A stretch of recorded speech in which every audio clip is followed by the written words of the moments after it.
something new as well. We got, okay, Judge didn't say anything, didn't acknowledge Juan Soto until Sunday because, the captain, he's very diplomatic. He is classy. But I guarantee you, Judge does not rock with this guy. But because it was national television and it became a story, Judge went and, talked to him and dapped him up and even talked to him on the base pass. But think about it. Judge had to really go out and prove it and fight for his money. And Judge was all about loyalty, could have taken more money to go home. Judge wasn't even entertaining the Mets. And I know homegrown versus 1 year rental. But their philosophies are just different. They're just different kind of guys. Judge is always about the team. Juan Soto wasn't about the team. And it's funny because I said we were going to boo his ass based off the way that he handled himself game 5, turned his hat around, said that he's available to all 30 teams. What about the bleacher creatures? What about the fans, Juan? Oh, yeah, well, that should influence management upstairs. Interesting. Well, then, how come reports come out today that not only did Juan Soto duck the mic'd up, shout out to Brandon Nimmo, did a good job. He didn't want to be mic'd up. But after the game, he ducked the smoke. He ducked the media. He ran out, right? Bob Clappish writes, he's not the same stand-up guy who was always at his locker last season. Even after being skewered on Friday, Soto spoke of the obligation to take it like a man. 2 days later, he was running for the exit. How come Juan didn't want to hold court after Sunday Night Baseball? How come you didn't want all the media in New York's attention? It's the same people. Bob Clappish has been doing this for years. The same reporters, same writers. Yeah, you're feeling some type of way. I'm feeling some type of way too tonight, baby. Let's get into it. Man, shout out to everybody watching on the stream. My bad. I was so hyped. I was muted on the stream, so they couldn't hear me. But listen on the free Odyssey app during the break. Go back and listen on the Odyssey app. We got 5 hours. I got the whole night. I'm not done. I'm loaded. Okay, I'm reloaded. I got more clips. These are my Mets. I know them better than any Mets before. That's why I can diagnose and dissect all of this. Why do we got to ask what's wrong with Juan Soto? Why don't we ask what's wrong with the Mets? Keith McPherson on the fan, 888-808-1019. We'll be right back. My bad, y'all. So I was doing some work today.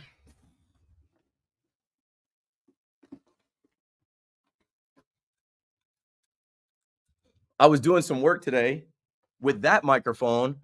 So when this loaded up, it thought it was connected to that microphone. And every time I come in here, I gotta connect to the MacBook microphone. So sorry about that, yo. I'll be right back. I need a tissue.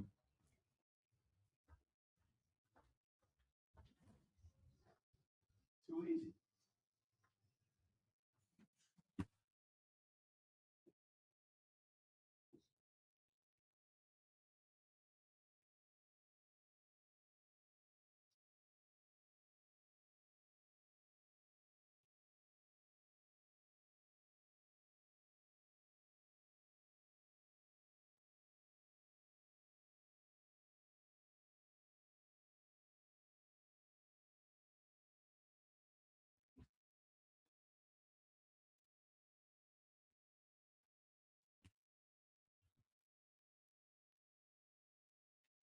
My phone was blowing up. I didn't even notice till somebody texted me like, "Bro, you're muted on stream." I'm like, "Damn," but it's all good.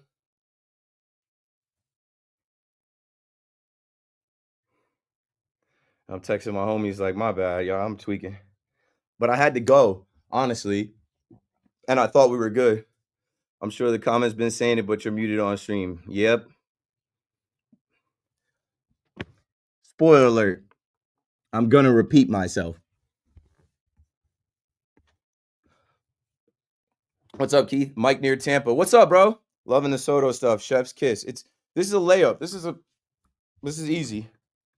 Okay, I'm reloaded. Yo, I thought my was broken. Nah, it's me, man. We are reloaded with clips.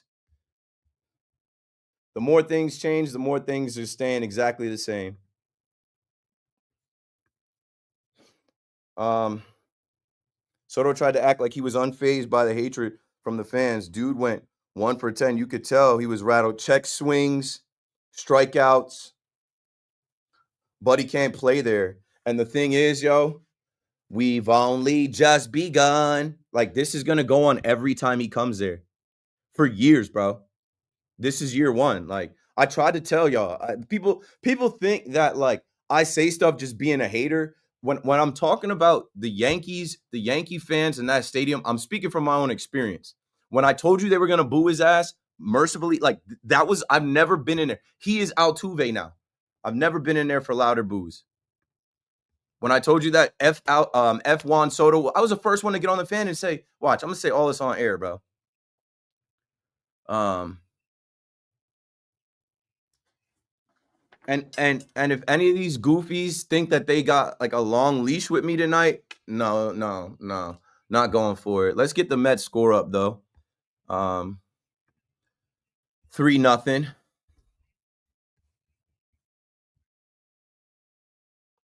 And let's see who's done the scoring here. Ooh, Jaron Duran with a triple. Let me see. Did Juan Soto have some trouble fielding this? Last year, if you remember correctly, the Yankees put Juan Soto in left field and Verdugo in right field at Fenway.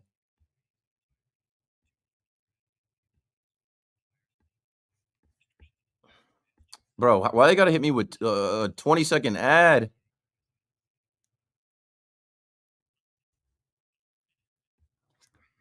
One minute and we're back. This is easy, bro.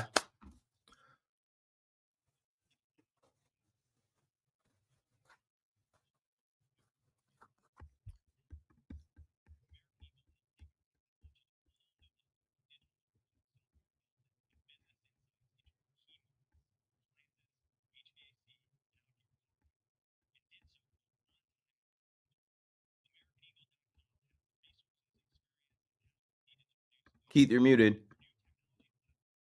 Listening to you on the radio. No sound. Sound off. Jackson Black, message me, bro. This is the first time I'm seeing you in here. Welcome. I'm not competing against you though, Brody. I'm glad you're successful.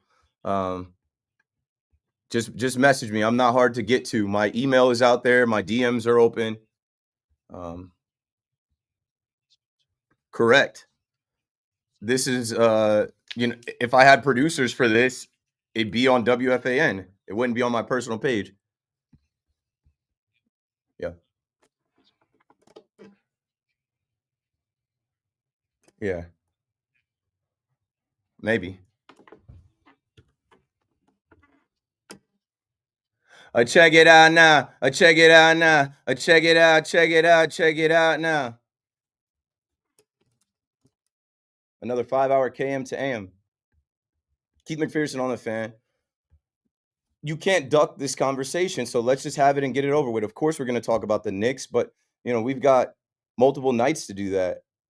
I'll be on tomorrow night after the Yankees play. I'm sure we'll talk about the Mets. We'll talk about the Yankees. We'll talk about the Knicks. And then Wednesday night, I'll be on, and I'll be on after the Knicks play, and we'll react to that. But we are still reacting to Sunday Night Baseball, the Subway Series, the Yankees taking the Subway Series, and no one can shame them for winning a series. And it's not just about the Mets. If you go back, the Yankees are playing really good baseball in May. After blowing some games, after giving some games away, I don't know how many nights I told you the Yankees should have 5 more wins than they have. And that's all, some Mets fans. I got to make sure to say some because it's not all Mets fans. You can't generalize. Some Mets fans just want to keep flexing their record on May 19th. What does your record get you on May 19th? And be careful with that flex. It's not the flex you think. You're down 3-0 right now in Fenway. Look at the standings yourself. Also, something I noticed, Juan Soto is in right field in Fenway. When the Yankees went there last year, granted, we had Alex Verdugo with experience. We put Juan Soto in front of the Green Monster and left. Put Alex Verdugo out there and right. What's up, Mendy?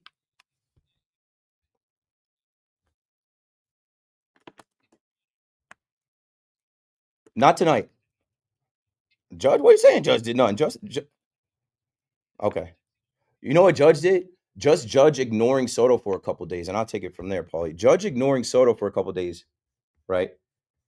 I think about Judge like this. All the stories that come out about him, like buying suits for guys or taking care of stuff. JP Sears, the Yankees just played in Sacramento, and a story came up about how JP Sears, who was barely a Yankee, had a cup of coffee with the Yankees. JP Sears, a young kid that comes up, had some spot starts a few years back, 2 years back. He talked about how Judge set him and his family up at an Italian restaurant in New York, like welcoming him in. And not only did Judge pay for the whole dinner, he showed up like as the captain, as Aaron Judge. He did something like that. So I wonder if he had any nice gestures for Juan Soto. I wonder if he did anything for Juan Soto, being the big money guy, being the guy that's the captain of the team, being a leader to make Juan Soto comfortable. There's things that we'll never know. But I just look at Judge, like I said, he's very diplomatic, he's very classy. Come on, bro. You think there's nothing behind him ignoring Juan Soto? And this is what I was talking about when I said Juan Soto's decision is what we're booing. Juan Soto's decision is what, like, it's not the player. We're not hurting for the player. He's been replaced by 3 different other players. Your decision goes against everything we've ever thought, known, and believed as Yankee fans. 888-808-1019. Tony is in Middletown, Delaware, first up on the Fan. I want to say, I got to say thank you to Juan Soto for allowing and helping the Yankees not make one of the not have to pay one of the worst contracts in the history of baseball. Speak on it. We got Plan B, should have been Plan A. I mean, that's what I wanted in the first place. That was my Plan A, to let this guy walk and us get some quality bats and players. So yeah, I mean, the Mets are going to be hamstrung for what, 15 years with, I'm going to say the dude's going to probably come out to be about average at the end of these 15 years. So thank you, Juan, for taking that contract. Thank you for saving the Yankees from making one of the dumbest mistakes in the history of baseball. Thank you, Juan. Thanks for the call, Tony. Yeah, it's like, okay, that's $760 million. When I saw the figures, and I still laugh at those of you that say it was only $5 million more. Like, no, it's not. Like, just stop. There's so much more. But as soon as I saw that number, and I've said this so many times, but it's always somebody's first time listening. Brian Cashman didn't want to give that man a 16-year, $760 million deal while he's still paying Judge, Cole, Stanton, Rodon, DJ, I said that Juan Soto contract will outlive Brian Cashman as GM of the New York Yankees by a lot. Cashman's trying to win another World Series before he's done. And I'm not putting any time on Cash because Cash is our eternal GM. But when you look at the pivot and the Plan B, shout out to Big Mac, right? Because all Big Mac was saying was Plan B sucks. But as they kept adding and filling holes, and Cashman finessed some trades and did do some things, and now you're seeing the early fruits of that labor for around the same money. You got Devin Williams, Max Fried, Cody Bellinger for what you would have paid Juan Soto. That makes your team stronger. And without Garrett Cole, where would this Yankees team be without Max Fried? That's how I had to bring to the surface, like, Tommy, you my man and all, but like, you literally got on the Fan and said Max Fried was not going to be better than Clay Holmes. And you're a Met fan. What you Mets fans saw Max Fried do last night, that's not unfamiliar to you. You are now watching a master at work. Michael in the Bronx. What's up, Mike? Hey, what's up, man? I love the show. I want to say, everyone's saying that the Yankee fans are soft, but it's our job as fans to go to the stadium and get into the psyche of the players. It's just part of our job. I think we did a good job. I think we got to his head. His at bat was definitely not Judge at. Soto at bat. You know what I mean? I do know what you mean. Thanks for the call, Michael. Soto's up right now, 2 on, 1 out. Mets fan on the screen chanting, "Let's go Mets." Juan Soto, come through, bro. The Mets are on the board now. It's 3-1. Juan Soto hit a home run. You can take the lead. You're away from the Yankee fans. And yes, as a fan, how many times I tell you, we feel like we can affect the game. 2 strikes, 2 outs. I don't need the whale sound. I'm standing up. I'm saying, everybody up. Let's go. Come on. Clap. Yell. Let's get out of this inning. And you think that, as I talk about Juan Soto being a superhuman, a superhero, and Yankee Stadium turning into his kryptonite, you don't think that was like a little bit of a sensu bean for him last year? Or like, You don't think that gave him a little bit more power last year? Hearing that roll call in your first year in Yankee Stadium, that roll call is the loudest out of all of your teammates. Being boo proof, where when a ball drops in front of you or a ball goes over your head, you don't get booed. You don't even get heckled. You get, no, sorry, Juan, get him next time.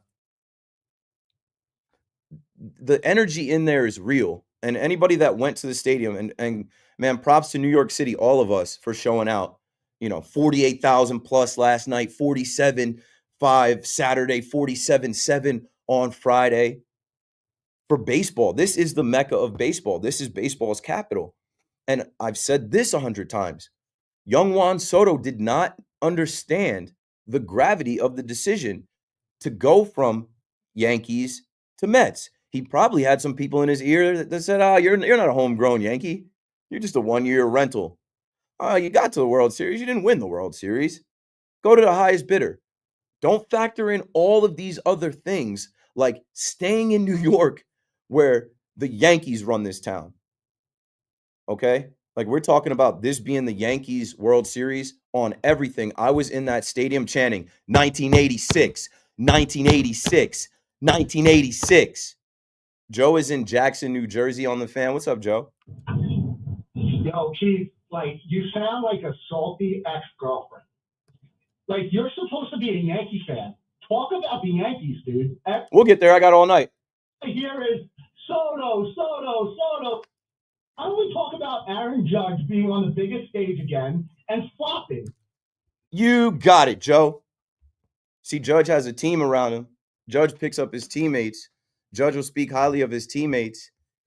He does. Oh, and thanks for the call, Joe. You guys don't have a long leash with me tonight. I'm just letting you know that. If you're coming through with that, it's just, you're gonna get clipped.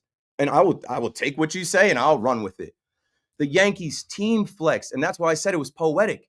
It wasn't Judge versus Soto. I put out a tweet before the series at Keith_McPherson. Go check it out. Mets fans are running my numbers up. I can't wait to see my Elon Musk check. But I put out a tweet. I said, who shines in this series? You can't say Juan Soto or Aaron Judge because so many people will make it about them, right? Judge being in right field, Soto leaving, them being teammates last year, them being the two highest paid guys. I didn't have Cody Bellinger. But I did have a tweet where I said, listen, Cody Bellinger balled out in the spring. Cody Bellinger had a back issue this year. Cody Bellinger had food poisoning this year. Let the weather warm up and we'll judge him by Memorial Day weekend. Well, Memorial Day weekend is Friday. And now we're judging Cody Bellinger as, wow, primetime player, a guy that's played in a World Series, balled, MVP, balled. This guy turned it on. So it doesn't have to be just Judge. And you know what? That makes me feel great. Because if this lineup is deeper and the rotation is better and the bullpen is better, we don't have to just rely on Judge to carry us. So you can celebrate Judge coming up small. Like Saturday, I got on Sunday, I'm like, Griffin Canning, come on, Judge. Judge came up small in the big one. Judge had a ground rule double. Judge made some plays defensively. And I know Judge was there picking up his teammates. And you heard so much in the postgame. It was a team game. How about Yorbit Vivas with a great at bat? Yorbit Vivas is a guy that, we were talking about, he should have bunted and how he's never bunted in the minors. Well, you know what? After some Yankees that have more experience than him did not have great at bats, his at bat, Judge said won the game. Belly said won the game because that's what broke that inning open. And Pete Alonso took accountability. And I've never had a bad word about Pete Alonso. But he rushed that throw. And also the reason that he rushed that throw is because Jason Dominguez is a speedster. There are multiple players on this team. Do you not understand how you're making my case? What was his name, Joe? This Yankees team is better without Juan Soto right now. We can't say that until they ultimately get to the World Series or not to the World Series or whatever. But as of right now, the Yankee fan is not hurting losing Juan Soto. The Yankee fan might have been hurting in December, in January, a little bit in February. Even when we got to spring training and Juan Soto's first at bat, he homers, the Yankee fan might have been like, damn, how are we going to figure this out? The Yankee fan was crying for a bat. The Yankee fan was saying this offense is not going to produce. Well, Judge is still an MVP. You want to talk about Judge. Judge is still hitting 400. It just sounds dense. You sound like a dum-dum. You want to talk about Judge in one series. He's still the best hitter. He can have a little bit of a down series and still have better numbers. Talk about Lindor going quiet. Talk about Pete Alonso going quiet. Talk about some of the other guys on the Mets that are paid, that are veterans, that are supposed to be doing something. And if you want to bring it back to Judge because that's all you have, go for it. And I'm going to bring you back to reality. In that series, Juan Soto was supposed to hit 3 home runs, and that's the only way he would have been able to shut up the Yankee fan. He did nothing to quiet the Yankee fan. He worked some walks. He stole some bases. He made some plays in the outfield. Ultimately, he did not kill the Yankee fan. So the Yankee fan won. The Yankees won. Juan Soto's return and the first series against the Mets, since we've had to hear now that one man's decision changes this city. And what I've told you, chapter and verse, is that's what we're booing. We're not a ex-girlfriend. We're talking about the decision, bro. I like this team that I got. I love it. I'm in here in pinstripes. Yankee. I took out the Yankee cap. I got on the World Series shirt with, bro. It's not about Juan Soto, the player. We rebuke the decision to leave the Yankees, or not even leave the Yankees, but in free agency to turn down $760 million from the Yankees and stay in the city and join the Mets. And congratulations to the Mets. Scam likely. It's looking like a scam. Yeah, it's one of those things, Keith. How Juan Soto is going to shut Yankee fans up is if the Mets win the World Series. This stuff. That's a big ass if. Of course it is. There's no moments in May. Juan Soto was not going to have a Met moment in May. He's not going to have. I've seen Rafael Devers shut us up. I've seen Altuve shut us up. We're going to read the Bob Clappish article where the headline is Juan Soto had a chance to silence Yankees fans. Now he's Jose Altuve. That's one man's opinion, and that's cool. And Bob's been in the game. The fact that they beat the Mets, and they did. Two games to 1 in the first round of the stuff. Should have swept you, gave you it. Literally gave you Saturday, but yes. Absolutely. And we can get into it. I know the one negative for you, I know you hated the majority of Anthony Volpe's at-bats this weekend. I was losing it. And I was home. And I wasn't at the game, and I'm watching the at-bat, and I can look at the at-bat app, and I'm losing it because I have defended Volpe. I have told people to back off Volpe. Just Friday, I was pulling up Volpe's numbers over his last 7 games, whatever. Those 2 at-bats, they bailed him out. The team bailed him out again. Absolutely. And again, that's you being an objective Yankee fan, realizing that Volpe has to be better in those situations. All that being said, everything being said about this weekend and the Juan Soto discourse and the private jet and this and that, as I said, this is a regular season series. It does not matter. This matters to you and me and fans, right? This is bragging rights because the Mets swept you guys last year. That's all it is. You wanted to get a little bit of blood. You got a little bit of blood, and it's only heightened by the fact that Juan Soto decided to go to Queens and not stay in the Bronx. And in some imaginary universe, maybe this happens July 4th weekend in Queens. If Juan Soto homered in his first at bat and the Mets went on to beat the Yankees, right? Just that first game, it would have been like, okay, the sweep continues. You still haven't beat us. We got Juan Soto. We're big brother. If the shoe was on the other foot, I could only imagine. I was there Saturday, and that little 1-run win from some decisions and some mistakes and things that didn't go our way, we had to give y'all that so you could party in the Bronx with us on Saturday, so that you could show up on Sunday Night Baseball. The Met fans showed up on Sunday Night Baseball because it was a rubber match. It wasn't a sweep. Like, it was better for everybody. Hey, this is, the deciding game. But, like, you got some issues right now. Your offense not looking so mighty. Juan Soto, they're talking about his, demeanor, and they're talking about him in the clubhouse, and they're talking about him with his teammates. There's like Andy Martino is writing an article about how Starlin Marte, who was supposed to be traded because they literally replaced him, Starlin Marte is trying to show him, hey, man, when we homer, we don't have the OMG sign anymore, but we look at the camera and we pose. I watched that game live, that 2-homer game. Like, Starlin Marte is like, hey, man, do it. Juan Soto's like, I'm not trying to do any of this corny. Luigi in White Plains. Luigi, you're live on the Fan in New York. Hello, Keith. Thanks for taking my call, brother. Appreciate it. Love the show. Thanks, you got it. I'm a diehard Yankee fan, and I was very annoyed that Juan Soto went to the bench. Start him over. That's it. He made his points. At the end of the day, I think we picked up a couple of great players. And to win a World Series, you need more than one player. I think we'll be fine. I think we're doing great. And he decided to go with the little brother, the Mets. That's about it. Yeah. Thanks for the call, Luigi. I'm over it as well. But I host a show 7 to 12 on WFAN. And like I listened today, but I didn't because I didn't want to be so influenced by what everybody else was saying. But even some of the little stuff, like I'm like, I gotta respond to some of this. This is the topic of conversation. And you can minimize it, you can move the goalpost, whatever, you can't change it. Even outside of WFAN, whether you look at social media, articles, Instagram, people clipping tweets and putting stuff out there, the conversation is Juan Soto looks unhappy. Juan Soto is pressing. Juan Soto isn't hitting well with runners in scoring position. Juan Soto's not shuffling anymore. Like, what happened to Juan Soto? That's why I said before break, why are we questioning what's wrong with Juan Soto? Why don't we question what's wrong with the Mets? He joins the Mets. He doesn't have his aura anymore. He's zapped. He joins the Mets. He doesn't have the same swag. We don't even get a little Juan Soto with a crotch grab and a head nod. Like, where is that bravado? Where is that guy? That guy might be gone for a little while. I don't know how long it's going to take. I'm not going to say it's forever. It's 20, he's 26, it's 2025. He's going to be here 15 years. He'll come out of it.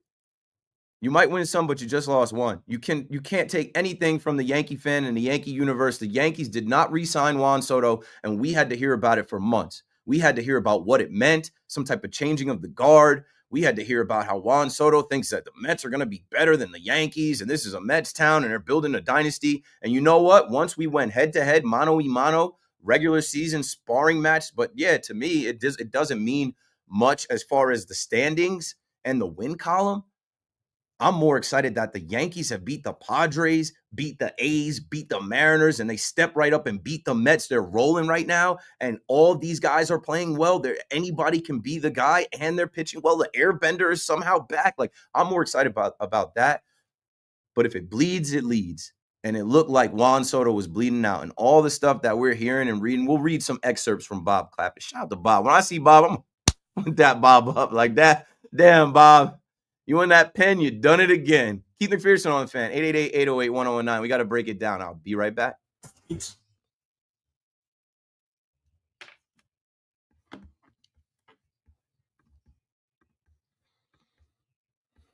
What, they want me to come here and talk about Brett Beatty?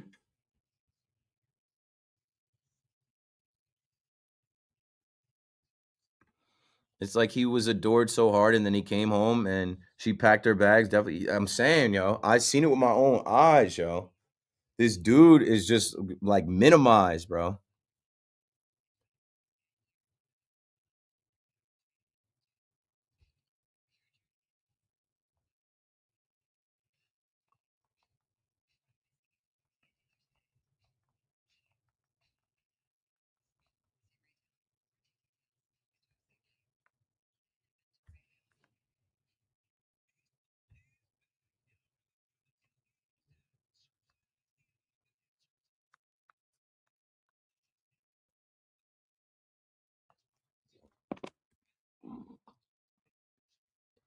Oh, here we go, folks. Dennis speaks for all Mets fans. Let's read what Dennis has to say as the chairman of Mets fans. Dennis writes, hold up, no Mets fan went months. What are you talking about? Yeah, I would say we celebrated 2 to 3 days tops, but it's the Yankees fan that kept going and going and going.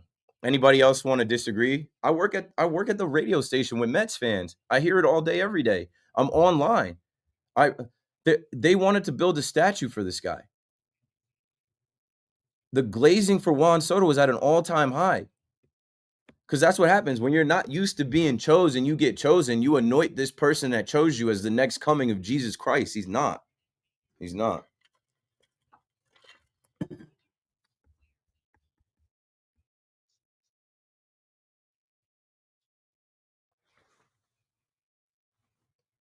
That's a great point, bro. Kyrie said when he won the title and signed his first mega deal, he lost interest because he already reached the highest of highs. So Soto won with the Nationals, signed a mega deal now. It's like, I won't say that, like, I'll say this. The chase is different once you actually, like, you catch the rabbit. The pursuit is different than once you reach your destination. He's reached his destination. Now, I'll talk about it when we get on air, but I'll use that, Appreciate you guys in the chat because when I'm on break, you guys give me stuff to think about and talk about. It always helps.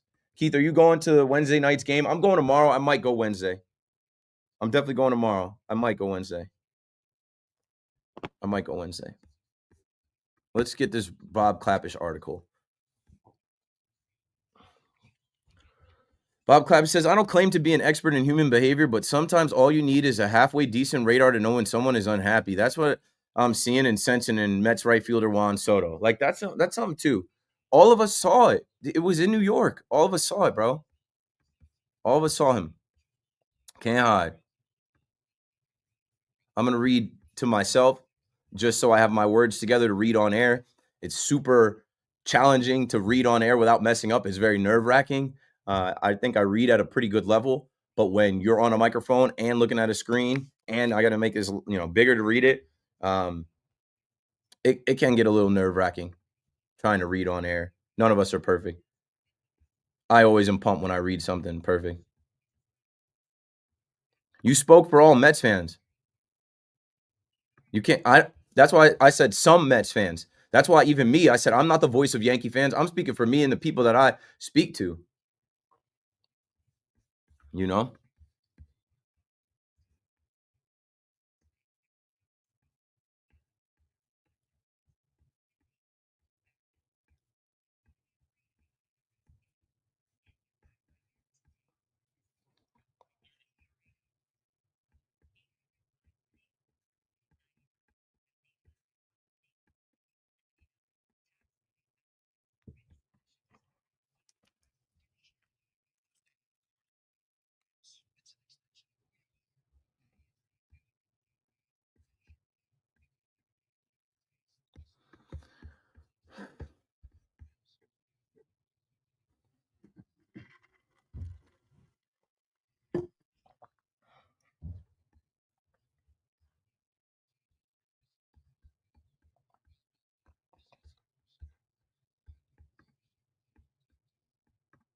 Keith McPherson on the fan. I'm back. Thanks for holding. Thanks for waiting. We're gonna hammer the phones. We're gonna get through these calls in the 8 o'clock hour. I do want to read this Bob Clappish article. If you haven't read it yet, you should. I don't think Bob is the type to lie about anything. And what I want to say to back Bob is this. And I'm extremely blessed. Shout out to WFAN for taking a chance on me. Somebody who, just my trajectory from, if you don't know it, and if you do know it, I don't care because somebody's listening for the first time. I was in the MLB fan cave in 2014 as a Yankee fan. I worked in this city at different companies doing marketing, social media. I quit those jobs because I saw what was happening. And I'm like, I can market myself. I can do podcasts. I can do live streams. I have a radio degree. I went to college for communications. Like, I want to be that. And it actually worked for me where I did end up getting on MLB Network just off of being a Yankee fan, not a reporter, not a former player. Like, this is a diehard fan. This is a guy that has been to hundreds of Yankee games, but also as a media member. And being a media member now, I've been able to see both sides. I joke sometimes about wanting to go neutral and not have my heart into this, right? Like, not root for teams because most of these teams just disappoint you. The Met fan is a little disappointed right now. You're probably disappointed in the bottom of the fourth here, down 3-1. You don't want to lose to the Boston Red Sox. You don't want to lose. You don't want to have this high payroll, and you don't want to come down from, this top record and all of that. But understand, like, with these media members, like, they're not out to get you. They're not mouthpieces for the Yankees. Most of these guys that write, they've been doing this for years, and they've seen a lot. They've seen a lot of players. They've seen a lot of fans. They've seen a lot of ballparks. And what I'll say specifically about this case with Juan Soto, and me being a diehard Yankee fan and being in there all these, last 10 years, and then also being an actual creature. And I don't claim to sit in the bleachers out of every inning. I can't. But, like, I do know the actual creatures. So when I hear people speak on what the creatures are and aren't and what they do and don't do, I'm like, I'm the only voice that can kind of set that straight. We saw Juan Soto in the flesh every day. for 162 games and the postseason. I was on the field a year ago from Saturday. I told this story how I filled in for Susan Waldman. I got on the field. I tried to get Juan Soto because he hit 2 homers in that game. I needed to get Susan star of the game.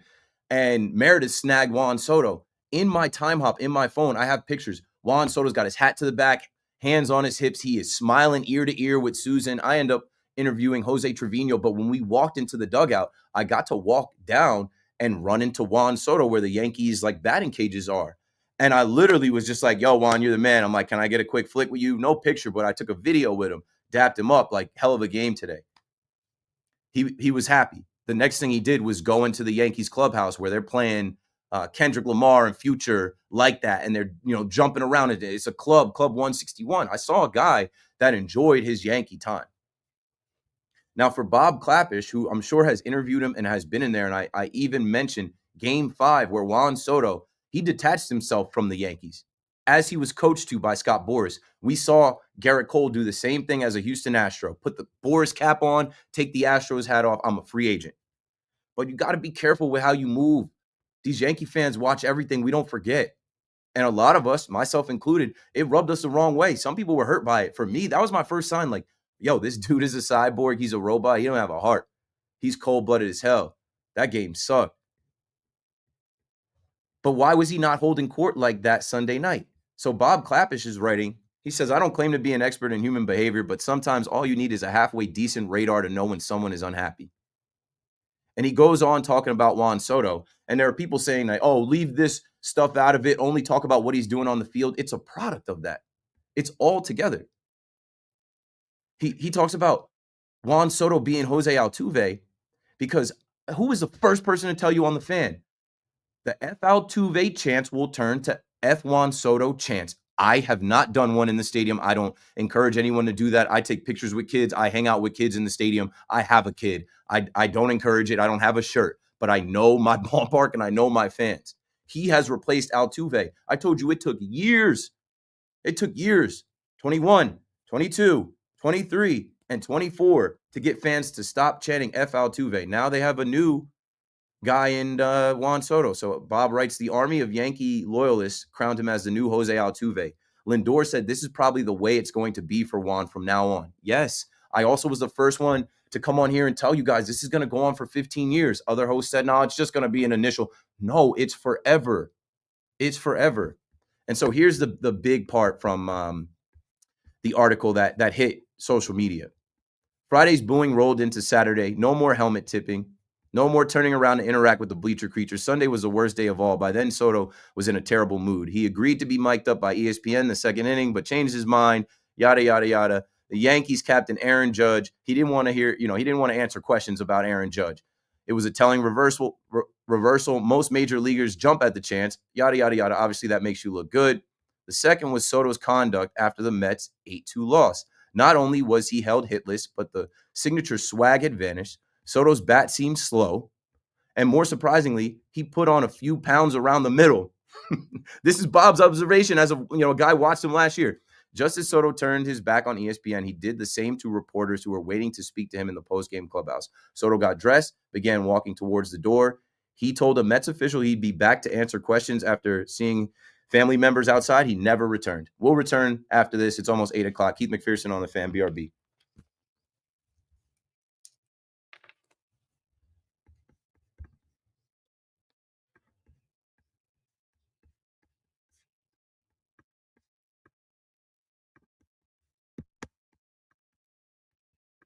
So it's not just me, right? It's other members of the media that notice a change in a guy.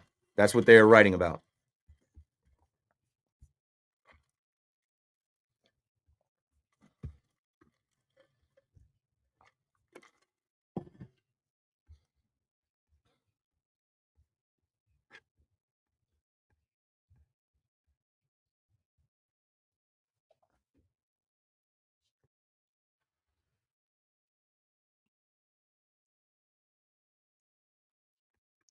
Yeah. Soto. Come on, bro.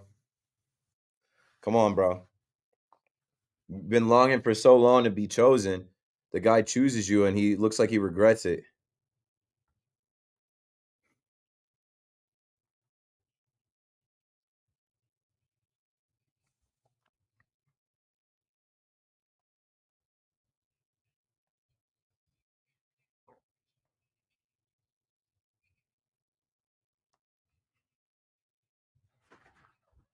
Rosenberg. Alonso freaking does it again. The homer? Oh, he threw a ball away? He flipped it to Senga. If Senga would have gotten it, he was about 8 feet tall. Would have ended the Senga trying to cover first, and he missed him. Flipped it over his head. Yeah, this thing is festering. Chuck Knobloch.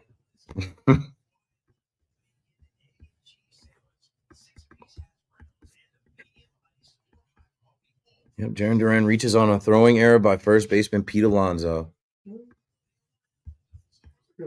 Duran has reached base all 3 times up. So. Yeah, he had the triple. And the double.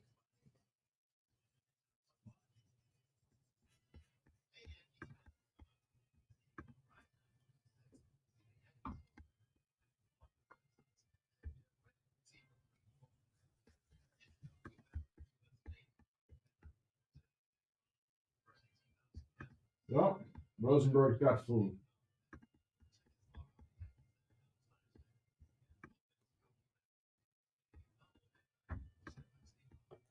Rosenberg has food.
Oh, that is a good pitch. I'm shocked that was not strike 3. ABS ASAP. We need the automatic balls and strike system. Let's get a replay on this truck. Come on, re-rack and go. Where's Troy Benjamin when you need him? That's right, he doesn't. Here's the pitch. That is really close. That's on 3-2. You got to be swinging at that. Oh, I'm looking at it on MLB. A 97.1 mile an hour fastball, and it just clipped the bottom of the zone. It could have been a strike. On MLB, it could have been a strike. It's in the zone. It's like a third in the zone. If I was in Little League, I'm grabbing the bench.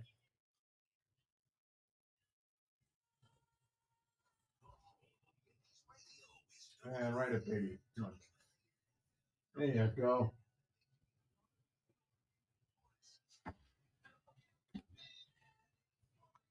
Good evening at 8 o'clock. This is Rich Ackerman. The Mets were hoping Kodai Senga could give them a lift after they dropped 2 of 3 over the weekend, but that has not been the case so far tonight. They trail the Red Sox 3-1 as they head to the 5th inning. Jarren Duran doubled on the first pitch of the game and later scored the first 2 Red Sox runs in the first. They added another in the second. Mets got one back on a single by Tyrone Taylor in the third to make it a 3-1 game, which is where it stands now. Tonight, a night off for the Yankees and the NBA and NHL Conference Finals, which will be reach out. The 49ers took care of quarterback Brock Purdy and George Kittle. Today it was Fred Warner. The All-Pro linebacker gets a 3-year extension worth $63 million. Over $56 million is guaranteed, making him the highest-paid linebacker in the game. The defending Super Bowl champion Eagles have given head coach Nick Sirianni a multi-year extension. They also brought back former Jets GM Joe Douglas as a senior scouting advisor. And that's what's happening. I'm Rich Ackerman. All right, back to you. All righty. See you later. Yeah. The Kings of New York reside in the Bronx. Listen, if you can parade around because you signed a player and act like you won the World Series, you can sit here and listen to myself and other Yankee fans express how we feel about the situation now that there are actual games, There are actual at-bats and performances to look at. 888-808-1019. All I heard is about, look at, like, even the fact that, like, the Met fan showed up to the first few home stands and the Mets were winning games. Congratulations, bro. That's what y'all supposed to do. Welcome to the party. That's what we've been doing. Your highest selling game of the season is a Monday night in the Bronx. We welcome you to join us, but don't tell us about what we do and what we're not and what's going to happen in the future. There are too many Met fans, only some, but there are too many Met fans that proclaim what's going to happen in the future. Then we get to the future and I'm like, what happened? What happened? I'm saying, what happened to Pete Alonso? Oh, he's tearing up the dugout like David Ortiz in Fenway. He's pissed off. Another throwing error.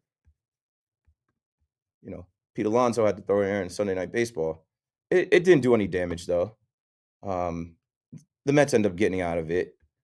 You know, Kodai Senga's battling. Umpires aren't helping him out. But anyway, back to the phones we go. I want to talk to you. I said 8 o'clock, we're going to hammer the phones. Janie in Puerto Rico on the Fan in New York. What's up, Janie? Chief McPherson, we have met. I'm a bleacher creature. Chico introduced us many times. The legendary Chico introduced us, so it must be true. I don't lie, but brother, listen to me. Do you think Soto's overrated? No, I think he's a very good baseball player. I think the world is on his back. You think he's got a good arm? I think he's got an okay arm. Oh, come on. You got to have a good arm. You have to have a good arm in the outfield in Major League Baseball, or they're running on you, and you're. I know that I'm a baseball fan since I'm 5 years old. Of course. Listen, I just want to say, congratulations on your success. But if you fuck up this documentary. Well, this is a children's program, and I try to tell you guys that, like, kids listen to this show, and we got to keep it PG, especially at 8 o'clock. You know, kids aren't going to bed. You know what? I want to send a message to the young kids that listen to me that are Mets fans, right? Don't let some of these older Met fans lead you down the wrong path.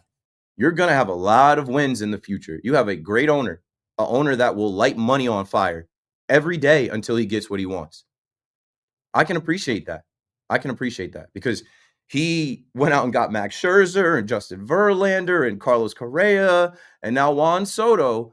And, you know, he's going to keep trying. But you know what? Juan Soto is not going to damn you. Juan Soto is not going to stop you from doing anything because you have David Stearns. And eventually Juan Soto is going to settle in. So here's the conversation we were having in the chat, right?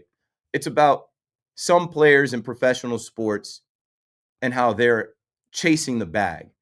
Some are chasing money. Some are chasing a championship. Juan Soto already is a champion. He can forever go back to Nationals Park and celebrate the 2019 World Series. He is always going to be a champion. Juan Soto now is the richest guy in baseball. He went and got the biggest bag. So now there are people wondering, does he have golden handcuffs? Is he regretting his decision? No, I just think he's settling in. It is very early. As the last caller just asked me, do I think Juan Soto's overrated? I don't. I was on this station lobbying for him. Blank check that boy until it got too crazy. I'm like, he's not better than Ohtani. And I used Ohtani as we're talking about Yankees fans and Mets fans in New York. I used Ohtani perfectly over the weekend. Ohtani signed a $700 million contract. He left the Anaheim Angels to go to the Dodgers, and Anaheim Angels fans celebrated him, sent him off. And when he returned to their ballpark in spring training, they gave him a standing ovation. There were no boos. There were no F. Ohtani chants. They loved that guy. The Angels actually just swept the Dodgers in this past week's rivalry weekend. The rivalry between the Mets and the Yankees hit a different level. When the Red Sox come here in June, there's not one guy that we hate like that over there. But having this villain now that was with us, that came into our house, this villain now that we showed all this love and affection to, trying to convince him that, hey, this should be forever. You should be a forever Yankee. And he walked away from that. It's going to take a long time for people to get over that. And it's going to take a little bit of time for Juan Soto to realize, like, yo, there's no other teams. You're a Met. This is what you chose. Smile. This is your job. Act like you love it. bring the shuffle back, loosen up, right? And I think that can happen because this moment, like I played that clip to start my show, that was from March, where I said I had May 16th circled on the calendar. I bet he did too. They gave this guy 2 days off mentally to prepare, and he still was a 0. It's over though. Like that's done now. So I expect now Juan Soto to be more like Juan Soto, and there's a whole season for him to raise his numbers. But honestly, if he doesn't, you overpaid for a down year, and the Yankee fan will be able to say, look at his numbers last year with Judge, look at his numbers with us. If you don't get to the World Series at least, that will hang over your head, and there's nothing you can say. I think I personally don't need Juan Soto to look happy or appear happy. That doesn't matter to me. The performance matters to me. He can have a puss face on all he wants. If he's hitting home runs at RBIs and knocking people in, I don't care what he looks like. That's like the first thing. The second thing is Mets fans have to realize that the expectation isn't to win the World Series this year. They're going to have Juan Soto for 15 years. No, the expectation is definitely to win the World Series this year. You guys are with us now. The goal is to win the World Series. No, you're expected now to get to the World Series and win it. You got to the NLCS last year. That was a good start. And again, I am the guy who says getting to a World Series means nothing. You have to actually win it for the season actually means something. No, it will though, because as you know, like Tommy's saying, this is our World Series. The Mets were last in the World Series and lost it in 2015. It's been almost 40 years. If you don't win it this year, the next chant is going to be 40 years. 40 years. The Mets have to win. They have the highest payroll. They have the highest paid player. Their owner literally said, oh, well, I don't think it's crazy to put out there that we win multiple World Series. He's talked World Series. He said he would win a World Series in this 5-year window. This is year 5. He talked about now he even extended it, winning multiple World Series in the next 10 years. Baseball doesn't work like that. And what we're seeing with Juan Soto is baseball doesn't work like that. The baseball gods were tapped in with the Yankees. The highest paid player, that doesn't matter. The money doesn't come with you. Your family doesn't come with you. Baseball will humble you, and the fans will humble you. And Juan Soto got humbled this weekend. But maybe now that that's done, he can get back to being what we've all seen him be. And that's fine. And it's funny also how Yankee fans never said one bad word about Soto last year when they had him on their team. And that's because he's on your team, and you're not gonna say that he's a bad fielder. You're not gonna say this, that, the other thing, because he's on your team and you want him to do well. Honestly, bro, he did not give us much to complain about. And like, that's why I was saying this year, I've wasted a couple $100 at least betting on him because I'm like, bro, this dude he was magic right away. The first series, the first month. And like, there was, even when he slumped, he did get on base and Judge brought him in, or like, you know what I'm saying? Like, and then if you remember correctly, last year, Judge slumped the first month, but Soto was there. And then like, they almost kind of slumped together, but it wasn't. I just told you I was calling the game where he had a 2-homer game. He didn't give us more than a series or a couple games. And I said this on the Fan. You can count on that guy. If he has a bad game, the next game he shows up early, he takes batting practice, he locks in even more so that doesn't happen again. That's not happening with him right now. He's lost that. That's something I saw as a Yankee fan. I'm like, this guy, if he does not impact the game with his bat, he takes it personal. And you'll hear Meredith talk about how he showed up early, he's doing batting practice, and then the next time out, he has a good game. Richie's in Queens. Richie, you're back on the Fan. Hey, Keith, how are you? Good. This is a layup tonight. We'll get to the Knicks. We'll get to Pacers talk. And I could feel it, the passion. This series obviously. Licata said he's going to hit 5 home runs and dart in 9 runs. I just get crazy when the people make predictions about a series in baseball. I mean, you fail 7 out of 10 times. If he got a 3-run homer and maybe it was a key in one game, it's a good series. To come in and say that this guy's going to light it up and hit 500 and 600, I just don't get it. But a couple points. I think the Yankees are fine with Bellinger. But if you look at Bellinger like a week and a half ago, you were kind of down on him. And this is what baseball does. And now he's got 20 ribbies. And obviously Goldsmith's been a stud all year. The kid last night, I was on the phone with my brother. Believe it, the kid, I got when he hit that grounder. And I said, this kid's got swagger, Keith. I like him. I think he's going to be a good player. I really do. Look, he got help with Alonso. By the way, Alonso, hits the ball off the wall, gets thrown out at second because he was loafing. So, Soto gets up with 2 men on and gets into a double play. And now he's got the yips. He's making errors. And this is what baseball is, man. It just humbles you. So, and people forget, like, yeah, they lost 2 out of 3, like you said, with the Mets and the Yankees. But if they go on a good streak and Soto has a good couple of weeks and all of a sudden he's at 280 and he's got 14 homers, you forget about it. But it does look like there's swagger missing. It does look like, I don't understand what happened to the Soto shuffle. I kind of got a kick out of it. I mean, he beat the heck out of us when he was at San Diego in my National League West. But it seems like if he's not happy after the first year, he's got a 15-year contract. As a Mets fan, you got to just bang your head against the wall and say, what's going on here? Yes, thanks for the call, Richie. And like that is why I'm fired up, because I heard so much about what has changed and what is going on now because this one player was the first player that the Yankees wanted that decided to be a Met. That doesn't change anything. That, like, you would think that the Mets put the Yankees out of business the way people were talking. I'm returning to serve. And I'm blessed, man. There are so many times that things have happened and it's just landed on me. And I just laugh. I'm like, oh, this is a layup. This is a classic. This is an easy one tonight. I'm getting texts from my Yankee fan friends that are like, keep going, bro. I'm bringing balance to the force. You'll hear people move the goalpost. You'll hear Soto. You'll hear all this stuff about big brother, little brother. You hear all this stuff about what Juan Soto was going to do to Yankee fans in Yankee Stadium. Oh, you're heartbroken. You're coping. Who's heartbroken and who is coping now? Who is moving the goalposts now? Who is now minimizing the series? I minimized it in 2022. I minimized it in 2023. Why? Because I looked at the Yankees and I'm like, they changed their pitching around and they didn't activate certain players. You know, they pinch hit Joey Gallo in a game.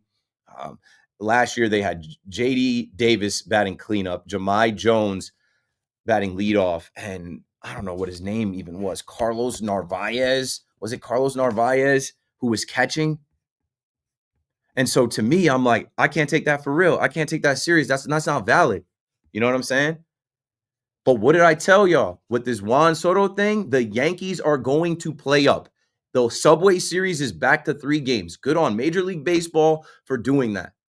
It was peaceful for the most part. Everybody was fine for the most part from what I saw, from what I know. 3 days. It was all good. We don't need a little Tuesday, Wednesday, 2-day matchup. Bring it back to the 3 games, a real series. And I told y'all the Yankees were going to play up. The Yankees were this close from sweeping the Mets. And all we hear about is how the American League sucks and how look at how great the Mets are in the National League and look at their pitching lab and they're so much better than the Yankees. And oh, now it's the Mets town. Like, just chill. Like, I've never heard a World Series get minimized more. Yes, the Yankees lost to the Dodgers, but I've taken calls where Mets fans have told me, oh, well, we took 2 games from the Dodgers. Yeah, in the NLCS, you didn't get to the World Series. Oh, well, it was a much closer series. No, it wasn't. Look at the run differential. Look at the runs that the Mets didn't score and the Dodgers scored. Look at how close it was between the Mets and the Yankees, or the Yankees and the Dodgers. But that's old stuff. We are now past the Subway Series. And now we have our first chunk of, okay, Mets versus Yankees, Juan Soto playing in those games. And you cannot tell anything to the Yankee fan that showed up and did what they were supposed to do, booed him, heckled him, and got him off his game because he did not rise to the occasion. He did not shut us up with homers. And now there are media members that are writing about the difference that they've seen in this young man from last year to this year. So that is also a win for the Yankees universe. Hooray. Brian is out in Los Angeles on the Fan in New York. Go for it, Brian. Hey, Keith. Hey. Appreciate the show. Thanks for taking the call. Mm-hmm. Just watching that series, just got to kind of reiterate everything you're saying. Yeah, I mean, we dodged the bullet, the Yankees and Yankees fans did. You know, it's like I was thinking, would you rather watch, Soto or Ohtani?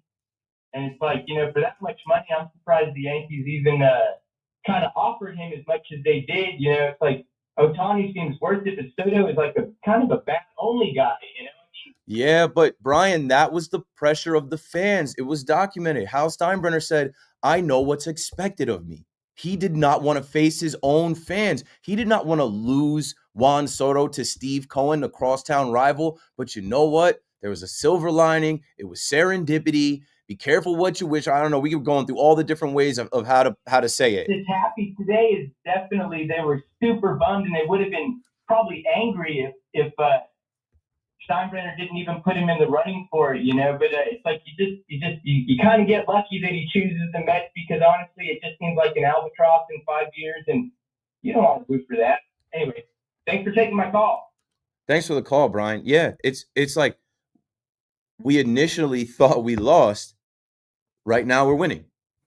The Yankees beat the Mets in a series. Juan Soto did nothing. That shifts any type of shift that we've talked about. Like, and that's something I was saying the whole offseason. I'm like, these are not games. I'm like, they don't give out rings at the winter meetings. You won the winter meetings by signing Juan Soto. But the Yankees pivot was excellent. Let's talk about Max Fried for a second, right? You guys want to talk about actual baseball? Max Fried could win the Cy Young this year. They don't lose with Max Fried on the mound. He's a technician. I love watching him pitch. Go back and watch Soto's at-bats against this dude. He was freezing him. He was just dropping the curveball in on him. Like, when you want to talk about a return on investment, I was on this mic saying 8 years for Max Fried. I don't want to sign anybody for 8 years. But they offered Juan Soto double the amount of years in his contract. 888-808-1019. There's a silver lining in all of this. You know, God's greatest gift is prayers unanswered. You can't always get what you want, but if you try sometimes, you might find you get what you need, man. Be careful what you wish for. We're going to keep all those sayings because the Yankees had holes to fill. The Yankees had Alex Verdugo out there. And when you see what Trent Grisham has become, when you see what Ben Rice has become, when you see how Cody Bellinger turned it on, how Paul Goldschmidt is playing, how Devin Williams, I was out on Devin Williams as far as like he lost the closer spot. This is too much. I don't know if this guy can work here. The Yankees can't be out on him. And I tip my cap to Aaron Boone, throwing him in to pressure situations where it's like it's sink or swim, buddy. That's the most packed house in Yankee Stadium. And now fans were cheering Devin Williams. I said Friday night, I put my hands up in the air. I walked out of the stadium. I got to get to the fan. He struck out Pete Alonso. He went on to strike out the side. I'm like, what is going on? This is a movie. I told you we were making movies. It was a movie this weekend in New York. There's got to be a hero. There's got to be a villain. There's got to be a rising action and a falling action. The Yankees came out on top this one. But there might be a July 4th movie where the Mets and Juan Soto sweep the Yankees, and I'll be here to talk about that as well. And I'll tip my cap and I'll say, good job, congratulations. Now on to the postseason. Dr. Fan, one thing, I think it was the guy from LA, Brian, who said, it looks like this contract is going to be an albatross. This is the first year.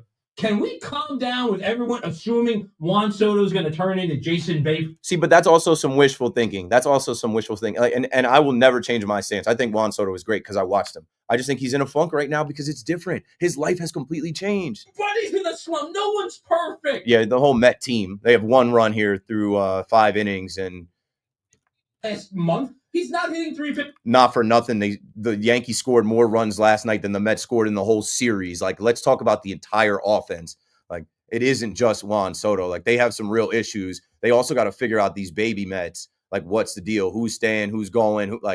Who's playing every day? Who's not?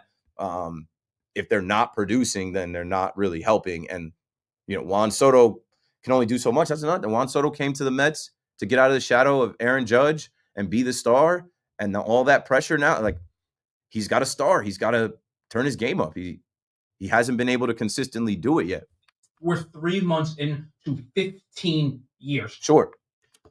The Yankees fans or even the Mets fans who think that this contract is an albatross and this is going to be a bad-looking 5 years, you are out of your mind. I think it's wishful thinking from the Yankee fan, and then it's honestly like pessimism from the Met fan, which you can understand. Of course, with Wilpons and everything, and then you put up just our luck. We celebrated taking this guy from the Yankees. What if his best year was last year? What if statistically he has a down year for $50+ million this year? What if he doesn't return to form? You don't have that many years before, as Bob Clappish was talking about, you know, Soto looking kind of plump. You don't have that many years before the next thing you know, David Stearns, a defensive-minded guy, says we can't have him in right field. No, if you're a fan, and specifically if you're a Met fan who's already getting cold feet, and if you're a Yankee fan who wants to needle with the albatross contract, that's fine. If you really believe that, if you really think that a Hall of Fame player isn't going to live up to a contract, which, by the way, is not your money, so you are not contributing to this contract, go watch a movie instead of watching a baseball. Watch Field of Dreams. No, don't do that. I don't watch movies. I made it like 40 minutes in the Field of Dreams, and I was like, okay, I get it. I understand. Anyway, yeah, I know. I hear it, but I just, for me, in modern day times, like I didn't come up on it. I tried to watch it before the Yankees played out in Iowa, and I made it like 40 minutes. I'm like, good enough. I got it. I fell asleep. Yeah, well, I know if you build it, they will come and all that, and there's ghosts and there's a bunch of stuff, but like it wasn't holding my attention. I need to watch a live game. I'm watching Senga pitch right now. He's doing the best that he can. Pete looks a little worried or whatnot, but I wouldn't worry, Mets fans. All we can say today is that the Yankees won the first installment of the Subway Series in 2025. Juan Soto did not kill the Yankees. Yankee fans did get their pound of flesh, and they got their get back some. And you got to be able to take that. You got to be able to take that on the chin. Juan Soto couldn't take it on the chin. He dipped out. He pouted. He ran away from the microphone. But the Met fan can't move the goalpost. The Met fan can't now act like, oh, this is your World Series. Oh, it's just mid-May. Oh, look at the standings. We have a better record. Like, no, mano y mano, face to face. You got outclassed, and the Yankee fans showed out and humbled your highest paid player that you made history with, and you told everybody he was going to change things in the city. That did not happen. 888-808-1019. We'll take the rest of your Juan Soto calls this hour. When we get to the 9 o'clock hour, I got to talk about the Knicks and the Pacers. The Pacers aren't far from Iowa, right? They're somewhere out there, cornfields. KM to AM returns right after this.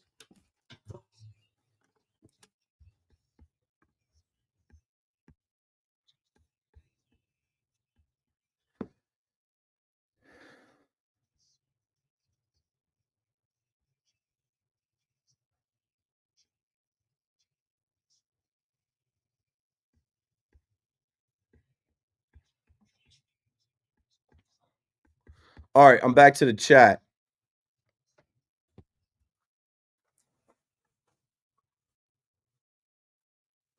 Let's go backwards. Juan could change the narrative when we see him in Flushing. Will he step up? Yeah. I'm going to star that because I got some thoughts for that. We almost swept the Mets. That's what I'm saying. It wasn't really close.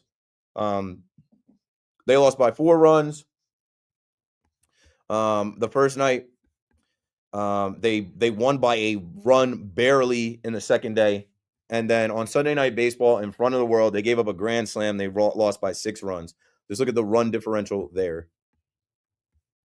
I've said it before, going into the Subway Series, it was going to be an up and down series. This month of May hasn't been a good month. Everyone is in a slump. Okay. I'm glad too. I don't think Judge rocks with him, bro. I don't think Judge really rocks with him. It's way too soon to say Mets fans beat up their own team better than any of us can. It's great. Besides what Fried has brought in, just his individual performance, I wonder if he has helped Rodon as a fellow lefty to stay even keel and perform at a yeah. And don't forget Cole is there as a coach too. Cole is there helping in the background. Yeah. Shout out to Devin for competing and fighting through it and silencing critics like me. And it wasn't even that I was so much a critic or a hater on him because I was supporting him. What I was saying was like, yo, Yankee fans are so against this dude. It is getting to a point where it's like I can't see how he returns to being the closer. I also was saying like I can't see how they pitch him in Yankee Stadium with a lead and potentially allow him to blow it. And they found some spots for him and it worked. Yep, Goldschmidt, Bellinger. None of that, Goldschmidt, Bellinger, even the opening for Grish. None of that happens if we kept Soto, right? Yo, low key. I didn't want to say it, but you said it. Yup. Right. But like, yo, the point I was making about Ohtani was that like Ohtani played for the Angels and went to the Dodgers, and the Angels fans didn't treat him like we're treating Juan Soto. It happens here.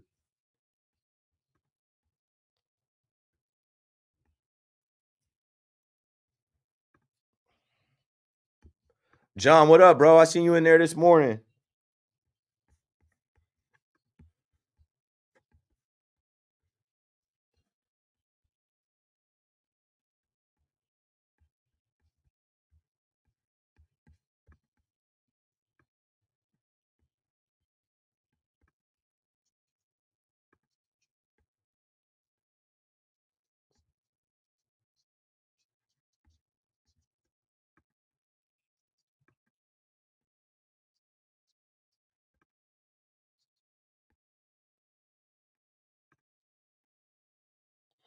Now batting Juan Soto, 3-2 count. Let's see what happens here, folks.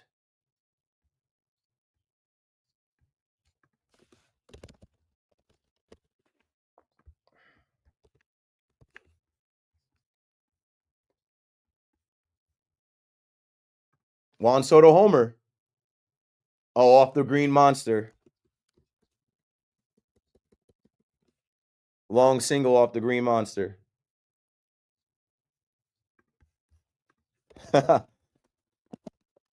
Juan did the hit, Selly.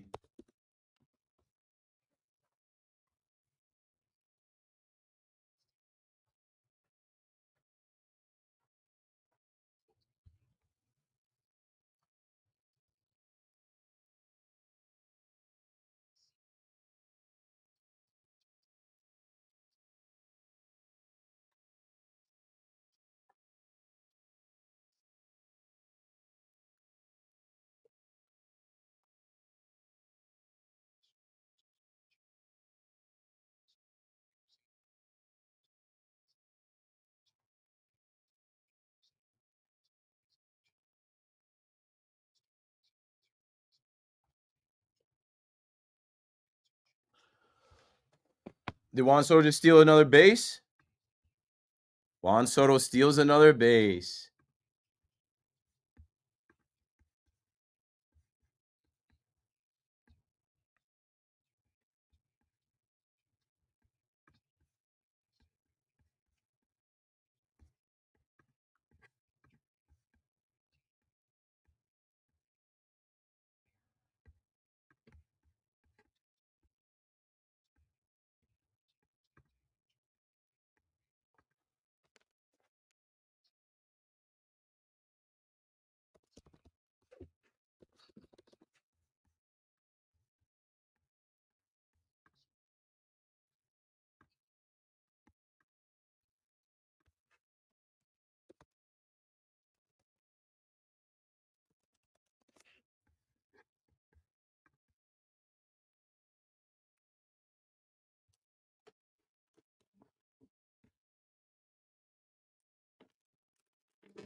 Yeah. Live from New York City. Monday night on the Fan. KM to AM. Your nighttime host, Keith McPherson, talking through the main topic to talk about, which is Juan Soto and the Subway Series and the Mets and the Yankees and just some of the new developments that came up from Sunday Night Baseball. Juan Soto ducking the media. Juan Soto not having an actual jet, but somebody putting it out there that his family had a private jet. Juan Soto and Aaron Judge embracing. It took 3 days. Judge had to put on. We all have somebody that we don't really rock with, but when you see him, you got to pretend. You got to make an appearance. You got to act like it because other people are watching. But in private, wouldn't accept the phone call. Juan Soto's working though. Juan Soto hit a long double off the green monster. Actually, it was a single, and then he stole second base. So Juan's stealing bases. He's getting those stolen base numbers up. It counts for something. And you know what the biggest thing? Maybe he did it in Yankee Stadium, but I didn't notice it when he got on base. Well, he only had one hit, right? So he just did the Mets hit Selly. So, Starling Marte told him, hey, listen, when you get on base with a knock, you do the wheels on the bus, and then you end it with an uppercut. And that's about to be a double play. Brandon Nimmo. GIDP. Yeah. So in my chat, shout out to Mike. Mike in Tampa, big Yankee fan, pulls up at spring training. He was actually the one that put the video out in spring training, the Yankees' first spring training loss, and tagged me and was like, hey, they didn't play New York after the loss. And I'm like, it happened. It is done. So Mike says, Juan could change the narrative when we see them in Flushing. Will he step up? He could. And that's what I was saying. Of course he can. All we can say is that the first time Juan Soto returned to Yankee Stadium as a Met, the Mets did not beat the Yankees, and Juan Soto did not beat us. 888-808-1019. When July 4th weekend comes, who knows where the Mets will be, where the Yankees will be. The 7 line, they will have Juan Soto's back. I bet you there'll be some Yankee fans in there booing and doing what they can. But 7-line Army, get ready. Make sure you guys coordinate your dance moves, have your jerseys made. Make sure you guys are loud and you pick Juan Soto up because he's going to need it. Like, Juan Soto needs the love. That's what he's missing right now. He's missing the love that he had from the Yankees fan. Maybe you guys take a shot at the roll call. We won't do the roll call this year. The OGs and the bleachers didn't appreciate the roll call that we pulled off at Citi Field last year. So you don't have to worry about that. Pick your guy up. Pick your mans up. Juan Soto, get those chants going from the 7 line, and maybe Juan Soto will hit one out, and maybe Juan Soto will lead you to victory in the Subway Series. When it comes to Queens, 888-808-1019. Gene in Stanford on the fan. What's up, Gene? Great. Casual baseball fan, for the Mets, I want to see them impact the town. So I love good rivalries and root for the Mets. But my thing that I've noticed with Juan Soto is 2 things. First, all the special treatment he asked for. He created some distance between himself and the rest of the team by asking for all those perks. But the other item is now that he got paid, I think for Soto, that was his summit. That was his peak that he wanted to climb, was getting paid. And you don't hear about him talking about as much World Series or batting titles or helping the team. It was, for me, it's about the money. And now that you got it, you might have taken his foot off the gas because you might not have another goal. That's clear for him that he wants to climb another summit because he already reached his. I can't say that you're wrong, Gene. I can't say that anybody's wrong that says that because this is not the guy we've seen. Some people can point to San Diego. That was a different version of him. And obviously, if you look at how he played with the Yankees, you could say, well, it was a walk year and he had Judge hidden behind him. But, it's facts, man. He has now hit his fortune. He is now home. This is his team for the rest of his career. It's an adjustment. It doesn't happen in just a couple months. He can say he's happy. The manager could say he's loving it, whatever. We're not seeing it. Baseball is a sport that you start playing as a kid. You're supposed to play it with joy. The guys that play it with a smile on their face, and even the guys that play it with, a little bit of anger and passion, like those guys are the guys that he looks almost lifeless. And if you go back and look at the videos of him as a Yankee, we saw a lot of emotion out of this guy. We can't say he's DJ LeMahieu. I watched DJ LeMahieu after he homered. Meredith asked DJ LeMahieu about all the emotion that he showed, and DJ, he couldn't even. He's like, yeah, I guess it's a lot of emotion for me. He said he was just happy to be back in Yankee Stadium. How about DJ? Now there's actually a question amongst Yankee fans. What do we do with DJ? I had a Yankee fan call, or I think it was Richie in Queens. Richie, I think, is a San Francisco Giants fan, and he said, Yorbit Vivas, he's a pelotero. He's got swag. He's a young player, but he had a great at-bat that helped break open the game last night. You want to see that kid continue to play. Jazz Chisholm is hanging out. Jazz Chisholm was taking ground balls and warming up on the field. Jazz is ready. He's coming back soon, right? A little birdie told me they went to Woodbridge. Shout out to Frank Luna. Shout out to the Yankee fans that went to Woodbridge Brewing Company over the weekend and met Jazz Chisholm at his meet and greet. And they said they asked him, hey, you ready to go back to third? You want to play third? And he said no. His position is second base.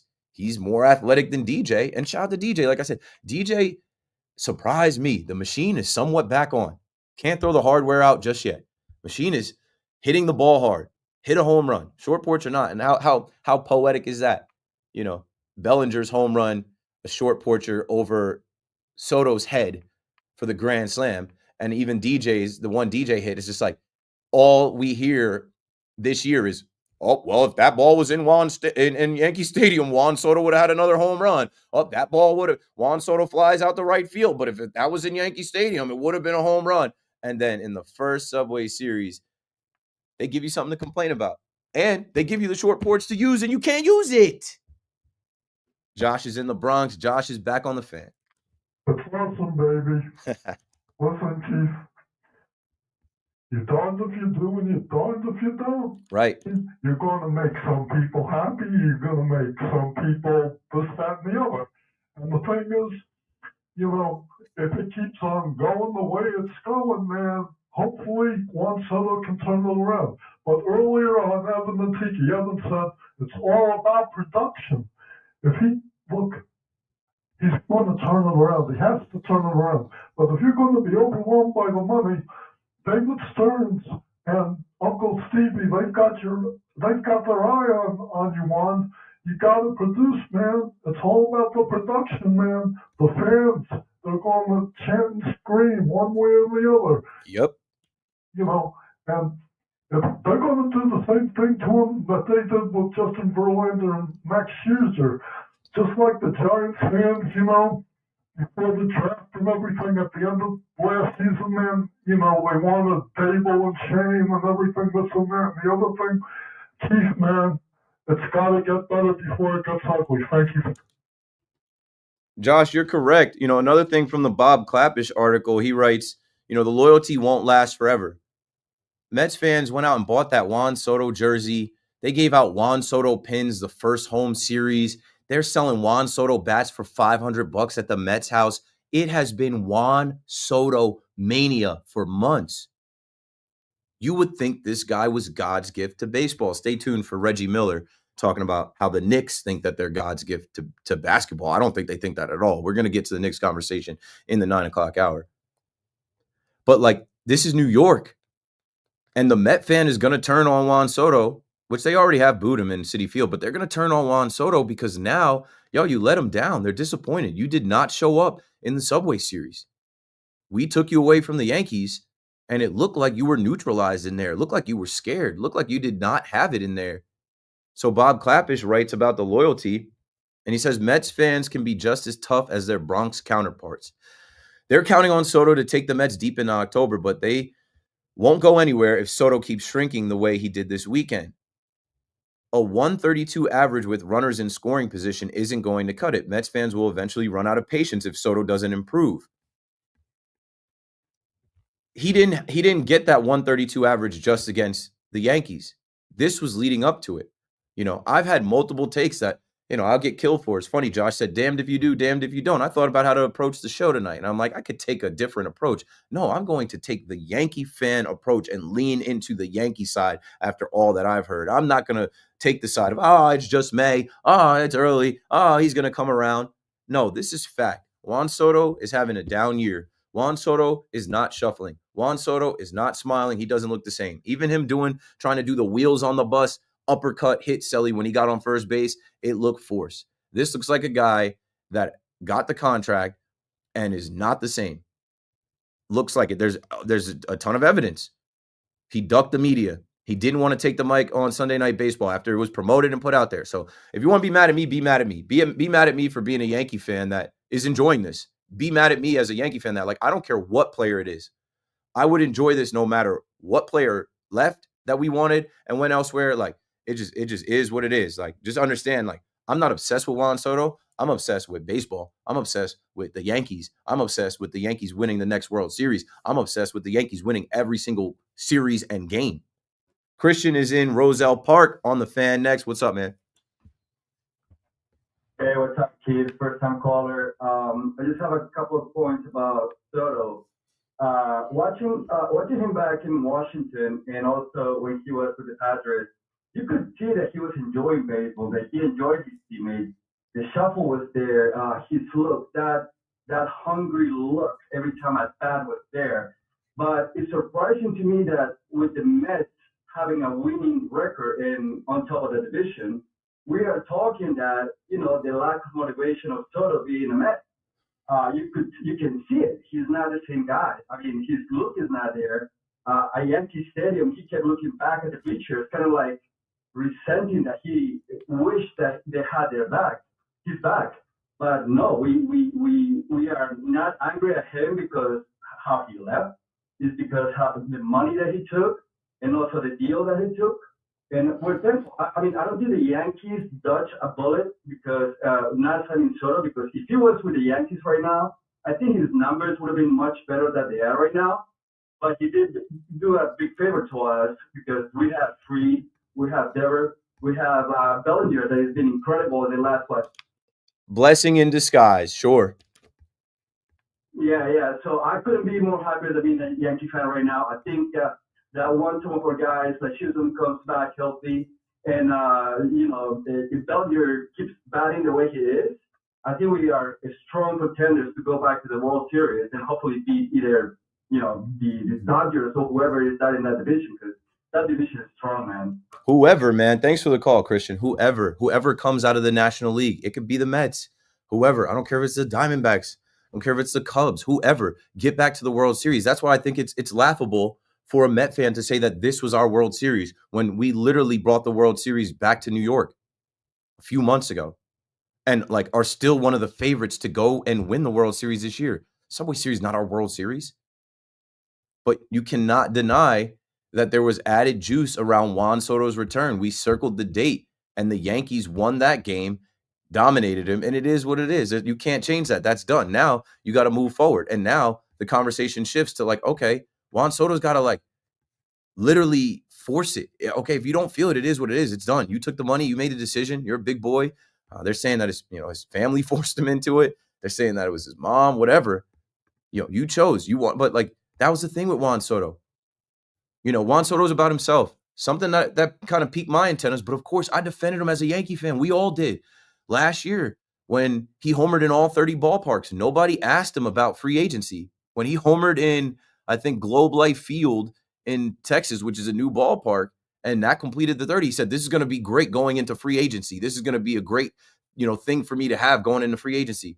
Juan, nobody's asking you about, hey, can we see that highlight reel of you homering in every major league ballpark? We know you homered in our ball. Like it was always, you are represented by Scott Boras. You're going to free agency. You are a young player who just turned 26 the Friday of the World Series. You already have a batting title. You already have a World Series ring. You've won a home run derby. I was at that home run derby. You have been a multiple-time All-Star. You are a prospect that is going to go to the highest bidder. And we all really knew, but even like the most Yankee fans wanted to say, hey, I said it, the Yankees have money too. They're going to put up a high bid too. And they did put up a high close bid, but ultimately the Mets won. And now where we are, I joked about it being a scam, but I thought it was hilarious how like he didn't hustle to first base. So what?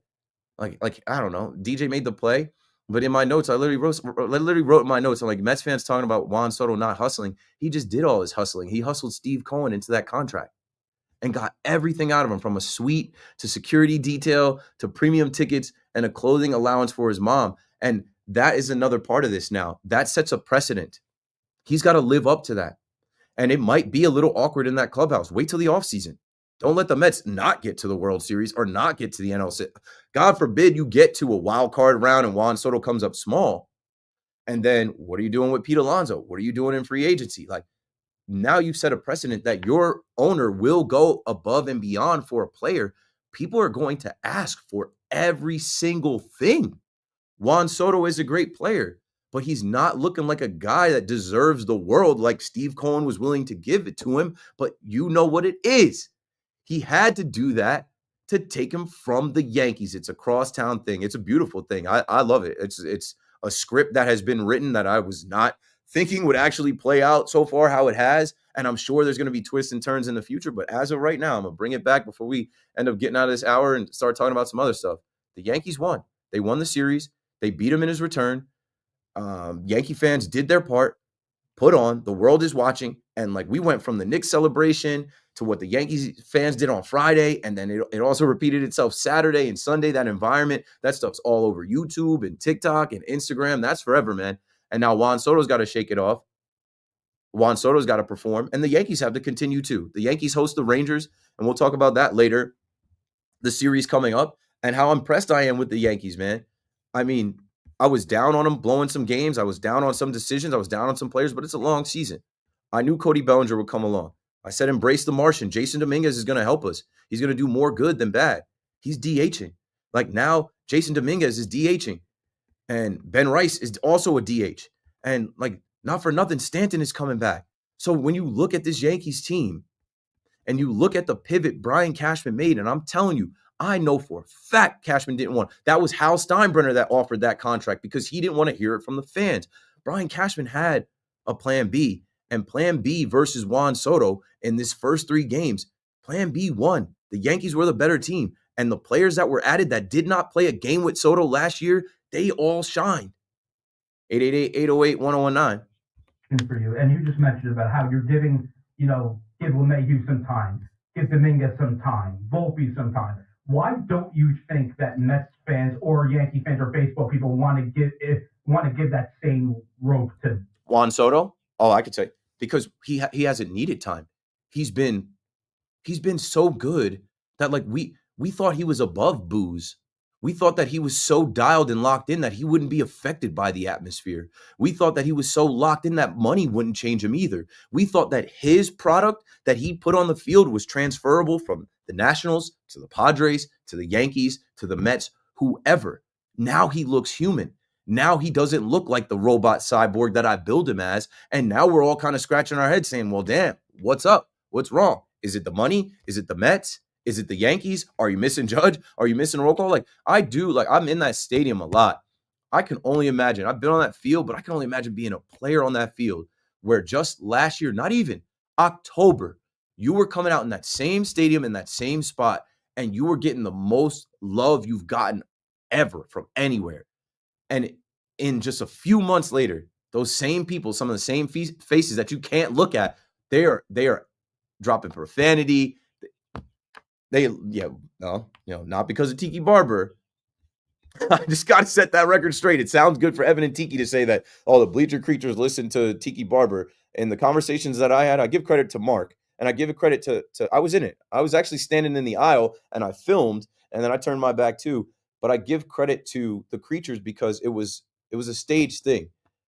Did we still boo him? Of course. Did we still chant things at him? Of course. Did we still show our disdain? But for the purpose of, hey, Juan Soto's back in right field, zoom in on section 203, backs were turned. And Mark said in the interview, and Mark was interviewed by ESPN and a couple other outlets, he did not mention getting the idea from Tiki Barber. He said he turned his back on us. We can turn our backs on him. Well executed. Well done. Yesterday, I thought that was great. I thought the Soto tip of the cap was really, really good. It was good initially, but then his performance didn't back it up. And just at that moment, getting booed by 45,000 people, him tipping his cap and smiling to them, because he smiled. He took his hat off. He said something to Wells, I believe, said something to Rodano, who was on the mound, and legit took his cap off and said, I got you guys to a World Series. It didn't mean anything because we didn't win, but I got you guys there, and this is the payment that I get. I respect it. My hat's off to you for booing me. Yeah, he didn't get us to the World Series alone. That was a whole team effort. He was part of it, but like that is in the past. In the way that the timeline went, he helped us get to the World Series. We'll never forget the Hunter Gaddis at bat and him even having the catch to send us to the World Series, but we lost the World Series. We don't care about losing World Series. Like if we won the World Series, it might be different. If we won the World Series, he would have got a ring and he would have been applauded and all that. But we lost the World Series, and in the timeline, you chose to go to the Mets. And basically like that, we took that as like, yo, to hell with everything that you know, all those Yankeeographies you watched, all those games, what your grandfather and grandmother told you about the New York Yankees, 27-time champs, that means nothing to me. So you mean nothing to us. Do you think he would have stayed if they would have won the World Series? I know it's like, yes. Yes, you do. So I said everything happens for a reason. Before we even got to, this and this series and the universe never unconnects, the players that were added to this team that didn't play with Juan Soto shine this weekend. Before we got to that, I said, he wasn't meant to win the World Series with the Yankees. Awkward. That would have been super awkward, right? Because I think, like, I use Teoscar Hernandez as an example. Teoscar Hernandez had a 1-year deal with the Dodgers, and Teoscar Hernandez was a free agent for a little while. He's an outfielder like Juan Soto. I thought his contract would be impacted like Juan Soto's, or impacted by Juan Soto's, because Juan Soto got so much money. He didn't. But man, Teoscar Hernandez was emotional about the Dodgers, the team, the family, the fans, and what it meant to him. And I remember tweeting it out. I'm like, would Juan Soto have acted like this if the Yankees won? No, he was Juan Soto. The most important person to Juan Soto is Juan Soto. And it is hard to build a team culture around a guy like that. He has to change. He has to buy into the Mets culture. The Mets culture is established. Lindor already established it. Pete has been in it. Guys like Nimmo and McNeil have been around. David Peterson, McGill, Edwin Diaz even. Those guys have been around. Juan Soto now has to, leave his paycheck outside of the clubhouse and fall in line with the team. It would have been hella awkward if they actually won the World Series and then, like, you're coming back as a Met. You're like, I don't know. It would have tweaked the fan base a little bit because we do celebrate guys who won here. He didn't win here. But you think he would have stayed? You think he would have stayed? I think he would have had more of core moments. It's one thing to spray champagne through the DS, the CS, and get into the World Series. But to win the chip and have the parade and go through, it would have been really hard for him to walk away from $760 million and being immortalized as one of the guys that helped the Yankees end their drought and get 28. 888-808-1019. Let's sneak another call in before we break. Sixto in New Jersey on the Fan. You got it. What's up, guys? First time calling. Thank you for taking my call. And I just wanted to mention, as a Dominican like Juan Soto, we have a saying in the Dominican Republic. It's not the same thing to call on the devil than to see him appear.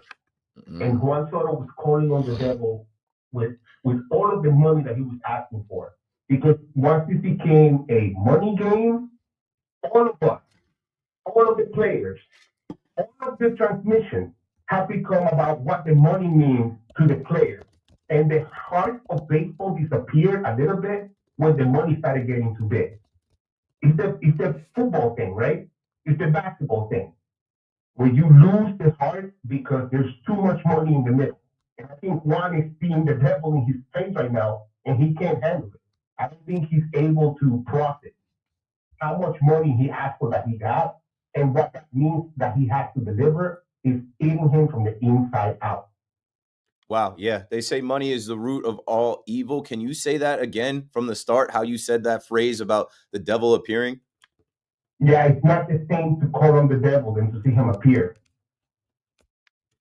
Great call. I'm stealing that. Yeah, go ahead, brother. It's a Dominican thing for a long time, and he really is that. He's like, oh, I want my millions, I want my millions, I want my millions. What happened now? Now you doing nothing. Because now the pressure of you asking for that money, as you've been saying all night, you have to deliver for that money.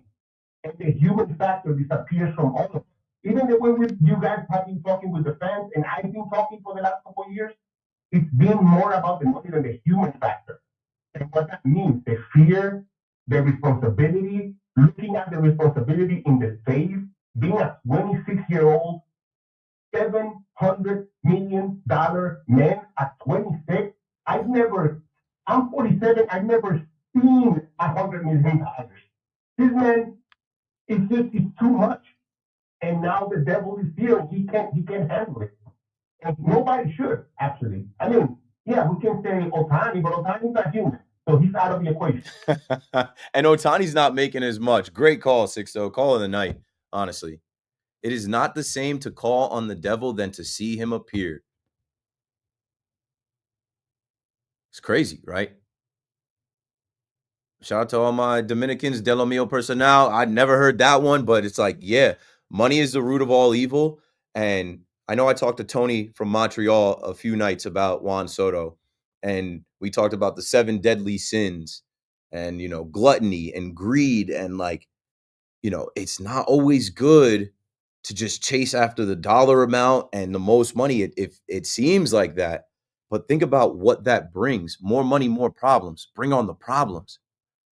Like Juan Soto seems like he's got a lot of problems just baseball wise. Who knows what has changed in his life? As much as they talk about family and the Supreme Court of Soto, who knows what dynamic has changed with his family? He's such a family man. I don't want to get that deep into it. It's 9 o'clock. Let's move off of it. When we come back, we're going to talk about your New York Knicks. I'll still take your calls on Juan Soto. I'll humor you, but I'm going to fill the air with takes about the Pacers and the Knicks and the series coming up. I'm excited for the Eastern Conference Finals. I'm trying to go. No, I'm not a Knicks fan, but I'm also not a hater. Keith McPherson on the Fan, BRB.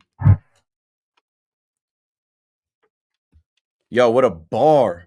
What a bar. Hold on, chat. It is not the same to call on the devil than to see him appear. Guarantee you, Judge does not rock with this guy. But because it was national television and it became a story, Judge went and, talked to him and dapped him up and even talked to him on the base path. But think about it. Judge had to really go out and prove it and fight for his money. And Judge was all about loyalty, could have taken more money to go home. But their philosophies are just different. They're just different kind of guys. Judge is always about the team. Juan Soto wasn't about the team. I said we were going to boo his ass based off the way that he handled himself Game 5. Said that he's available to all 30 teams. What about the bleacher creatures? What about the fans, Juan? Oh, yeah, well, that should influence management upstairs. Interesting. Well, then, how come reports come out today that not only did Juan Soto duck the mic'd up Shout out to Brandon Nimmo, did a good job. He didn't want to be mic'd up. But after the game, he ducked the smoke. He ducked the media. He ran out. Right? Bob Clappish writes, he's not the same stand-up guy who was always at his locker last season. Even after being skewered on Friday, Soto spoke of the obligation to take it like a man. 2 days later, he was running for the exit. How come Juan didn't want to hold court after Sunday Night Baseball? Yeah, you're feeling some type of way. I'm feeling some type of way too tonight, baby. Let's get into it. Good job, Gabe.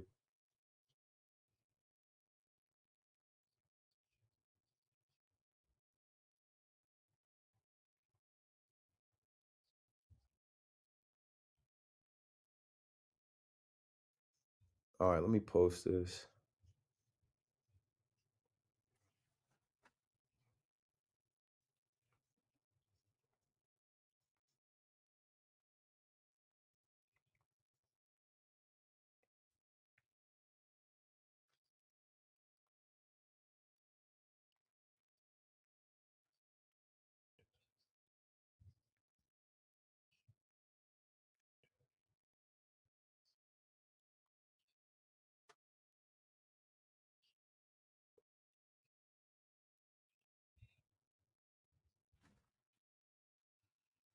Yep. What's up?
Becoming another Bobby Bonilla. Like, I'm sorry. I love baseball and how we all think things are gonna be one type of way and then they turn out to be another, even if it's only for now. It's just people's reaction to this stuff is hilarious to me.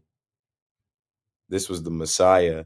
This was the best player in baseball. This guy was the change. This guy made it a Mets town. This guy, like, please. Oh, that's a fair ball. And I said the Yankees last year put Juan Soto in left, Verdugo in right. I guess it was an experience thing.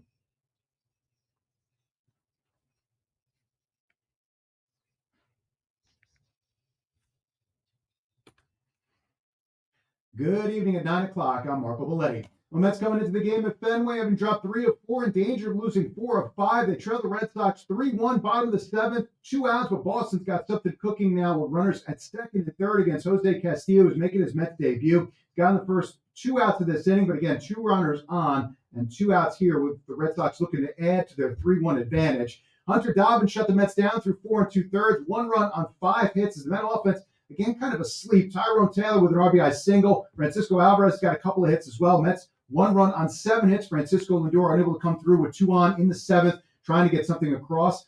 Kodai Senga started the game a little rough early, able to settle down. 3 runs on 5 hits through 6. He struck out 5. He walked 3. Now Castillo able to get out of trouble. So the Mets, we go to the 8th inning with the Red Sox lead the Mets 3-1.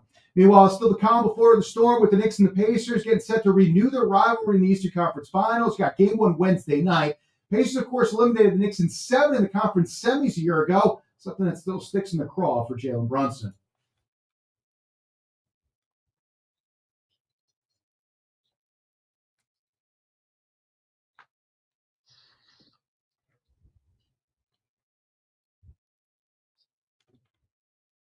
And former Jets GM Joe Douglas on his way back to the Eagles, that in a senior scouting role. 61 degrees, clear skies, Central Park. That's happening. I'm Marco Belletti.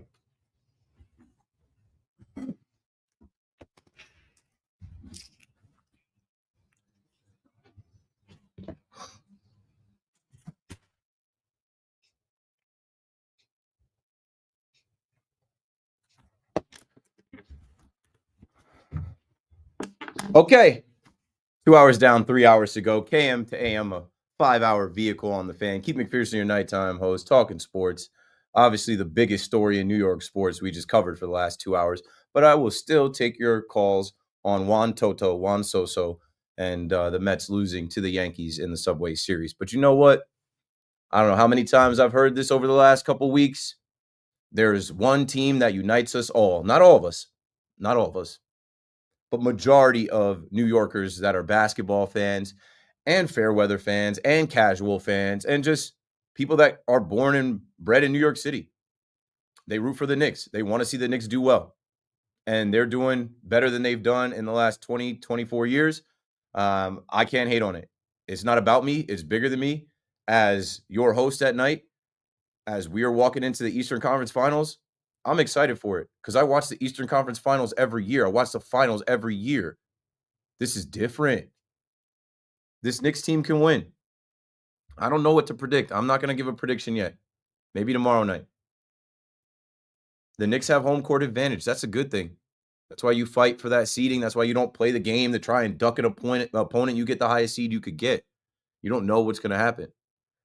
There's so much that's being made of revenge. I listened to Jalen Brunson and Josh Hart talk today, and Josh Hart wasn't talking about revenge. And I think the players, and not the fans, the players understand that attrition is a part of the game. Guys getting hurt, guys not being healthy. Josh Hart talked about not being able to play the way that he wanted because he was hurt. But knock on wood, the Knicks are healthy now. But now they face a team that is deep with a deep bench. They face a Pacers team. Like I've been saying, their name fits their style of play. They like to run. They can score in transition. They press. They can shoot. And if you're not conditioned, a team that can go this deep, about 10 deep, they can beat you like that. But I still look at the Pacers as like, you beat a hurt team again. You beat the Cavaliers, and they weren't at 100% from Darius Garland, Evan Mobley, DeAndre Hunter, and even Donovan Mitchell, who tried to be Spider-Man, literally tried to be the hero and save the day, but couldn't get it done on his own. So as I look at this matchup with Indiana, and I went on a rant the other day, I don't care for Indiana. Why would I root for Indiana over the city of New York in anything? I'm not rooting for the Colts to beat the Giants. The Giants decided to beat the Colts and give up that first overall thing. I'm rooting for the Knicks to do something that we haven't seen in a long time, for these young Knicks fans to do, as Juan Soto grounds out, leading off the top of the 8th. Still killing worms. I'm sorry, I'm watching the game, bro. Some people can't watch the game. Juan Soto, who I just called Juan Soso, another ground out. That's not it, Juan. Team's down 3-1. It's the 8th inning. The Mets are down to their last 5 outs. But yeah, let's start talking about the Knicks. And I see some Knicks calls popping up, Juan Soto calls we'll get to. What I'll say is the Knicks have home court advantage. And I think what also will play to their advantage is the fact that they played Friday. The Pacers have been on the shelf. They're going to have a full Wednesday to Wednesday without playing a basketball game. They got to travel here. They got to deal with New Yorkers, deal with New York fans. And you owe them one, right? The video popped up on my timeline of Miles Turner, who I can't stand. I think his fits are whack. I think his voice is whack. I think his whole steez is like just the way he carries himself. He's a cornball. Miles Turner trolling Knicks fans outside MSG after the Knicks lost Game 7 to the Pacers a year ago. Remember how hurt you were? Remember how you felt like Loogie says, you were the uncrowned champions? Remember how you felt like, man, we would have beat these guys if Brunson didn't have, a broken hand, if OG didn't have the hamstring, if Josh Hart didn't have the abdominal injury, if Embiid didn't tackle Mitchell Robinson. But nobody cried for the Knicks fan. Nobody caped for the Knicks fan like they caped for Tatum and the Boston Celtics, and we find out, Jaylen Brown was playing with a torn meniscus, and the Celtics were banged up, and that's why this happened. There's always an excuse, right? The Knicks don't get any excuses. So don't make any excuses for them, but don't quit on them either. Through the Pistons series and through the Celtics series, I took calls and hosted shows every night after these games. And I think because I'm not a diehard, lifelong Knicks fan, I can look at it objectively. I can look at it as a basketball fan. I'm like, they're going to win the series. And they won both series in 6. And I listen to fans quit on them and say that they're not tough, that they don't have enough chemistry, they're not gritty enough, they're weak, guys disappear, this guy's getting paid too much money for his performance, this guy and this and this and this and that, and Karl Anthony Towns, and I don't know about the trade, and look at Dante DiVincenzo and Julius Randle and all that. Belief is needed now. That has been my phrase around the Knicks. If you've believed in the Knicks your entire life where you didn't jump ship, become a Brooklyn Nets fan, you didn't jump ship and be a Lakers fan or a Boston fan or a Warriors fan or a Bulls fan, that's another thing. I'll say it again because I know people aren't liking it. If you are a Knicks hater, you need to stand down right now. It is not your time. They will not let you live out here talking down on the Knicks. Just watch. If you want to hate, if you want to pick the Pacers in 6 or 7, do that. But just know, the Knicks have it all right in front of them to not just get to the finals, but win the finals. And if that happens, this city is going to be flipped upside down. If that happens, Manhattan is possibly going to sink into the Hudson River. If you thought it was crazy after Game 6 out there, now people know you can climb those billboards. Now people know those poles weren't greased. Now people are ready to go out there and make the next side talk video. And so here comes Tyrese Halliburton and his beef with Wally Zerbiak. Great. I love the theater. I love the dynamic of these things. Here comes Reggie Miller, and we'll play the clip. I know Connor had it last week. It might be in the system. I'm going to send it to Paulie too. Because I do think it's crazy. You don't think it's crazy that Reggie Miller calls games and will call some of these games? And he's a former Pacer and a Knick hater, and he's open about it. He's clearly open about it. And you guys remember with the Reggie Miller chants, that stuff is back on. So I'm looking forward to the series just for the history, right? The last time the Knicks were in the Eastern Conference Finals, it was the Pacers who knocked them off. So you owe them for that too. You owe them for being hurt last year.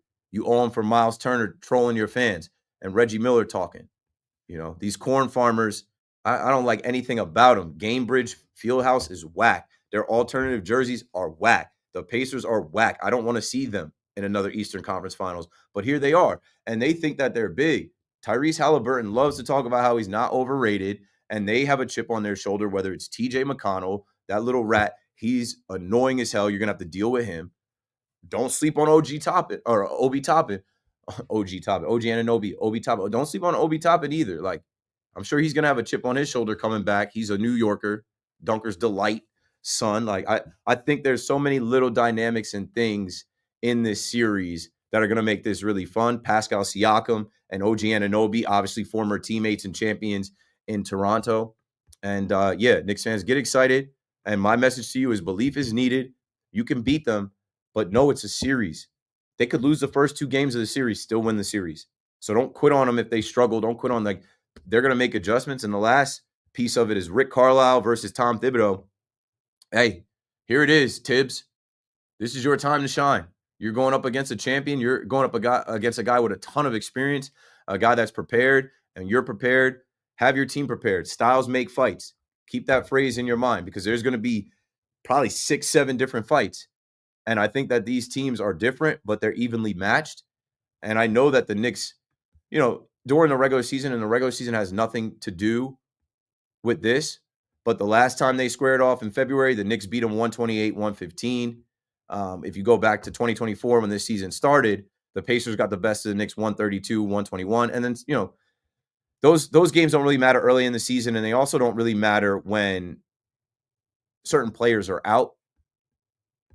I think the Knicks have the advantage. They have home court advantage. They have the Garden. And the fact that the last game that was played in the Garden was a party from start to finish, that can carry over into game one. You take game one, and you're off to the races. 888-808-1019. To hell with Indiana and the Corn Farmers. I think Friday night we were naming all the random Knicks that this is for, all the random Knicks that you watched. In my notes, somebody put up a picture of Enes Kanter and Trey Burke. And I'm like, that wasn't even a long time ago. Some young kids, like I had to watch Trey Burke pick and rolls with Enes Kanter, right? It wasn't that long ago that you were watching Evan Fournier and Kemba Walker. Like now, this Knicks team has talented players. This Knicks team has experience, and I feel like they gained experience through the playoffs. They gained that experience that we were like, they don't have the chemistry. They're not there yet in the regular season. I doubted them. I'm like, they didn't draft this team. They kind of threw this team together in the last year and a half. I don't know if they're going to be able to rock with a team like the Celtics that have been in battles. Well, they beat them. Now let's see if they can get revenge and beat the Pacers. 888-808-1019. Mario, Long Beach, back on the fan. On the Knicks, which is interesting. I agree with a lot of the things you're saying. I really like the series. I think they're going to do really well. And we have to root as a Knicks fan. We got to root for Minnesota because you know what happens if Minnesota wins. Of course. Then you have home court advantage in the finals. Wow, man. That'd be kind of nice to come back and have like now they're going to be playing against two of the players on Minnesota who were on the Knicks last year. So the storylines and the script writes itself for that next round. And even if it's OKC, Isaiah Hartenstein is over there with them. So yeah, this is going to be great. Exactly. But if Minnesota's the one and they can beat Indiana, they're favored to win. They're the favorite team. Let's get to game one and take this series one game at a time. It is not going to be easy.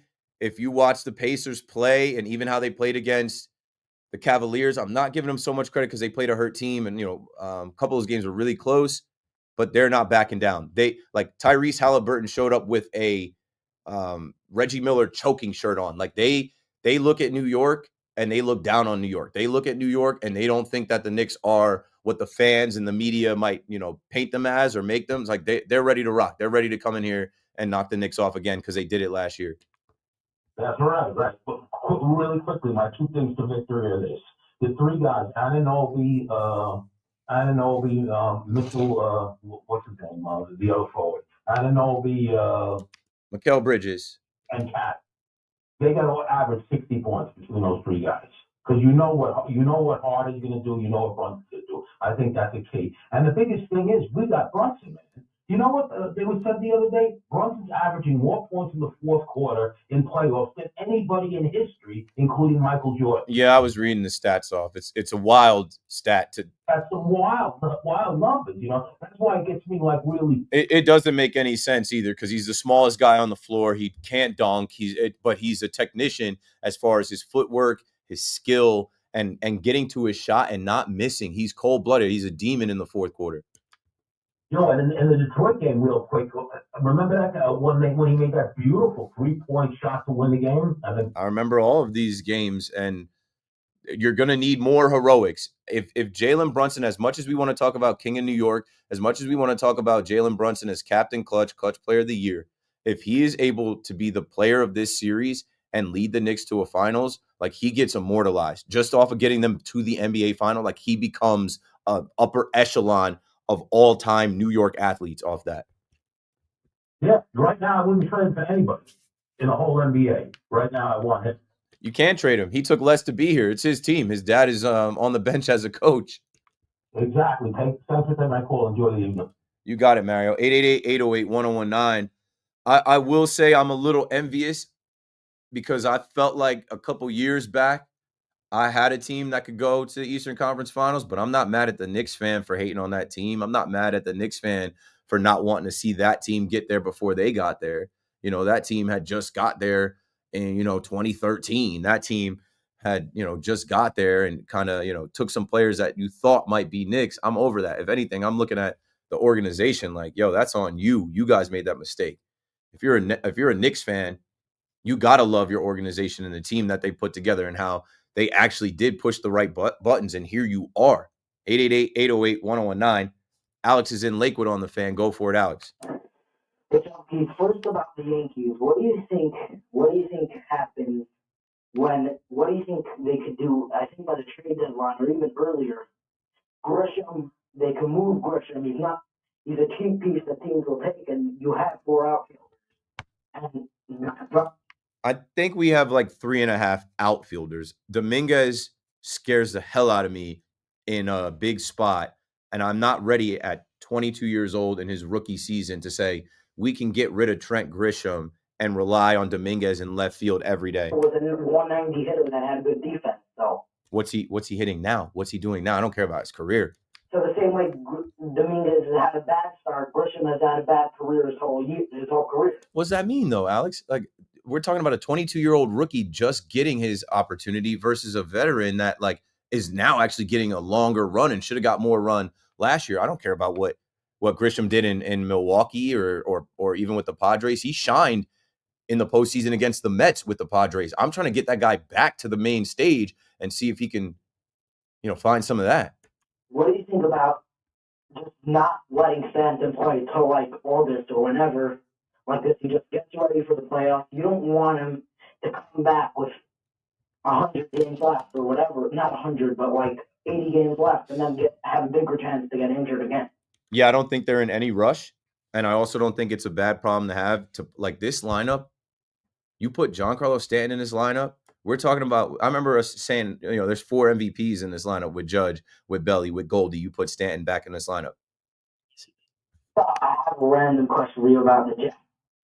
Do you think since they didn't put, I think if Aaron Rodgers would have signed with the Steelers, then they would have put the Jets in Sunday night or Monday Night Football.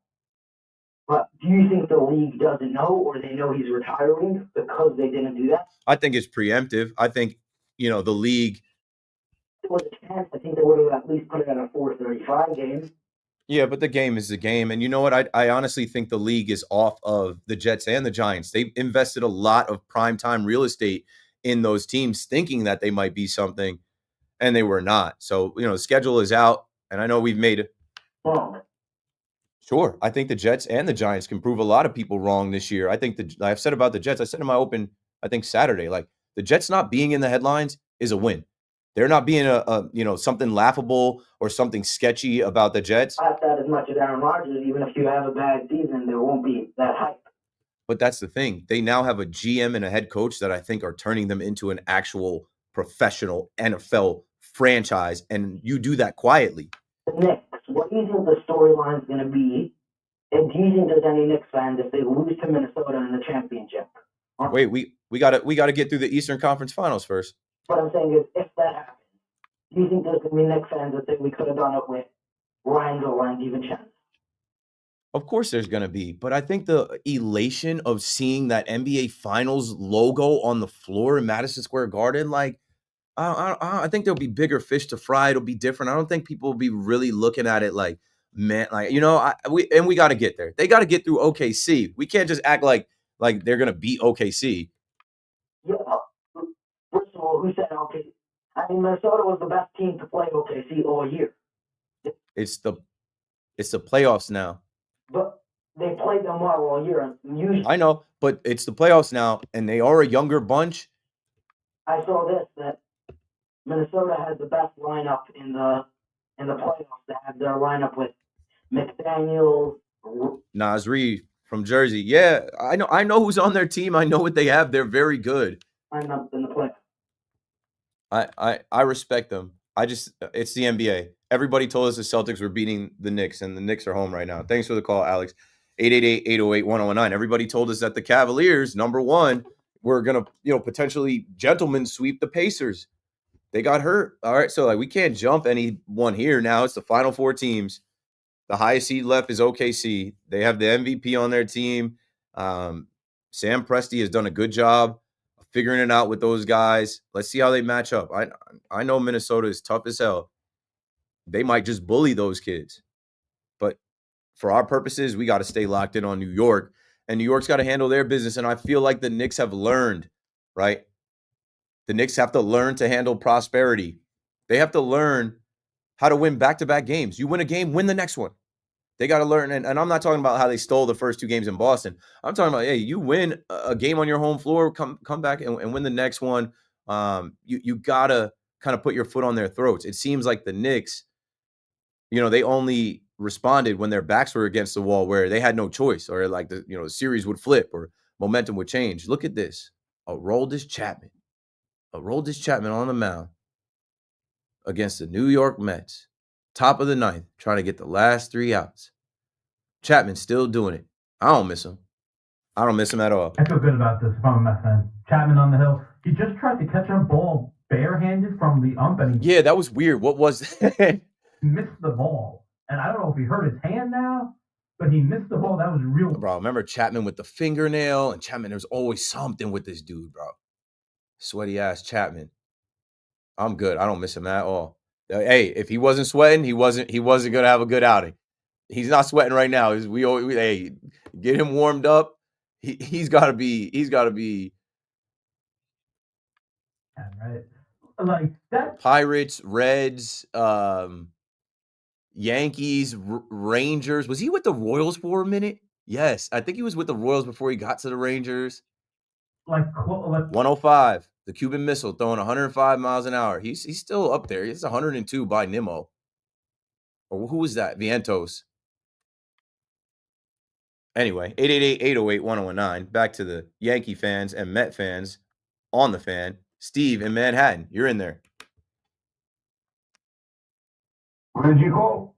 You, Steve. Steve in Manhattan, you're live. Oh, okay, great. Thank you.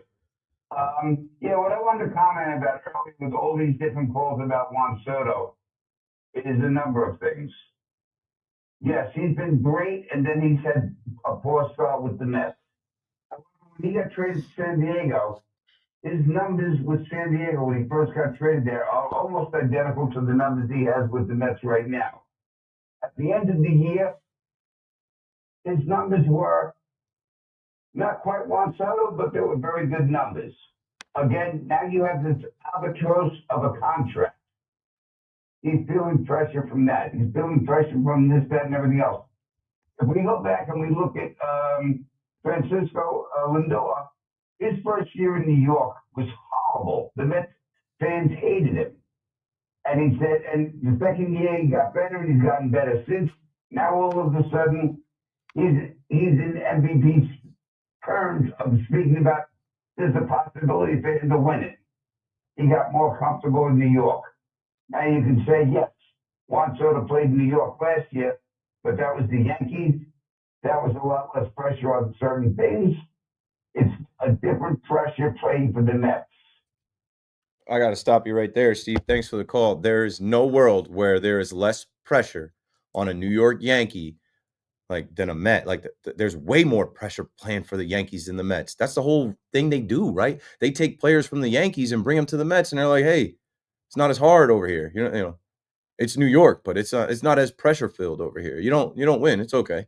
We don't have the history that the Yankees have. We don't have the expectations that they have. Speaking of that, Mets lose. Needed some help against the Red Sox here, trying to keep the Red Sox back. Mets lose. Francisco Alvarez grounds into a double play. 3-1. Taking your calls at 888-808-1019. The Mets lose back-to-back games. They are now 29-18. And we'll take a look at the box score and what Kodai Senga did and what the lineup did not do. The Mets offense continues to struggle. One run is not going to cut it. One run is not going to get it done. And yeah, with Juan Soto, to respond to your total call, Steve, talking about the Padres and the contract, whatever, the book on Juan Soto as a Met is just beginning. Just this one chapter is closed as far as What will Juan Soto do in his return to Yankee Stadium? How long did we talk about what Yankee fans would do? And I was getting on the fan telling you guys exactly what was going to happen. Like, I don't know why we have to spend so much time. They're going to boo. They're going to chant F. Juan Soto. They're going to be signs. They're going to be T-shirts. It's going to be loud. I'm like, if we turn our backs, not to any action, and if we turn our backs, not to his first at bat, who turns their back to the game? We'll turn our back for a photo, a Soto photo. 888-808-1019. Steve is in Rockland on the fan. What's up, Steve? You know, Keith, the thing that struck me more than anything is that today, if you looked at the box scores, Jason Dominguez has the same average as Juan Soto. That's insane, actually. And something that was very telling. I mean, it just kind of like, whoa. It was just a whoa moment. I'm not going to comment further, but you said something that I found just intriguing. What you said about Steve Cohen and how he put himself in a way behind the eight ball for future negotiations. I had not really considered that aspect of it because he gave away, all of these other perks. All right. And I was like, wow. So it was like I thought that was very good insight. And here's something I want to say about Brunson. Okay. When the Knicks signed him, I was looking around for something that was not, maybe like being covered mainstream. And the thing that struck me and made me confident in the signing was that one of the people who was really upset about it was Luka Doncic. He was Yep. Was the dude he was complaining that Dallas let him get away. And just on that point, Dallas had Luka Doncic and they had Jalen Brunson on the same team, and they let them go. How does in the NBA, if you look at the way the Knicks mismanaged everything for years, it's going to take them years unless they're incredibly lucky. And it just did get very lucky, didn't they? Now that you mention it, right? They're going to have the number one pick, right? That doesn't really mean anything. But how long is it going to take that franchise to recover from those missteps? I mean, it's just 2 years. 2 years. Thanks for the call, Steve. I gave you some runway, and I'll try and answer, and then we got a break. It's going to take them 2 years. They're about to get Cooper Flagg. They're going to add Cooper Flagg to a team with a recovering Kyrie Irving, but also AD. And like Cooper Flagg is real. Like maybe his rookie year he's not dominant, but by the time he's in his second year and Kyrie is back, and like the Mavericks will be fine. And the NBA made sure that they'll be fine because they need that Dallas market. It's one of the larger markets, and those fans literally showed up to American Airlines Center with a casket, and they went viral chanting and ranting and raving, and they stopped coming to games, and you can't lose that market. Even with the conversation about the owners, the part owners that Mark Cuban sold the team to, and them having a casino in Vegas, and them having hopes and dreams of opening a casino, and all that conspiracy stuff that started around the Mavericks. Somehow the lottery ball bounced their way, and they got the number one overall pick. Let's go backwards, though. It was 2022 when Jalen Brunson had that big game over, I think, the Utah Jazz. I think he dropped like 30 points. Yeah, Brunson had 31 points on 12 of 22 shooting. And that was while Mavs superstar point guard Luka Doncic recovered from his left calf strain. So honestly, like Brunson being a second-round pick, Brunson being under the radar, when guys play basketball and they practice with you and they work out with you, they know who is who. They know who is who and what is what and who's real. And when Brunson stepped up in that game, that was when I remember being like, hey, this kid from Villanova that's a champion, like when they actually give him the rock and let him, like he can get busy a little bit. But they didn't want to pay him. Mark Cuban and them let him walk. They had Luka. There are people saying now their bigger mistake was losing Brunson and not Luka. Look at what Brunson has become. But everything happens for a reason. I think he became that with the Knicks. He took it on. He wanted to be a Knick. His dad was a Knick. He had been in the area like he wanted that. Now let's go backwards again here. Steve Cohen giving Juan Soto everything that he asked for. You give him an inch, they're going to take a mile. And it isn't just Juan Soto. It was the entire Supreme Court of Soto. The Yankees drew a line in the sand. So when I talk about now, it sets a precedent, and it sets a weird one. There's already a weird one in your clubhouse because there are players that are more impactful or just as impactful or just as good, and they're going to ask for things or have their manager or agent or someone ask you for it. And then you're going to have to do some things that, like, you can't set that precedent of giving these players everything. The Yankees had some rules in place. Derek Jeter paid for the suite with his dad and his mom and his sister and his nephew. Like, they paid for that suite. It's a business. We sell these suites. We can't gift it to you. That would be a loss. On top of $760 million, you can pay for it. No. Security detail, a clothing allowance for your mom. You come on, Juan. You should already be paying for mama's closet and all of her clothes without somebody like why does that have to go through us? The Yankees drew a line because they said, we've had Mariano Rivera here. We've had Derek Jeter here. We have Aaron Judge here. Aaron Judge is paying for his suite. We're offering you almost double what we're giving Judge. We're not going to give you a suite on top of that. I'm sorry, bro, but no, you'll be a DH in 5 years. No, we have to draw the line somewhere. We want you back, but no, we're not going to sell our soul to you. It's funny, right? Now go back to Dominguez. What was funny was in the stadium, Juan Soto's in right field or Juan Soto's batting, and they're chanting, Jason Dominguez, we want Dominguez. We got Dominguez. Now, the Yankees didn't necessarily like plan it this way, but I joked about, we've got a young Dominican outfielder who's a top prospect, who's coming into the league young, who's going to enter our outfield. We're good over here. Dominguez has been pretty good as of late. 888-808-1019. We'll continue to talk about the Yankees. Get your reaction on the Mets losing to the Red Sox in game 1 of that series in Fenway 3-1. Of course, we're going to continue to talk about Juan Soto, but I've opened the floodgates for Knicks fans to tell me what they think about the Eastern Conference Finals against the Pacers. Your nighttime host, Keith McPherson on the Fan, halfway through a 5-hour KM to AM. Don't go anywhere. We're coming right back.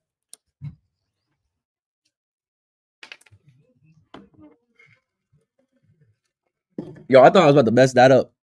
I thought I was about to mess that whole, phrasing up on the way out. Let's see what y'all talking about in the chat. I see they throwing money in the chat, and I can't ignore them throwing money my way. Beavis Lee Ray, what a name. Keith, for Subway Series, Yankees win. The Yankees win. Bang. Juan LeMayu. LeMayu bald. Good to see La Máquina back. Anthony, another $5 for the diaper fund. That's why he said for the little man.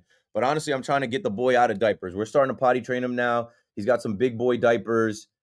I'm starting to tell him, like, bro, when you got to pee, you got to tell somebody. When you got to poop, you got to tell somebody. But what he's starting to do is tell us after the fact. And usually when he sleeps, he wakes up in the morning with what I call a pissy diaper or a poopy diaper. So the first thing he says in the morning is like, pee-pee dada, poopy dada, or he'll say like little poopy, big poopy.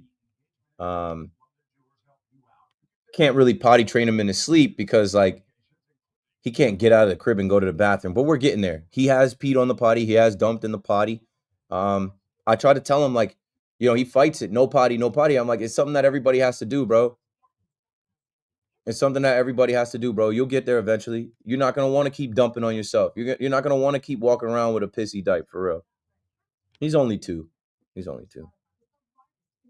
But anyway, back to the conversation at hand. Appreciate all y'all pulling up for another KM to AM. This is an easy one tonight, man. I was like putting notes together. I'm like, I'm listening to some of the shows in and out. I listen to a little bit of BT and Sal. I listen to a little bit of Evan and Tiki. And I'm like, I don't want to listen too much to them because I already have my thoughts and takes from the weekend. And I'm going to let it rip. And I had a lot of people hitting me like, bro, hold it down. I had a lot of people hitting me like, yo, do your thing tonight. You got to cook tonight. I'm like, easily. Well, damn, it's mad. Wow, I'm not even paying attention. Over 2,500 people in the chat. So that's why I'm like, the chat going crazy. I told Beavis, try some patience sometimes, man. Keith is a real one. Who are we talking to? I thought you were going to say, try some patience with my child. all parenting is, especially when they're young, is patience. And you got to learn. I'm a jackass. All good. I was wrong. Keith is cool. It's okay if you come here and hate on me because all this stuff is monetized. My YouTube, my Twitter. I don't mind haters. If you say something ridiculous or out of pocket, I could just mute you and get you up out of here. I even see what you said. Let's see. Thank you, Keith. I was wrong. Thought you ignored super chats. Cool support. Nah, dude. I'm on the radio right now. Within 8 weeks after receiving claim, additional terms. Hear that? So like, first and foremost, I gotta take these calls and I gotta host a New York City radio show. That's New York in the background. Like there are thousands of people listening to that. There are a little bit over 2,000 people watching the stream. I gotta mind that first. And what you guys don't see is like I have 20 tabs open. I'm reading about Jalen Brunson's game where he dropped 31. I'm reading the box score of this Mets game. My boy Ben sent me a one-sheeter that I didn't get to yet. The homie Gabe hit me with some content to post. Now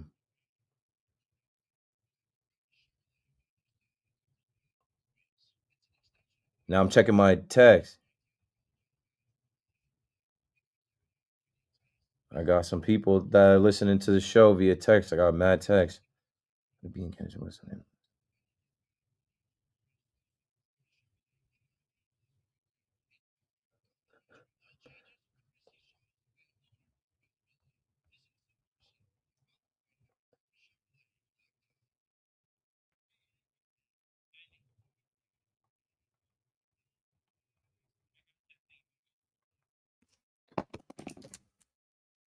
You got the Reggie Miller? Play it coming back. Just play it like, I guess. Yeah, because people might not know. Sure. How much time till we're back? I'm like, can I run to the bathroom? I think I can. I gotta go to the bathroom.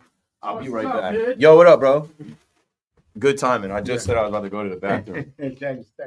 Did you listen to those drops? No, I didn't listen to it. I so busy today, man. Okay, no. Just I want you to. Oh, I go listening to it now. Listen when you go home. Okay. And make sure you can clip them and use them. All right. And then if not, I'll do it again. Okay. I just was like, I did a bunch of them in one sound bite. All right.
NYC, let's keep it rolling.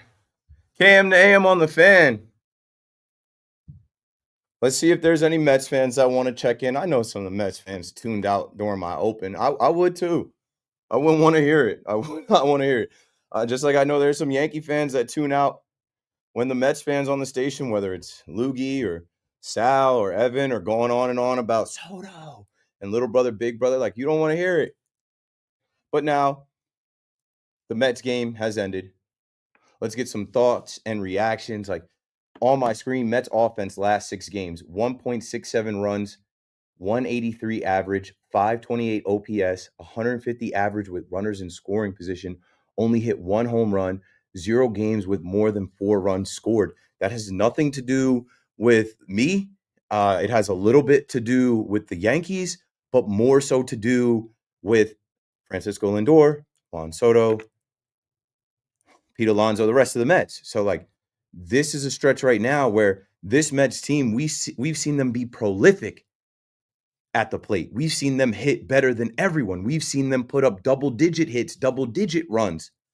What is going on right now? 888-808-1019. Right now, though, we have Knicks fans that want to weigh in. Like I said before the break, it's wide open for Knicks fans to start to believe and start talking about the series and the matchup and what they think is going to happen. Belief is needed now. And, man, you're this close to the dream being realized. How many times did people tell you, you ain't won anything? You didn't win anything. What are you talking about? They haven't won anything. You win this series, you won the East. Let's go to Long Island and talk to Craig on the fan. What's up, Craig? First time, long time. Been listening since day one for you, so hoping to get a ding ding here. Ding, ding, ding. I've been forgetting to do that. I need a sound effect that just plays. Exactly. No, I'm a new dad too, so it's been really cool listening to you. I know you're not supposed to talk about your family, but congrats to you. Hope the nights are okay and the days are fun and everything is going well. Yeah, we're 9.5 months in, so we're past that hump, which is nice. So we're getting some sleep, and I get a chance to sit on hold for 25 minutes and talk to you. But no, I'm a 34-year-old Knicks fan. I remember the '99 finals. I actually chirped at you back in, I had to pull it back up, February of 22. You called me out. I said there's a difference between a Nets fan and a Knicks hater, and you're the latter. And I misspelled the word latter. You called me out. Some of your Nets people are on me, but, I love your perspective as a tri-state loyalist. And, like you were talking about, this is for all those Knicks. This is for the Eddie Curry headband that I got back in the day. This is for Chris Dudley, Tony. This is for T-Mac when he was here. We want to send those Hicks home. There's no reason not to believe, to your point, this was a dream we never saw coming. And, if you run into OKC, that'll be tough. But, why not us? We're healthy, right? Why not? Maybe it's your time. Maybe it's divine. Maybe it's written in the stars. I can see the pathway. I saw it when you went up 2-0 against the Celtics. I'm like, this might be the year, and you don't know when you're gonna have another year. You don't know. Like, you got to be all in, and I know you are. Thanks for calling. Thanks for bringing up the Twitter stuff. I remember that back and forth. Thanks for the call, Craig. And what I'll say too is about like the Twitter stuff. I love it. But stand down. There was a time where the Net fan could poke his chest out and talk to the Knick fan a certain type of way because there was a winning streak going on. There was consistent playoff appearances going on where the Knicks were not. Like the time has changed. And I can't tell anyone what to do, but I'm just telling you, at least, there are people that want me to be like, I forget, shout out to what Nets fans say on Twitter. He's like, you're a spokesperson for the Nets. I'm like, the Nets don't pay me. I'm not a spokesperson for the Nets. I'm a suffering Nets fan like you, bro. I'm mad like you, bro. But I'm not going to take my anger out on the Knick fan. I watch them struggle. I watch them suffer. I watch them be trash. Stay down till you come up. How could I hate on them in my city?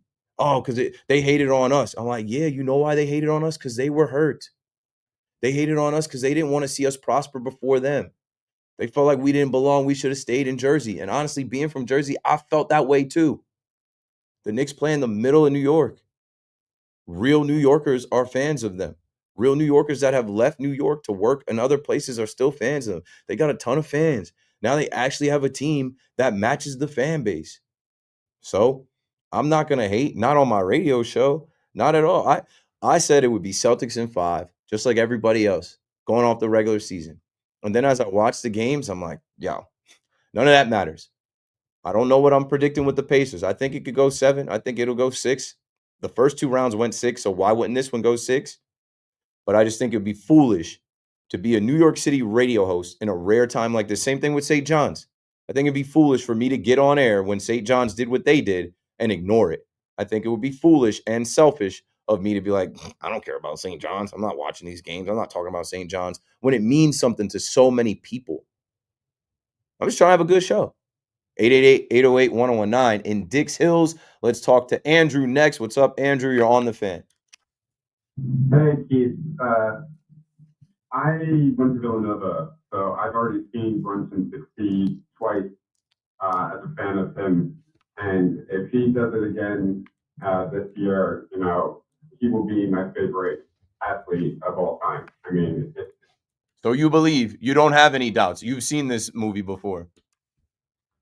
I have, but I have to say, I doubted going into the Celtics series. I went, okay, this is the end of the season. I hope these boys put up a good fight, and they'll mesh again next year. But the reason why I didn't believe it was not because of the players, but because of Thibodeau. I don't think that he has unlocked the offense of this team yet. But if they play like they did in Game 5, that's the offense that can lead this team. In Game 6, that's where people are shooting the ball. The starters getting 15, 20 points each. Hart's getting a triple double. That's the difference. And I finally see what Leon Rose has created in the offense that he dreamed of. There's glimpses of it so far in this playoff. And if they can actually do that on a consistent basis, I believe. I think this team can do it. Sounds good, Andrew. Thanks for the call. Yeah, what I'll say is I can't take what we saw in Game 6 against the Celtics team, who I just felt like they were done, bro. They were cooked. But I know I took calls where people were saying, "Oh no, we're in trouble. The Celtics are alive. We gave them life." And I'm like, they were able to muster up that type of fight and energy in their building. They were able to take the emotion from losing Jason Tatum and get one game like that. And like, not for nothing, the Knicks kind of conceded the loss. And then when Brunson got in the foul trouble, Karl Anthony Towns was a no-show. Like, it's just one of those games that goes back to the conversation around the Knicks that, like, after they win, they don't have the killer instinct. When they're up, human nature, a phrase that has been used this whole playoff run, human nature kicks in to know it's a series. We're all right. We got another game to lose. We're not facing elimination. We're good. In this Pacers series, you hope for urgency. In this Pacers series, wouldn't it be nice to beat them in 5 games? Wouldn't it be nice? But I don't expect it. I think it's going to be back and forth, back and forth. Pray for health and pray that Tom Thibodeau has a game plan for, the 7-8 guys that are going to play for the Knicks to be able to run and deal with the 10 guys that are going to play for the Pacers. And when the Pacers do go to their bench, that the Knicks can like hold them off and go on runs and your guys just shine, your guys that are better. And you are going to need it. It won't just be Brunson. And I know you're a Villanova guy and you've seen Brunson. He's the leader. He, I think, was a champion in high school, college, and now he's trying to get one in the NBA, and he's close. But it's a team game. All these guys got to score the basketball, and I think they have more confidence than they've had all year. If it's Josh Hart wide open, he's going to shoot the 3. If it's OG, he's going to shoot. Bridges, he's going to shoot. If they got to get the game going with Karl Anthony Towns underneath, he'll get going. Karl Anthony Towns, bring the 3 ball back. He didn't shoot enough against the Celtics. I expect him to be shooting against the Pacers. It's going to be a good matchup, and the intensity raises up to another level, man. Like, the Knicks got out of the second round. Just like you said, you thought it was a foregone conclusion that, hey, this is the end of the season. Yeah, because that's what everybody told you. But it doesn't matter what everybody says. It doesn't matter what Bill Simmons and Colin Cowherd and Brian Windhorst and all those guys. And shout out to Wendy. That video is hilarious with the Knick fan running down on Wendy. Fresh on the guy, him and the Pacer fan. Now, the Pacer fan, who's a firefighter, by the way, in New York City, somehow the McAfee show found him, got him on the show today. Halliburton called in, and they're flying him out for Game 4, first class, floor seats, putting him up the whole 9 yards, just because he got the garbage bag everything thrown on. Let's play Reggie next. I mean, he's fine. And this is New York, though. Like, imagine, like, I started digging through some of those videos, too. I saw the Pacers fan that had the Halliburton jersey on. Oh, that's you. Okay, so we're talking about the same guy. I'm like, I thought everybody was safe. That guy you're talking about now, like, the internet, that stuff reaches people. Good things come from it. I saw the police escort him out. Now that guy has become. We all know the internet is typically a cesspool. And like, that's the one thing we can all agree on, along with the Knicks, is the internet could be a real tough place.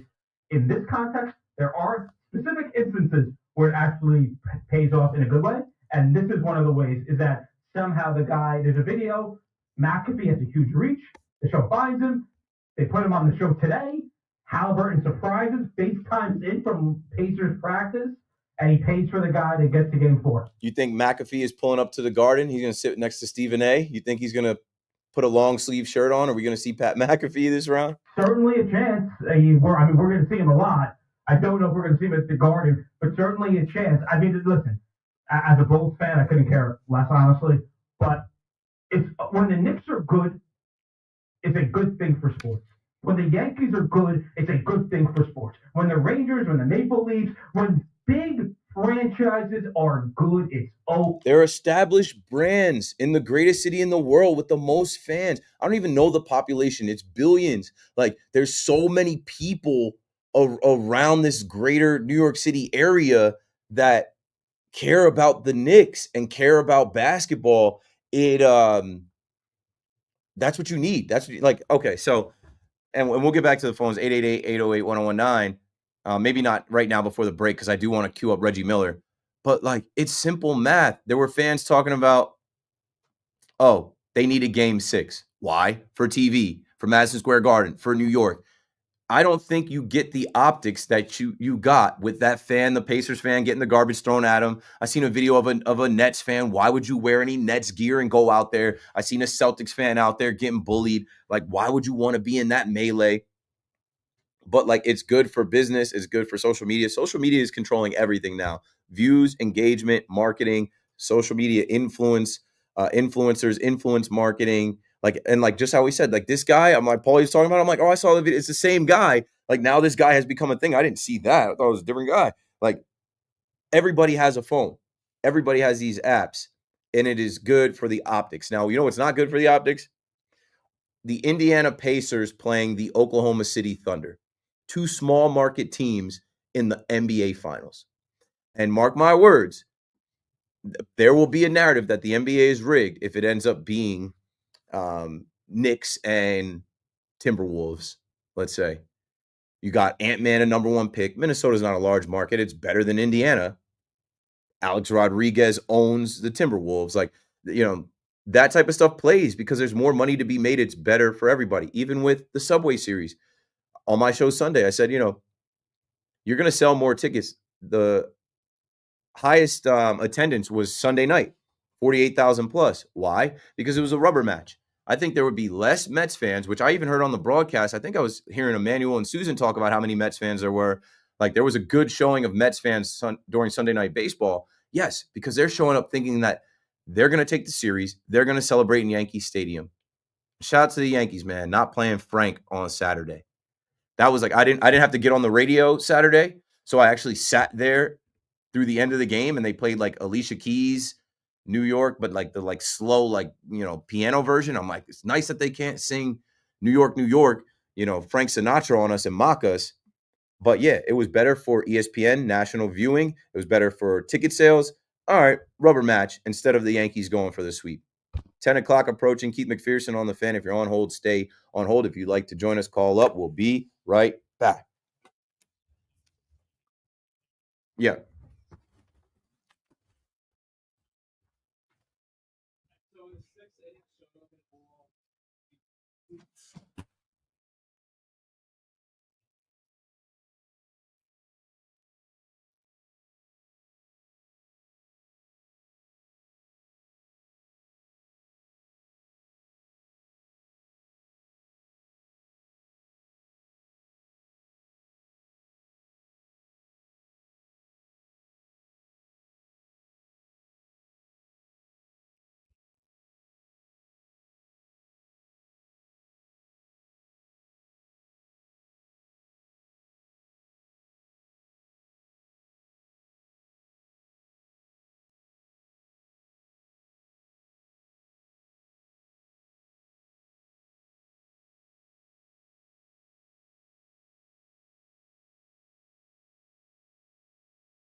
All right, chat. I'm sorry. I'm working in here and I'm talking to my producer in here, and we just got some audio from the post game with the Mets. Juan Soto, when he hit that double off the wall, he only got the first base. He did a little Met Selly. I talked about that, but I didn't see he admired the ball and didn't hustle. And I guess they feel like that could have been a double. Mendoza spoke on it. Juan Soto spoke on it. We're gonna go.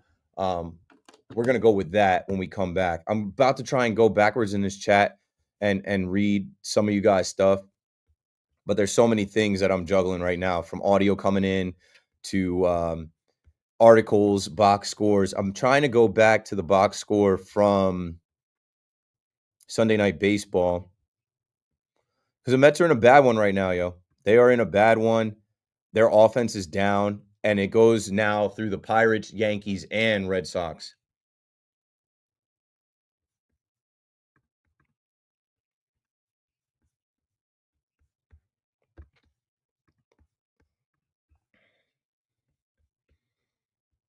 And it's like, who are they missing right now?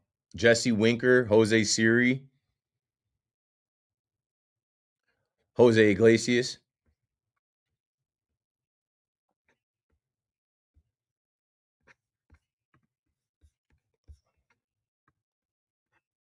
About to get some people complaining for sure.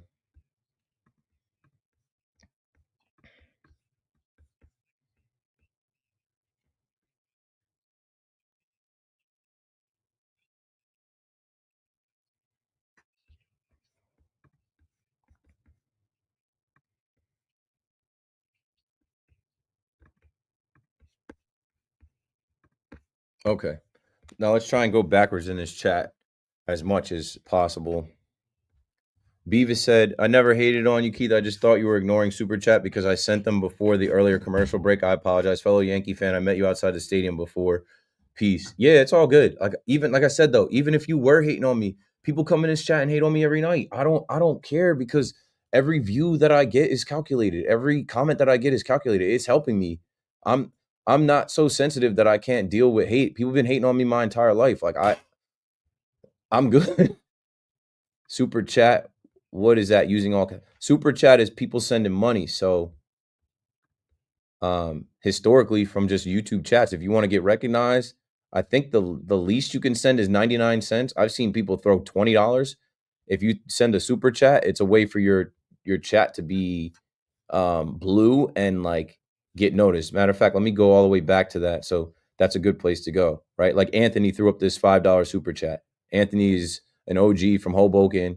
He's been following me. We talk on Instagram once in a while. Solid dude, just mad supportive. And almost every night he throws $5 in the chat. Like, you know, like I'm entertaining in here. Like, hey, I'll give this guy $5 for the, 5 hours of entertainment. $1 an hour is not bad. Let's see here. Apparently, super chats are not refundable, even when they completely ignored save your money. I wasn't ignoring you. I'm hosting a live radio show. Keith, it hurt you rooting for the Knicks as a Nets guy? I think it would if I wasn't a radio host. I think it would if I didn't live in the city and if I wasn't if I was back in Jersey. Like I live in Hoboken and it's pretty much New York. Like I take the train here every day. Now it's warmer. It's one stop. It's Hoboken to Christopher Street. It's pretty much like another borough, but that's like a little technicality. I grew up a Nets fan in New Jersey. I hated the Nets for moving to Brooklyn.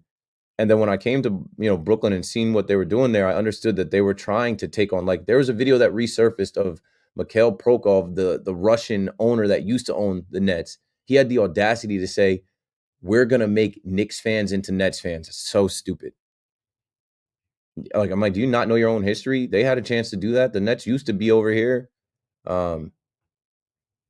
I don't have that in me anymore because I'm so disappointed in the Nets. The Nets should still have KD, Kyrie. The Nets should still be competitive. I'm not going to hate on the Knicks fans because I've seen them be bums for so long. I don't get that. I'm not going to hate on the Knicks when they're finally good. They were trash forever.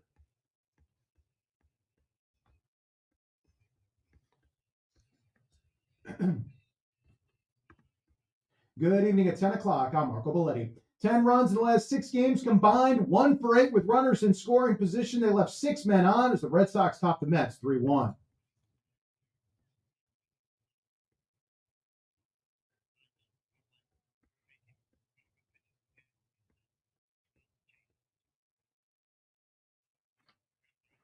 That's 4 losses in 5 games. Kodai Senga settled down after a rocky start. 3 runs over 6 with 5 Ks, but top 6 hitters in the starting lineup combined to go just 2 for 21. Knicks getting set for the Pacers Wednesday night. Indiana knocked the Knicks out in 7 last year, but Josh Hart was quick to say this Knicks team doesn't resemble that one at all.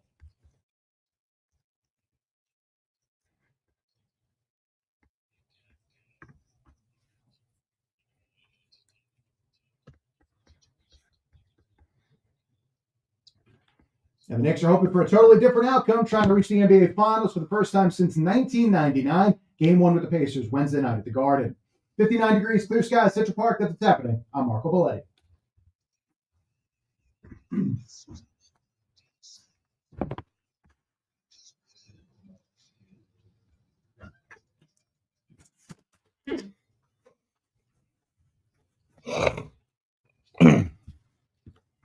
Little Ja Rule on the fan, Keith McPherson on the fan. It just made me think of the Yes Network put a video out about, like, you know, asking fans at the Subway Series, like, what song makes you think about New York the most? And multiple fans were like, New York by Jadakiss. I'm from New York by Jadakiss. I'm like, damn. And they're putting up the album artwork and it's Ja Rule's face. I'm like, Ja Rule snubbed. Jadakiss killed him on his own record. I got 100 guns, 100 clips. That's Jadakiss's song now. But really, that's because of Versus, if you guys remember Versus. Anyway, let's get back to the sports conversation. We are going to play Reggie Miller's words about the Knicks from a couple years back, but we have some other audio we were working on during the break. Now, I was watching the game live, but I'm in the live chat. I'm reading articles. I got 20 tabs open. I'm looking at the calls. I'm talking to Paulie. I did not see Juan Soto so much admire the ball. I thought it was a homer off the bat. But I do remember on air saying Juan Soto just hit a double off the wall, and then I retracted it and said, oh, it was a single. Do you remember me saying that? And then he stole the base. It should have been a double, but he didn't hustle. And I've joked tonight about why has he got to hustle? He already hustled the Mets for $765 million. But, like, no, it's a baseball thing. You got to hustle. And specifically with the Mets, Mark Vientos didn't hustle earlier in the season against the Marlins, and we heard about it, right? It was addressed. Like, Carlos Mendoza addressed a young guy that ain't making any money. So now, you know, Juan Soto's not hustling. And now this is back-to-back nights from Sunday Night Baseball to Monday night against the Red Sox. This can't become a thing. It starts to become so magnified because all eyes are on Juan Soto. He's got to hustle at the least. That's a baseball thing. You got to run out of the box.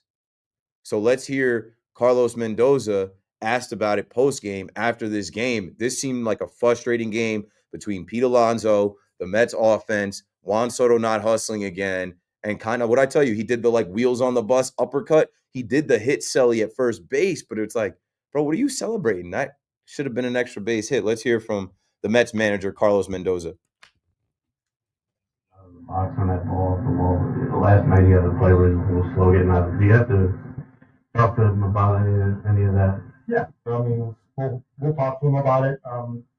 Tonight, obviously, someone gets a hold. One is and knows when he gets it, he's won. You know, and he thought he had it. You know, with a win and all of that. And in this ballpark, or you know, anywhere, but in particular in this one, with that wall right there, you got to get out of the box. So, yeah, we'll discuss that.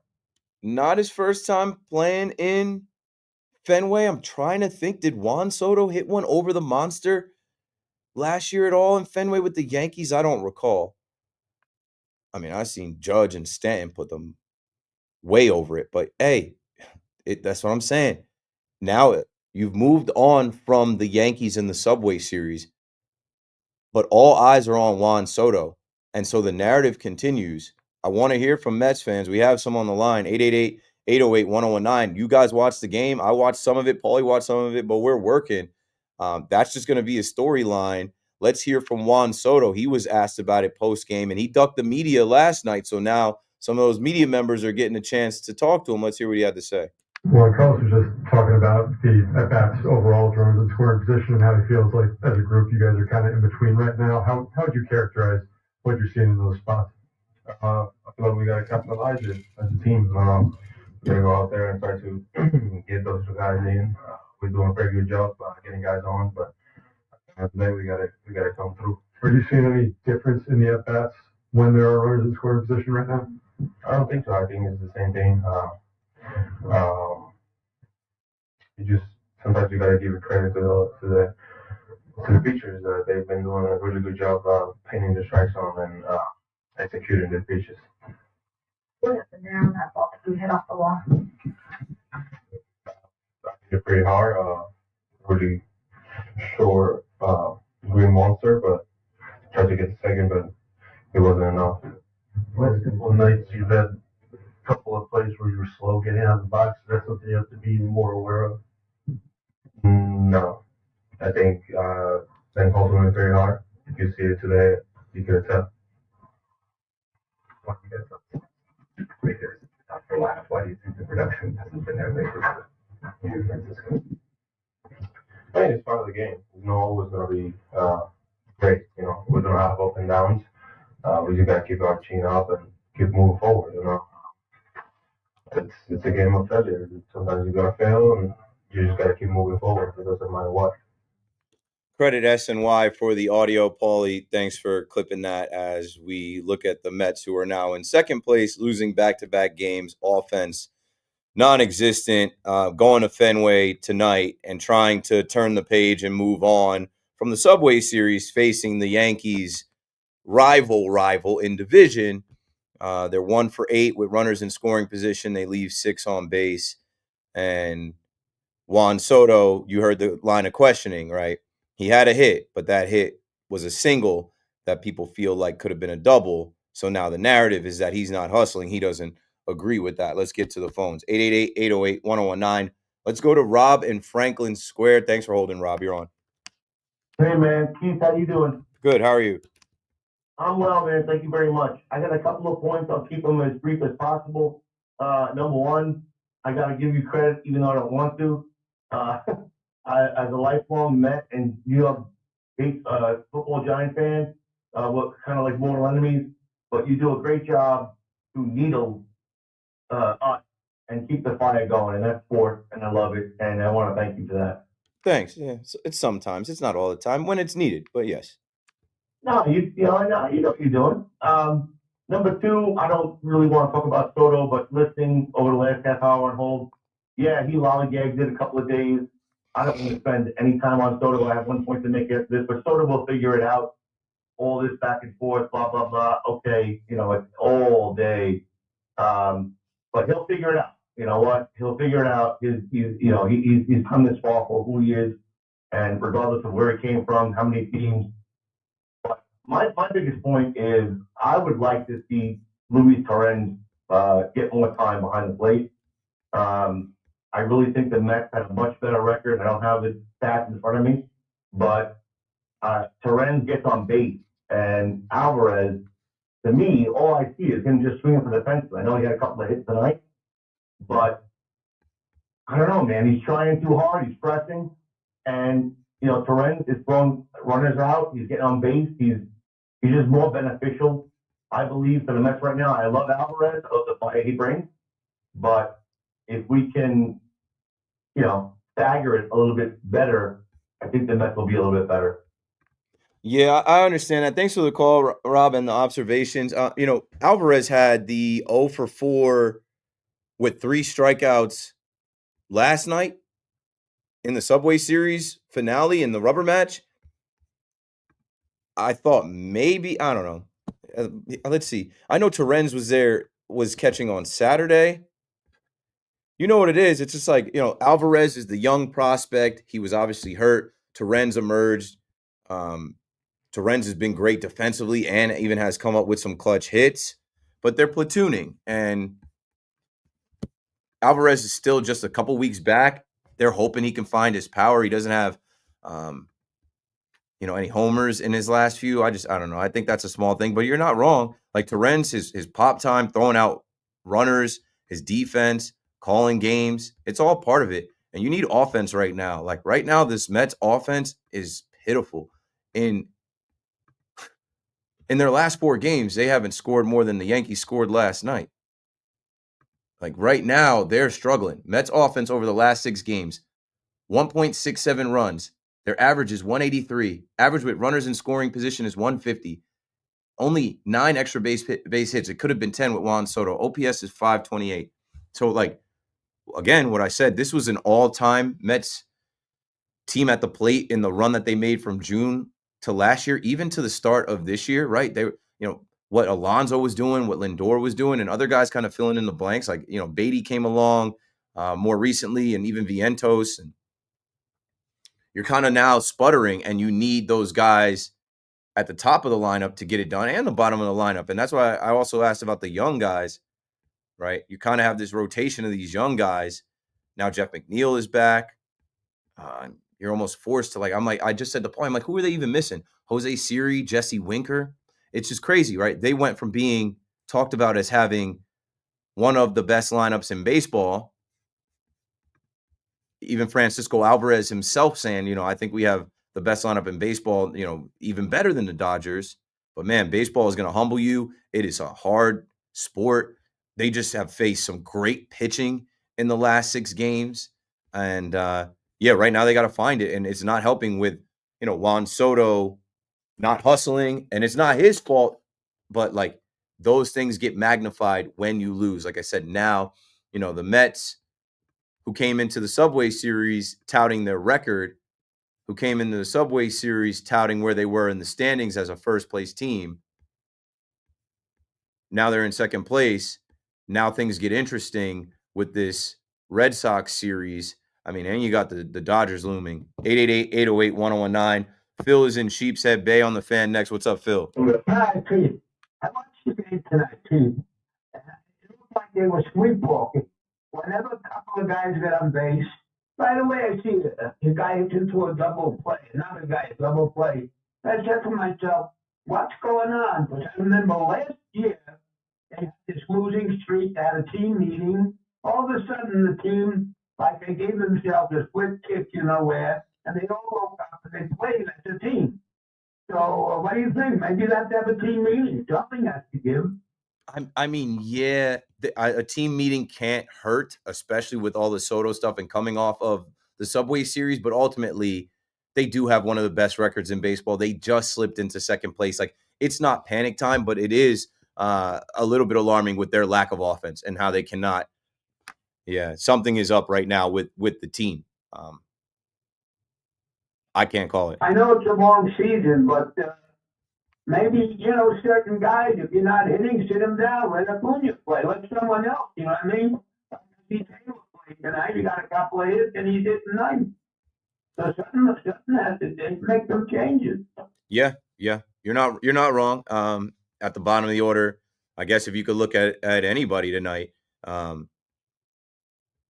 Tyrone Taylor drove in the only run, but Jeff McNeil was in center field. Like, that's what I think is happening right now. Thanks for the call, Phil. If I had to pick one thing, it is the musical chairs that you're playing between Jeff McNeil, Luis Angel Acuna, Brett Beatty, Mark Vientos, and then, even in the outfield a little bit.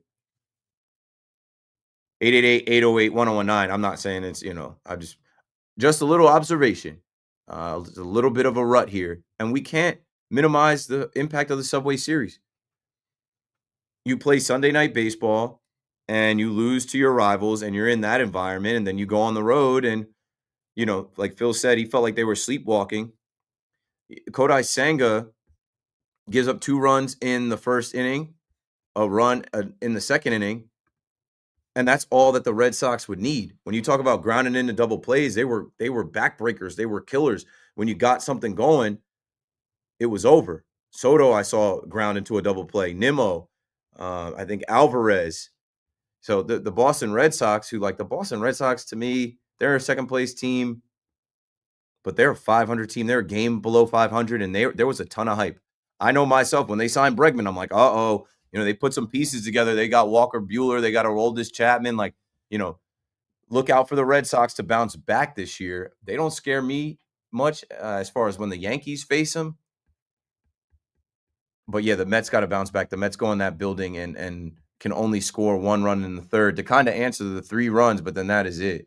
And the scoring was done early, by the Red Sox with like small ball. I don't know if they even I think Alex Bregman grounds out, second baseman Jeff McNeil to first base, Pete Alonso, first baseman Pete Alonso, Jarren Duran scores the first one. Jarren Duran balled out a little bit tonight.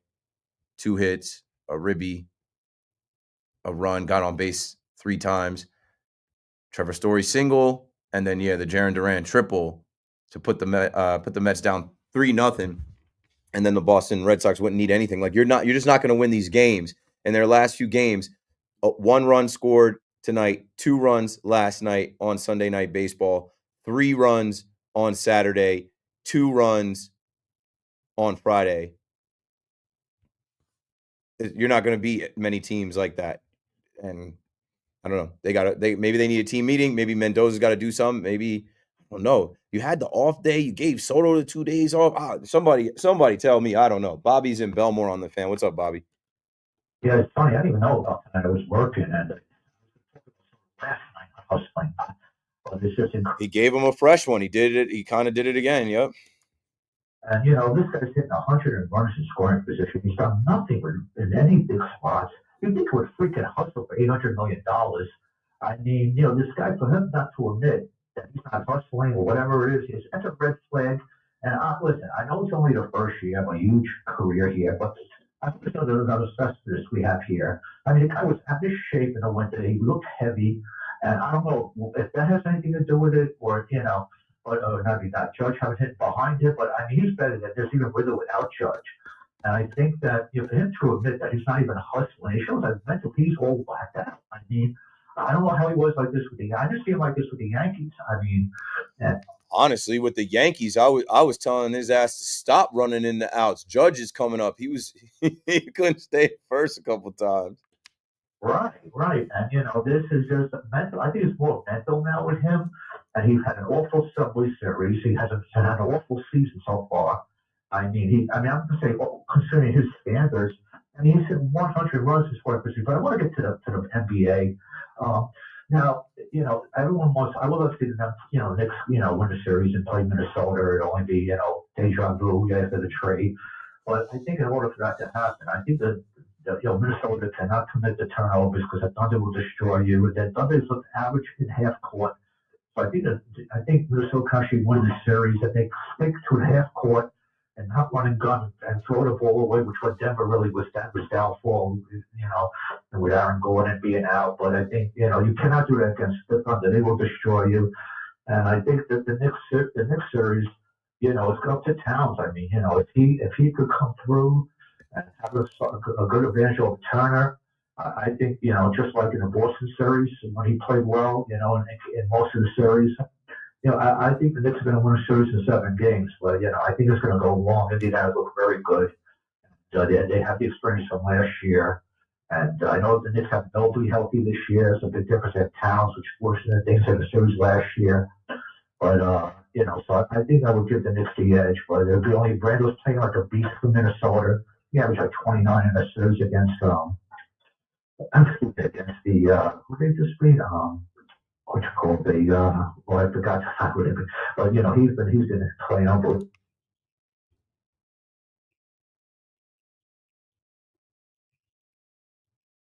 Thanks for the call, Bobby. Yeah, it's going to be good basketball. It's going to be the best competition. It's the next level forward. The Timberwolves just knocked off the Golden State Warriors, who were without Steph Curry. He had the strain in the first game, and they were cooked. Jimmy Butler and Draymond Green, all that talking, and they had nothing.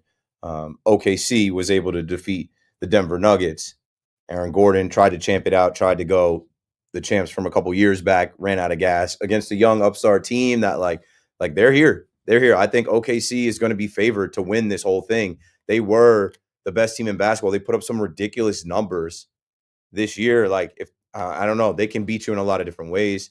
And then in the East, here it is, Pacers versus Knicks. The Pacers being a team that was in the Eastern Conference Finals last year. they're looking to go a step further. They have a chip on their shoulder. Before we go to Don and Fort Lee, I wanted to play Reggie Miller. Like what I'm going to do the next 2 nights as we get closer to this is, pull up different things from last year to kind of like refresh your memory on this little bit of a rivalry. And maybe I'll dig into the history, go back to, I don't know, Rick Schmitz and Reggie Miller, Detlef Schrempf, Roy Hibbert, Paul George. I don't even know. Some of those past Pacers teams and who they had. But really, it's just time to like lock in and realize like this is going to be really intense. Both teams are really fighting to get to the finals. They can smell it. And the Pacers don't like the Knicks, and the Knicks shouldn't like the Pacers. And the Knicks fan got to make it hard on the Pacers coming into their building.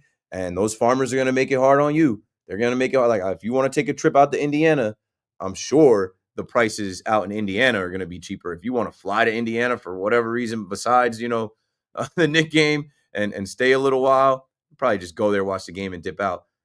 It's definitely going to be cheaper. I think I had that clipped in my notes. Let me find that while Paulie cues up the Reggie Miller conversation from a couple years back. So, TickPick, and they've been great. Shout out to Kyle Zorn over at TickPick. They put me in Legends in the World Series last year. Solid people. I was actually rocking with them for years. Even before I was on the fan, I saw them coming. Cheapest tickets for Game 1 of the conference finals, according to TickPick. Pacers versus Knicks, $671. That's probably going to go up. Timberwolves versus Thunder, though. OKC, what are they playing? The Chesapeake Bay Arena or something? $170. That's what it costs to get in the Subway Series. Bay Arena. Where do they play? What's OKC's arena? Paycom Arena? Paycom Center? Didn't it used to be Chesapeake something?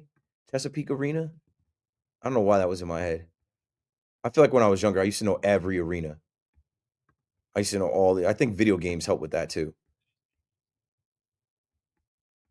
Chesapeake Energy terminates naming rights deal with Oklahoma City Thunder. It used to be Chesapeake Energy.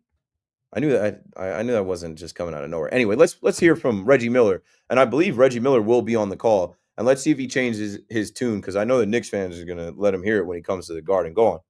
And this is why I cannot stand the Knicks, because to me they're front runners, right? They think that they're God's gift to basketball. Now that you guys know you're going to win the game, it's a chance. Okay.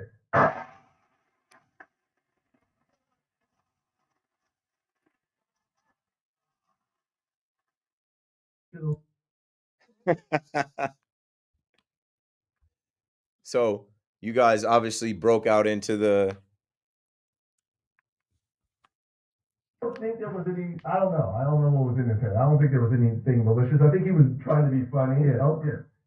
But for him to again pour gasoline on it, saying, because all you heard on the mic was him saying F you. So people thought that he just came over to me and said F you, which wasn't the case. Okay. So I think we had to dump that. I didn't realize that part was in there. But you guys remember, obviously, last year, the FU Reggie chants. And people were like, I can't believe they said F Juan Soto. It's F Trae Young. It's F Embiid. It's FU Reggie. It's F Juan Soto. It's F Altuve. This is nothing new.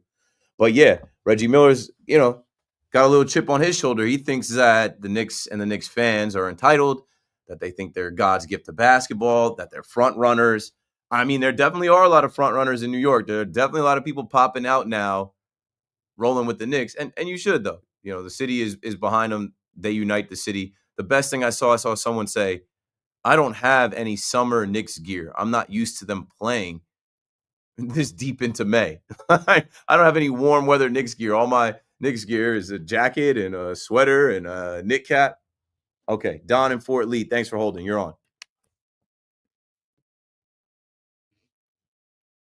Can you hear me? Yeah, we got you now, Don. Yep. Oh, cool. Okay. Yeah. So I want to make a Nick point, but before that, I'm gonna give you a hypothetical. So when Aaron Judge was a free agent, if Colin had offered him more money and blown him away with a big offer, and he went to the Mets, do you think the Yankee fans would have handled his situation the same way they handled Soto?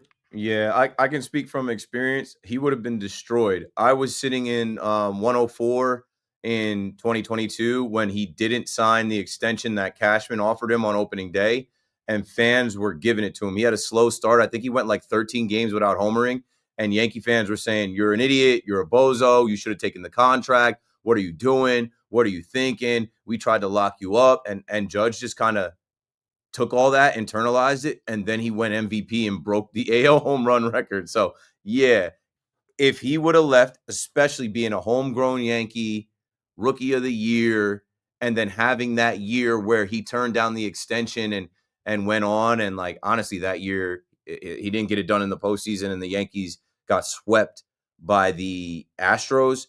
He would have been hated. He would have been an enemy. But word was that since Hal Steinbrenner and Steve Cohen were acquaintances, they had a handshake agreement like, hey, you don't come in and bid for my guy. I helped you even get to where you are in a sense. Like don't make this a bidding war for our homegrown guy. Yeah, I think it was out of respect actually for the Yankee organization and the fans and the owners, so he didn't want to get involved with that. Yes. But the Padres offered 400 and the Giants matched the Yankees offer. He could have went home to the team that he grew up rooting for. He could have joined the Padres with Juan Soto and Manny Machado and Fernando Tatis. He was loyal to the Yankee hat, one team. Exactly.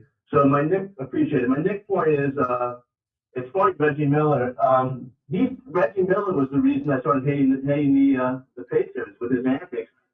There's no denying as a player, he was a tremendous player. He was incredible. I mean, I wish he was a Knick, but his antics are what, he would get under your skin, so that's one of the reasons I dislike the Pacers. Of course, and he will be a figure in this series. He will be back. He will be on the call. He'll be in the Garden, and these Pacers players, they want to somehow emulate him. Absolutely. But what I was going to say about this, everything broke right for the Knicks this year. They're never going to have an easier year to get to the finals this year because of all the injured teams and so forth.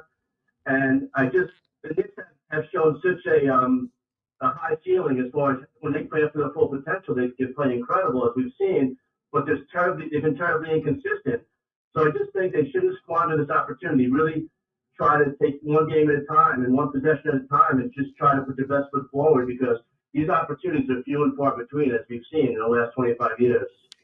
I think this is it. Thanks for the call, Don. I honestly have just said it. I'm like, when they went up 2-0 on the Celtics, I got on and I said, no, you have to win the series now.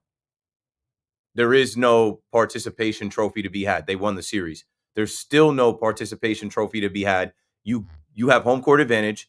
You lost this team last year. You can't lose to them back-to-back years.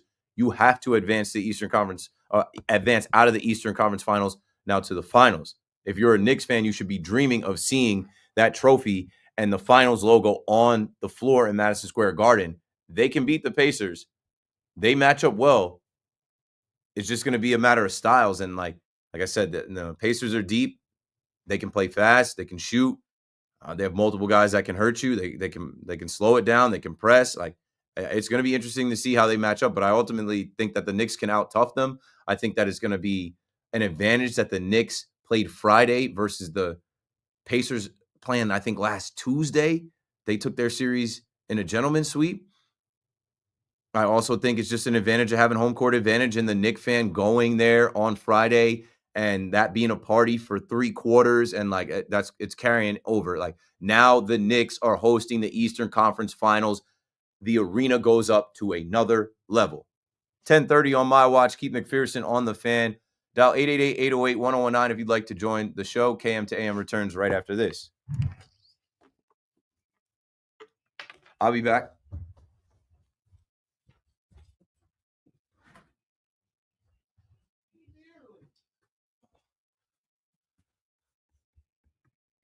Like, let me put up a way message, bro. You guys are killing it in the chat. Over 3,000, man. I'm going to get there at some point.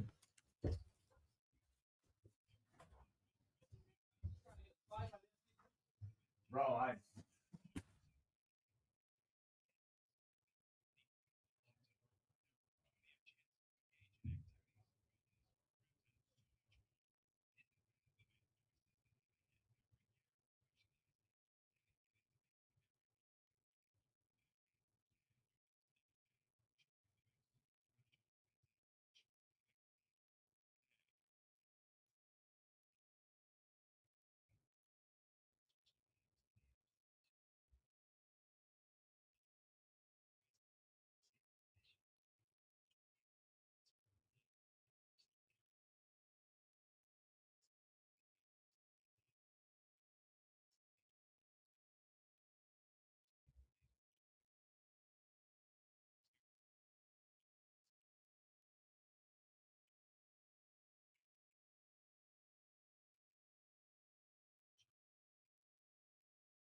I gotta eat my dinner standing up, bro.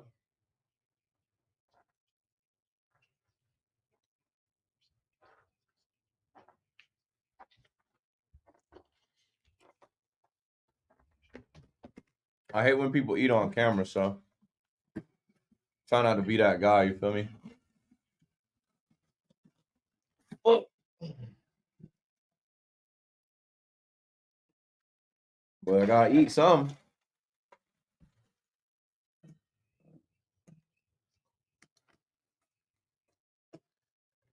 The chatting. I need a moderator. Straight up.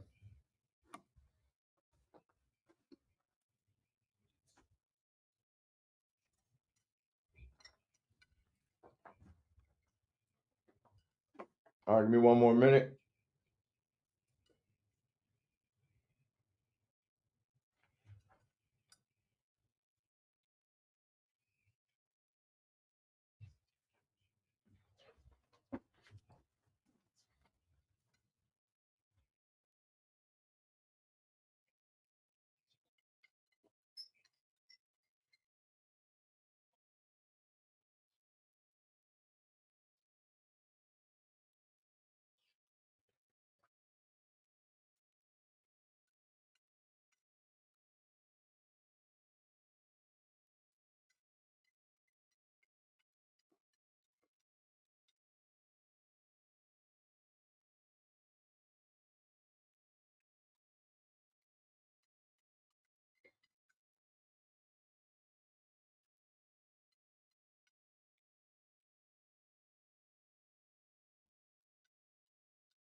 All right, good enough, yo.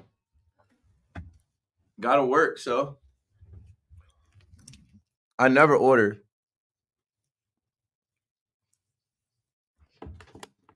Don't try and act like you don't know where we be at neither.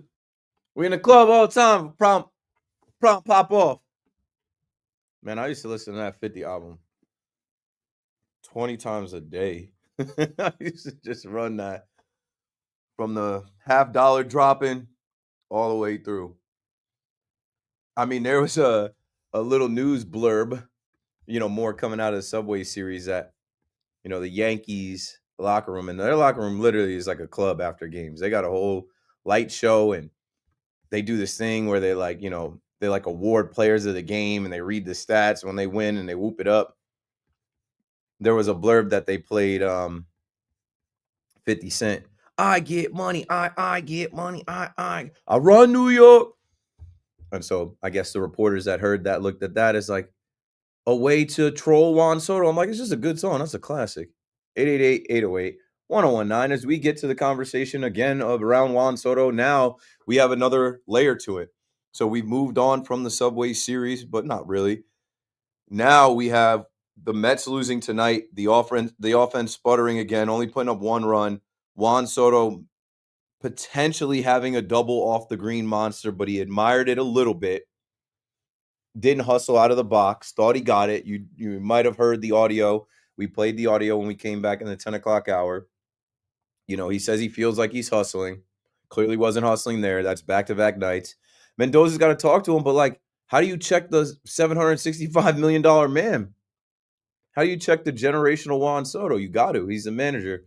And hopefully that changes. But it's just not a good look for the highest paid guy on the team who has all eyes on him coming off this Subway series where it was all about booing Juan Soto and F Juan Soto and everything else. So 888-808-1019. Of course, we're talking about the Knicks as well, getting ready for the Eastern Conference Finals. So taking your calls on the Mets as they lose 3-1 in Boston to the Dead Sox, taking your calls on the Knicks as we get ready for them to face the Corn Farmers from Indiana. Keith McPherson on the Fan. Let's go to my guy, Bruce in Flushing. What's up, Bruce? 2 Soto points and 2 Yankee points. Mm-hmm. First, the article by Bob Kapler, something that I thought was extremely interesting, where he said that the Mets hierarchy is concerned of Soto's lack of enthusiasm for the Mets. kind of hit me hard, and I thought that was rather interesting. Want to get a comment on it? I would love to know more about and we'll probably never know, but I'd love to know more about who's Bob's connect or sources or where that came from. But I saw that at the end of the article as well. Like, yeah, now we have enough time where clearly this guy that we all watched in New York, Mets fans and Yankee fans alike, we got to see what he was like last year as a Yankee. He does not look the same as a Met. The end. Second point. Let's say Soto goes on for the next 5 years, has mixed success, still is not happy about being a Met. Do you think A, he opts out, and B, do you think the Yankees, this will be after Stanton is gone, this will be Nope. was gone? Nope. No, okay. No, so this is what I'll say, Bruce. After how Soto conducted himself and all the things that he said, he's really done. But even now in hindsight, like Hal Steinbrenner had to never mind the shenanigans Game 5 with how he held court and talked to the media in Yankee Stadium, in the Yankees clubhouse about being available to all 30 teams and what the organization, Hal still had to offer him because the fans would have never let Hal live that down. But he's not welcome back. That's over. That page has been turned. That chapter is done. He's already come back as a Met. We don't want him back now. So no, he can opt out, and maybe he does. Maybe he wants to go somewhere else. Maybe the Dodgers bring him in or something. But nah, he'll never come back to the Yankees. And the Yankees are better for it. They don't have to pay him that much, and they have a better player in right field. And they added a bunch of other better players since they didn't have to pay Juan Soto $50+ million a year, or 47.5. I think they were trying to pay him. Two more Yankee points if I can. Number one, with the Phillies closer being suspended for 80 games and not being eligible for the playoffs, to me is a great opportunity for the Yankees to deal one of their relief pitchers to the Phillies for something they need, whether it be Alex Bonham for a third baseman, or trade Bonham in a three-team kind of deal, or pick up Andrew Painter, who is the number one drafter, who's coming back from Tommy John surgery. They have 3 or 4 starts in AAA. His ERA is like 3.48. Do you think the Yankees try and do that? I don't know about Alec Bohm. Maybe if they want to throw us a starting pitcher, maybe add some other pieces into the deal. I don't know. Maybe Phillies manager used to be with the Yankees. Maybe there's a connection over there. And who would you want to get rid of in the Yankees bullpen? Devin Williams? Not necessarily. I mean, I still think you can do a trade for Mark Ryder, who's a proven veteran. Send him back there, yeah. And even if I do Williams, I don't know if I want to. It depends on the return. Let me see. I can get back, but if I can get a reliable starter, and if Painter is over his Tommy John stuff, and he's former number one drafted, I mean, and maybe Painter and something else. Like I said, it depends on the return, but to me, it's an opportunity for the Yankees to exploit. Potentially, yeah. I don't know. I'm not going to say it's not going to happen. I'm not going to say I know it's going to happen. I think Brian Cashman this year, especially with what we're seeing out of this team, yeah, I think he's going to be shaking every tree he can shake and try and figure that out. Can you do a homework assignment for me, the other Yankee fans? The Yankees have a kid named Rojas at third base who's hitting fairly well with power. He only has 8 or 9 home runs, but I have no idea how good defensively he is. Can you try and make some inquiries and find out how good a defensive player he is? Yeah, I'm sure somebody listening right now is a Yankee fan that is always in the weeds in the minors and is familiar. I know one person I could reach out to, and I'll look on the internet. Is that it, Bruce? All right. Thanks for the call, Bruce. 888-808-1019. I mean, I'm not even thinking about the trade deadline yet because it's May 19th and the trade deadline is the 31st. And historically, Brian Cashman doesn't make his moves too early. So we are far away. And I'm not wanting for anything with this Yankee team right now. They have help on the way. They have help on the way just off of guys that are coming back. Like, I get the Yankees media alerts and like Scott Efros and JT Brubaker. I think Jake Cousins is on his way back. We just got Jonathan Loizaga back. Like, we're all right. Eventually, it'll be June, and then Luis Hill will be back. Like, the Yankees have more guys coming back than they can really figure out. So, like, the trade deadline, I don't know exactly what we're going to be looking for there. It's just going to be, the cherry on top for real. But like right now, I'm not wanting for anything. I'm happy with the way they're playing. I'm happy with the way things have shaken out. I guess the only thing I could say I want is Garrett Cole. I wish Garrett Cole was here and a part of it. But I mean, Max Fried, it is what it is. Carlos Rodon, we're good. I don't know. I'm not wanting for everything. I'm not thinking about the trade deadline so much with the Yankees just yet. 888-808-1019. Let's go to Mooney in Wayne, New Jersey. Mooney, how are you? Hey, man, what's the word, bro? Hanging out, watching this Mets post game, which just turned into actually Honda Sports Night. Looking for any audio, anything that I can, bring to the table here. So, I just got a couple of things I wanted to say. Number one, I like you, but you gotta chill with the Mets, bro.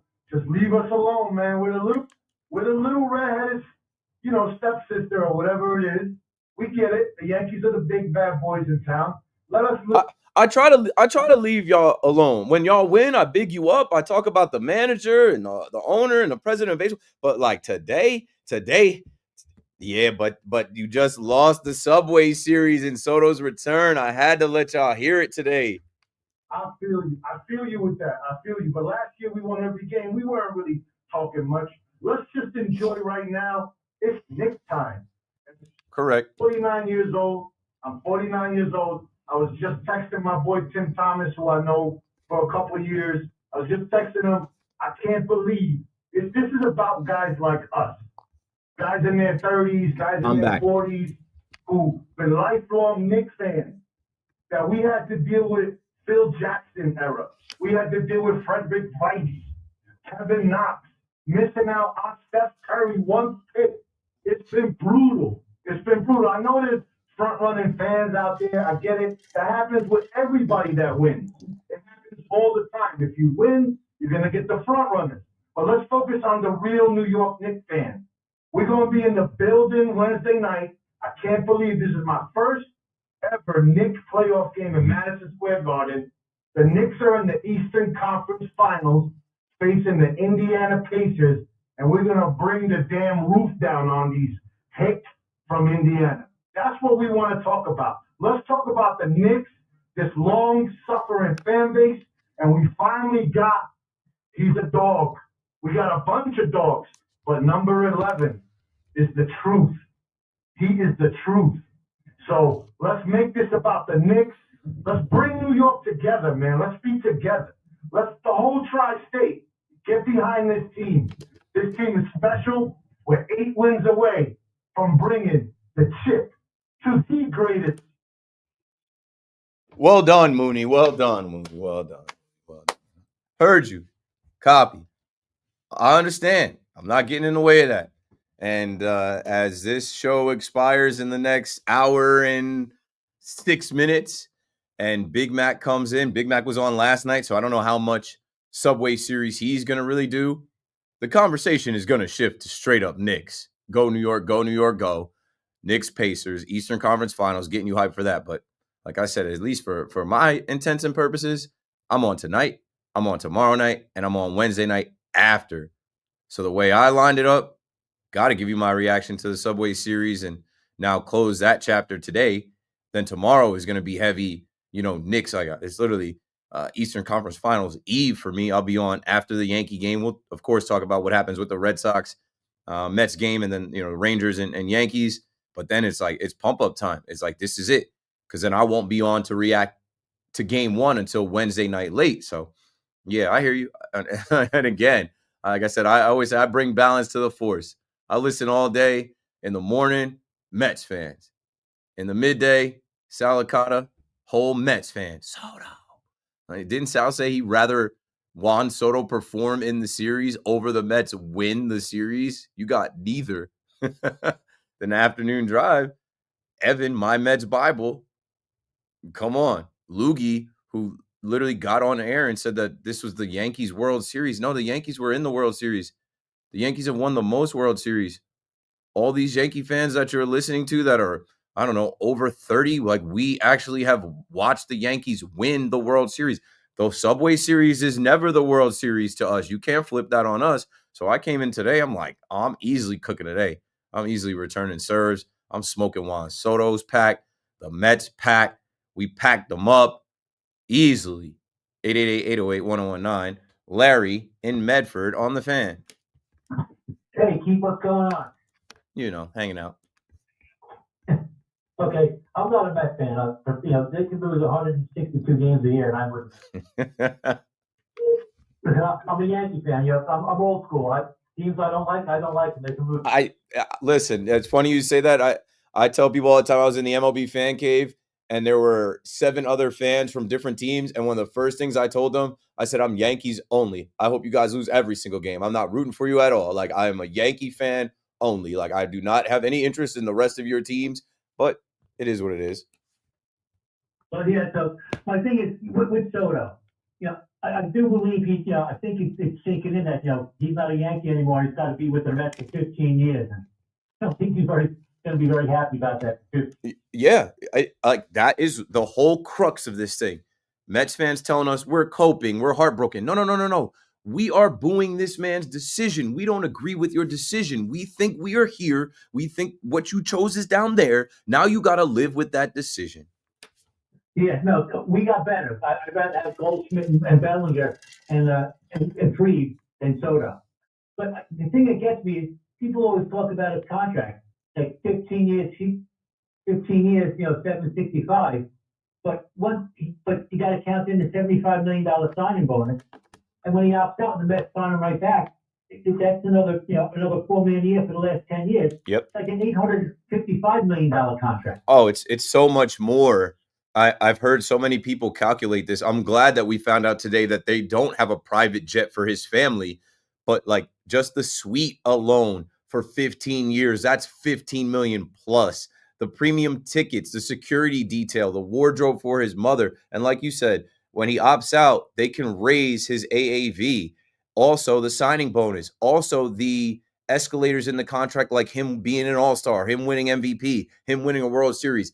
David Stearns helped craft a masterful contract. It was so much more than the Yankees offer. Yeah, but I love, listen, I listen to it all day. I always want to talk to Sal. I can't believe BT doesn't tell him to shut the F up. It's not a $765 million contract. It's well over almost $855 million. Wow.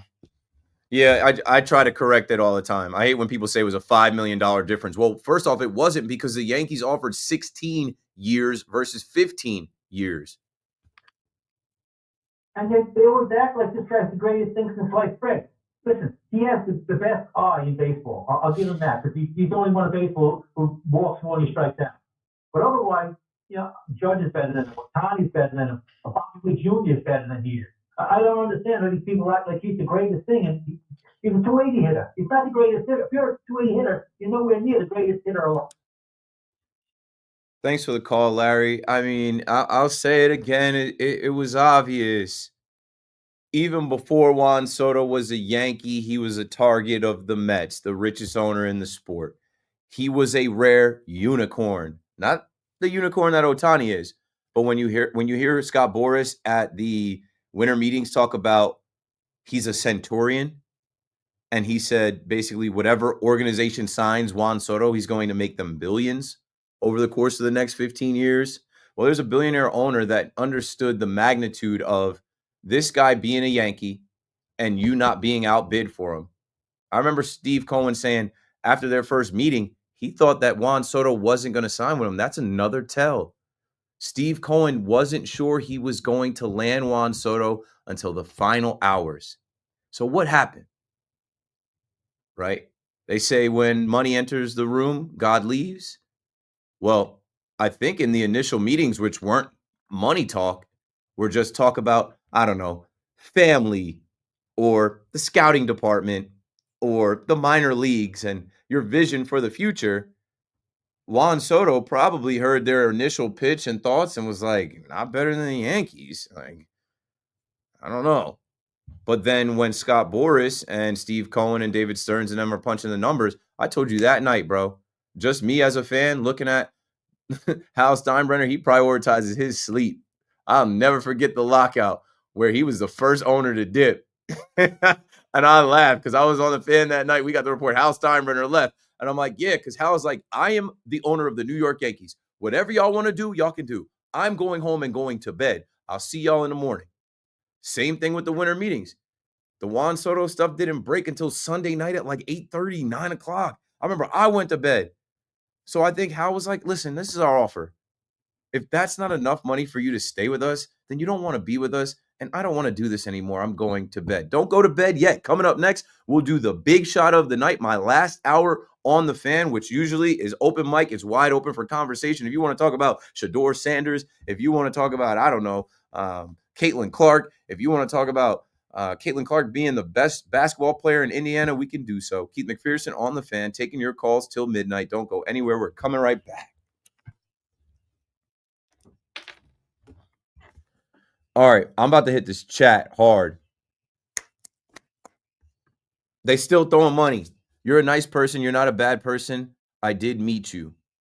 I'm assuming you're talking about me, Hector. Apologize about so-called super chat controversy. Earlier in the chat, been listening to you for years. Best on WFAN. Get you a beer if I see you at the stadium. I'll get you a beer. You don't got to get me a beer. I got my ways, and I ain't waiting in no line. I only go to certain bartenders. And a lot of times, I don't even be drinking anymore because I got to drive to the fan. And also don't be drinking anymore because, like, I got to meet kids and people's parents and take pictures and stuff. I'm not low anymore like I used to be. I used to be able to be out in the BX doing my thing. Let's see. Dodgers losing 5-0 to D-backs. They're in a bad one. C-Mac's plan B sucks. It's hilarious. C-Mac was on that now. I bet you his tune has completely changed. All of us have. Remember the guy who was tripping saying the Yankees will never be good without Soto? I wonder what he's thinking now. I bet he's changed his tune. Luis Hill coming back is going to be huge because you're going to save him, right? Even if he comes back in June, it's June, July, August, September, 5 months for the young guy. I'm curious to know how much of a factor his family had on the decision. A lot. He clearly doesn't seem happy. He looks like a 12-year-old that was forced to go to grandma's house. Yeah. You know what, bro? Like, my family is small, and less is more. There's plenty of us. My circle is small. Circle got smaller. Everybody can't go. That was a Jay-Z lyric. That was a Nipsey Hussle lyric. When you have too many people around you influencing your decisions, you're going to make the wrong decision, yo. Now, Juan Soto might have made the right decision or whatever, but right now it doesn't look like the right decision. It looks like the right decision for the Yankees, but he looks miserable.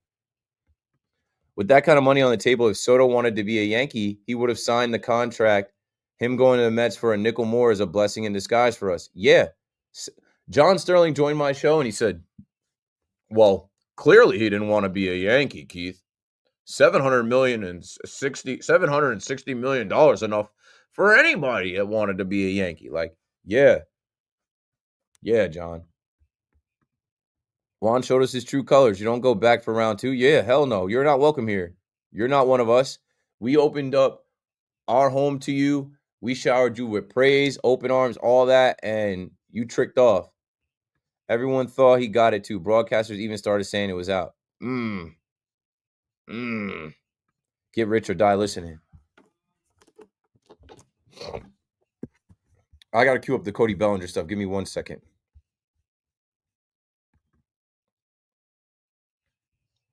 Cody Bellinger balled out. My Instagram's going crazy.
Okay. I was queuing up the Trent Grisham stuff, but I'm still getting through this chat.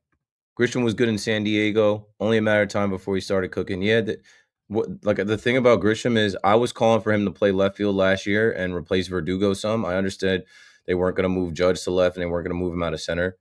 But like the fact that we had Trent Grisham buried on the bench and watched Alex Verdugo ground out to second, the most ground outs to second in the league, it makes you wonder like how smart are these guys? What the hell were these guys? Even Ben Rice, like these guys, they should have got a crack at it in the postseason. Like John Birdie was starting. I don't know, bro. It's in the past. It's like, damn, these guys didn't. They were on the team. Trent has all the aura. Yeah, I had to eat. I'm going back. I had to eat, but I don't eat on camera. I hate videos with people that eat food. I don't want to see any like even when I'm sitting at a table with somebody. Like I don't want to see you chew. I don't even my son. My son is the worst. He's also a baby though, but like he starts talking with food and I'm trying to teach him manners. He starts talking with food in his mouth. He wants to move on. I'm like, sit down, chew your food, stop. Like an hour will go by, he'll still have some food in his mouth from. I'm like, bro, you trip me out. It's gross.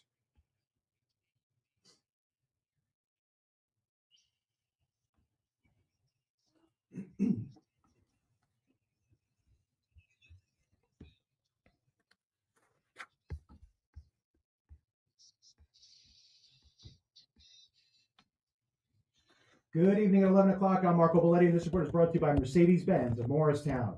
Mets struggles continue offensively. Fell the Red Sox 3-1. Just 10 runs combined now in the last 6 games, losing 4 of their last 5.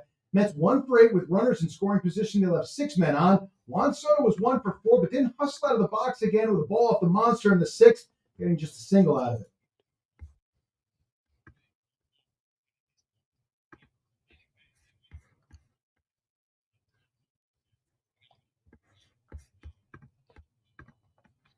Although it doesn't seem like Juan Soto echoes his manager's sentiments on the lack of effort.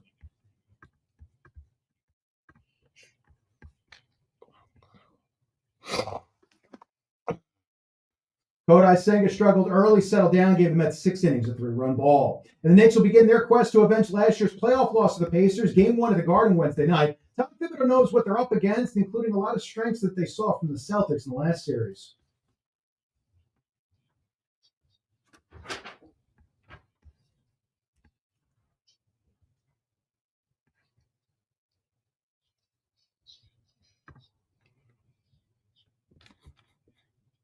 "56 degrees, clear skies, Central Park. That's what's happening. I'm Marco Belletti." Yeah. Big cap. Let's get back to the show.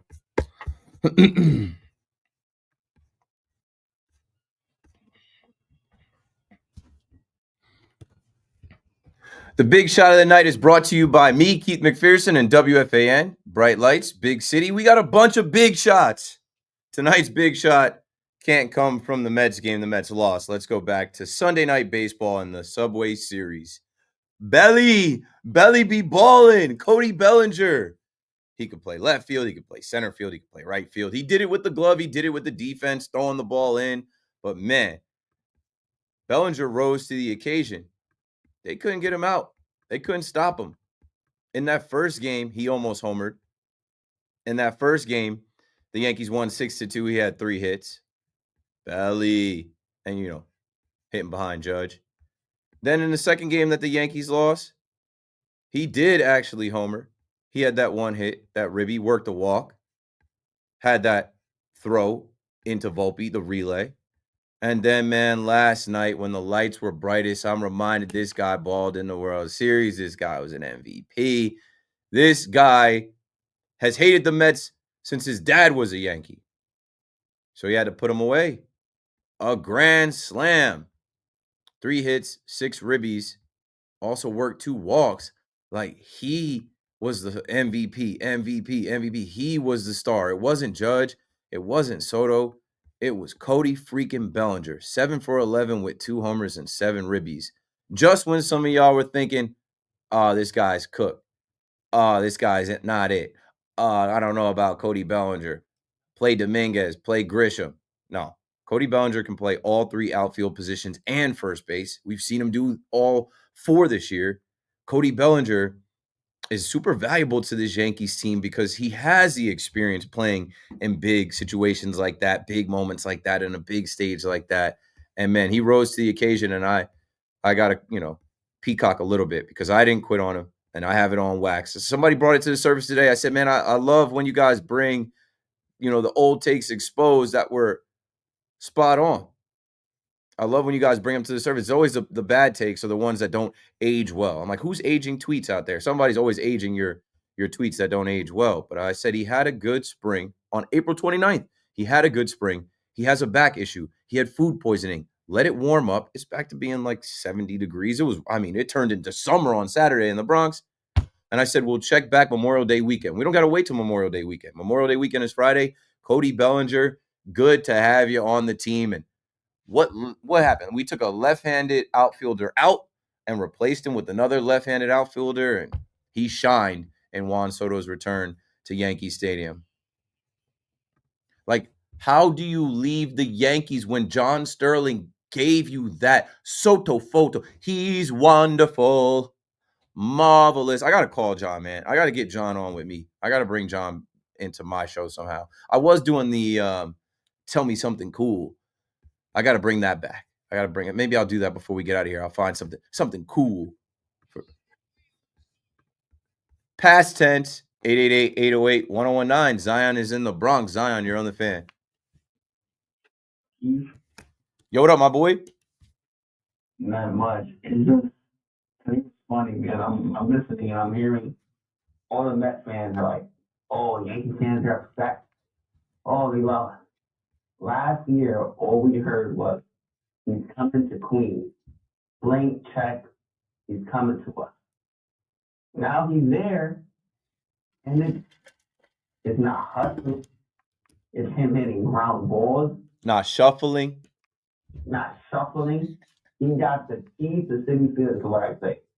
He got everything. Bro, you right. You reminded me of the whole, enjoy it for now, because Uncle Steve is coming. Oh, he's renting in the Bronx. He's buying in Queens. Right? And look, let's say they get evicted out of Queens. Because they might run him out of town again.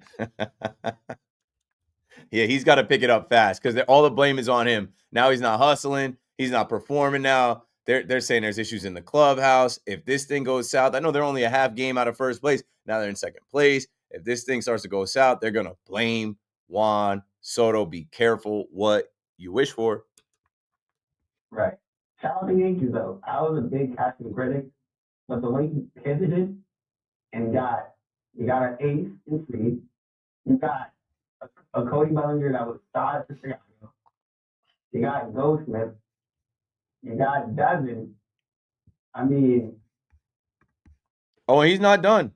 Playing time, and he's not done. The deadline is soon. Not thinking about it, but you know what he does in the deadline.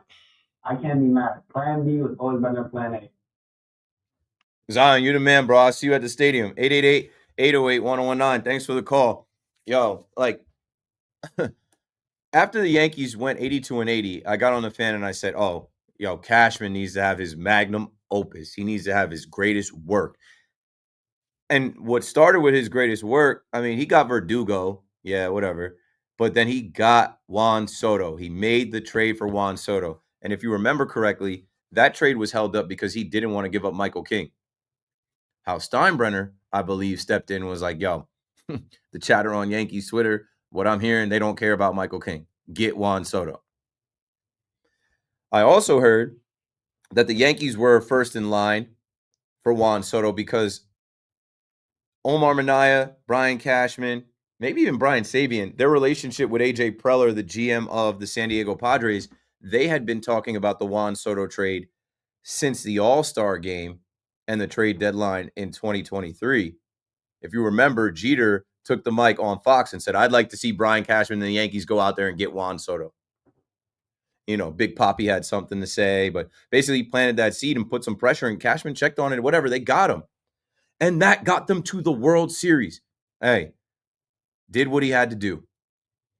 But I know for a fact That feeling of getting back to the World Series, as I'm talking about Knicks fans that are dreaming of seeing the Larry O'Brien trophy and the final script written on the floor at Madison Square Garden, I'm not going to hold you. When I walked into the first World Series game in Yankee Stadium and I saw that big World Series logo on the grass, I'm like, nobody can take this away from me. We're down, but I don't care. I'm in Yankee Stadium. The World Series is back in New York, but we never left. It was only a matter of time. Let's go, Yanks.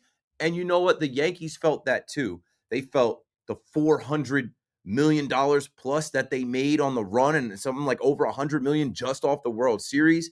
And I think that they got that itch to the point where it's like, okay, how do we get back? Well, let's keep this team intact as best as we can. Okay, Juan Soto is represented by Scott Boras. Obviously, we couldn't extend him. Obviously, we heard what he said. We're going to have to beat everybody's offer. There were some people that said that the Yankees weren't going to be in the top 3 offers. There was a lot of misinformation, whatever, but follow me. The Yankees end up being there at the finish line. The Yankees went further than I expected. Juan Soto chose not to be a Yankee. Hal, you're excused. You did more than I would have done. You're better than me. I would have probably capped that at like, I don't know if I get past 7. Ohtani to me is a $700 million player. This dude is not a $7 million. And I said that he's great and he's like that. He's a dog and I wanted him and all, but I'm like, yo, what are we talking about? Because he's a right fielder. We have Judge. Judge should go back to his rightful position. And like, it's kind of dumb to pay this guy more than Judge when you know he's not better than Judge. You paying him almost double. But Steve Cohen did that, and he had to do that. Congratulations. The Met fans partied. They partied like it was 1986 over that signing. It made you feel good. It was the first time that you could win an argument with your Yankee fan coworkers, neighbors. We got one over you. But you know what? The Yankee fan said, okay, we're going to pivot. And that was time for Brian Cashman's magnum opus. And so far, very good. Just a little tip of the cap, a little pat on the back. Job not finished, job not done. But in this first chapter of Juan Soto returning to the Yankees or to Yankee Stadium to face the Yankees and the Yankee fans, the Yankees won. So we got y'all. Y'all got to give it up. And it is what it is. Accept it. You've carried that L into Boston and lost in Beantown to the Dead Sox. Like, you can't say anything as far as like all of that talking from November, December, January, February, March, April. All that talk about what Juan Soto was going to do in Yankee Stadium. Oh, Juan Soto's going to hit bombs to the bleacher creatures. Juan Soto's going to dominate. He did nothing even kind of like that. So score 1 goes to the Yankees in the chapter of the next 15 years. And I told y'all, this is not just a one-time thing. This is going to go on forever. Lindor said it. I guess that's just what it is for him. Yeah, Yankee fans are going to boo him. The boos might get louder or get lighter, not as loud, but Yankee fans are going to boo him because we're booing the decision. We went to the World Series last year. And you told the world that this is a Mets town and they're building a dynasty and that the Mets are going to be better than the Yankees.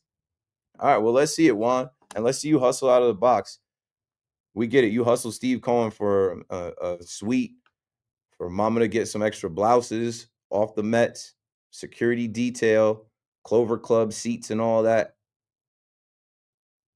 But this is baseball. The baseball gods, they work in mysterious ways, man. They'll humble you. And you got to humble yourself. You got to snap out of it. Get back to shuffling. Get back to being you. This is New York. Half the fans in New York, maybe a little more. Let's say 60% of the fans in New York, maybe even 65. Yankee fans, they hate you. But, these Mets fans, they're going to rock with you. They're going to ride with you. They got no choice. They got no choice. But they're like, I'm getting tweets. People like, how many more games does Juan Soto have in his career with the Mets? I don't know, bro. I'm not worried about that. I'm talking about what just happened this past weekend. I was there Friday. I was there Saturday. I decided to come through WFAN and host for 5.5 hours yesterday and go home and be a family man. So I didn't go to Sunday Night Baseball, but I enjoyed it from my couch and got the result that I wanted.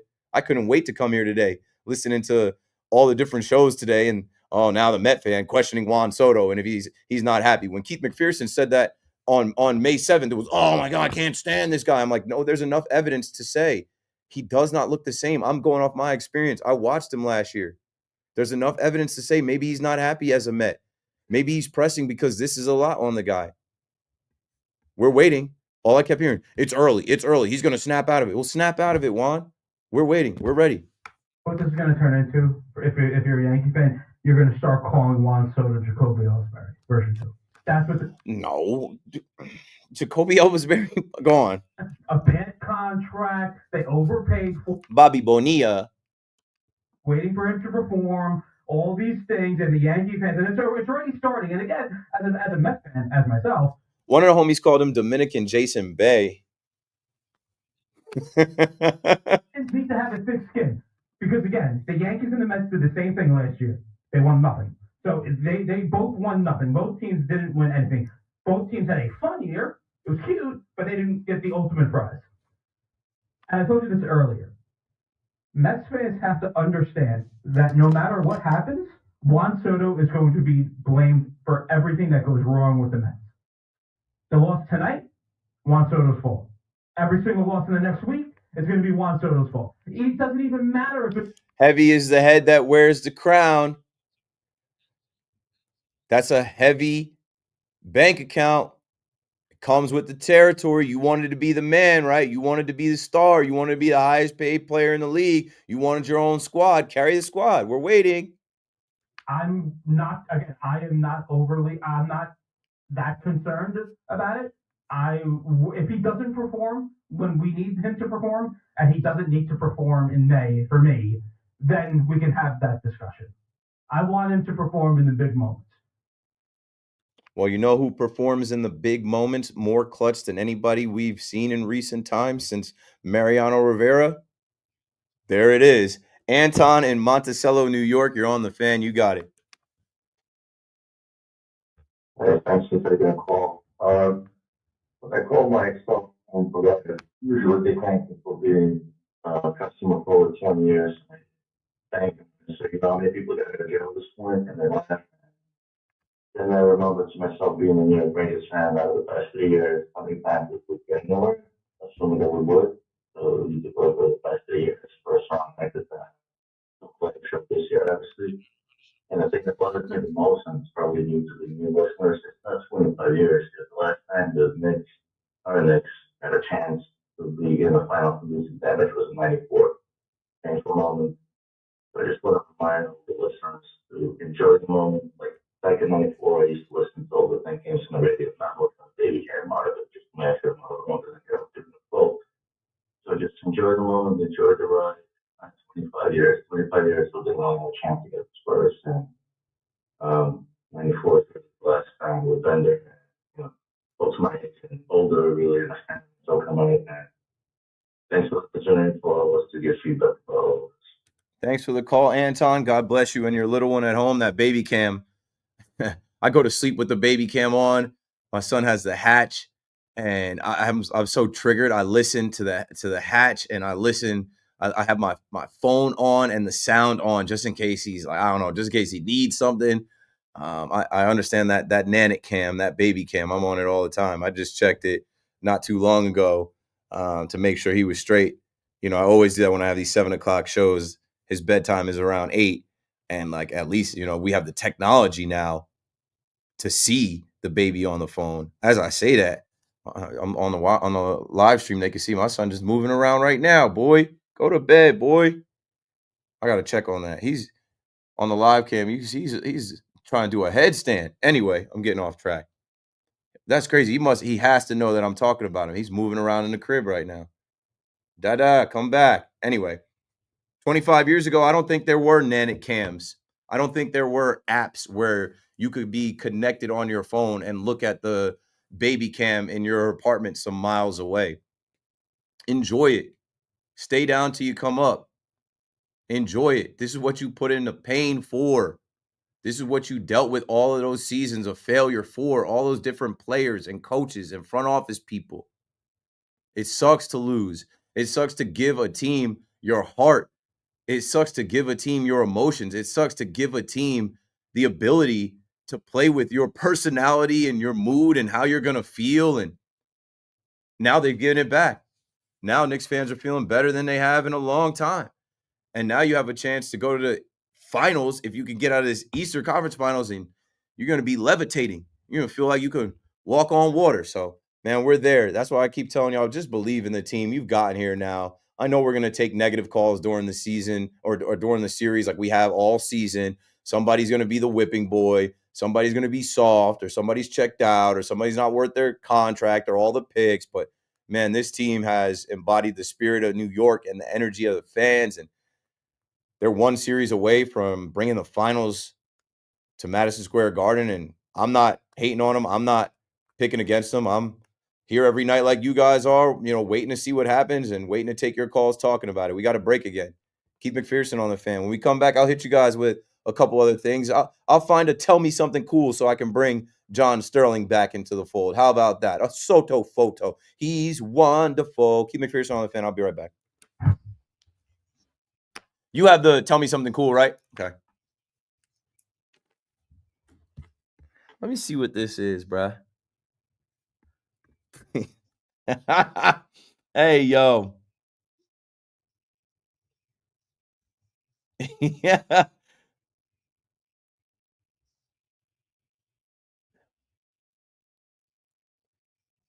Yo, they got to put that up, bro.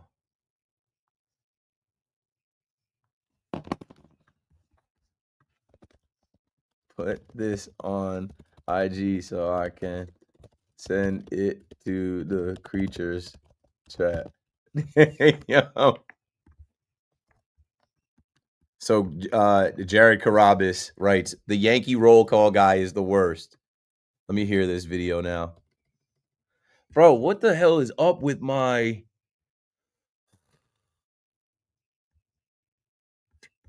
MacBook? I know what it is because I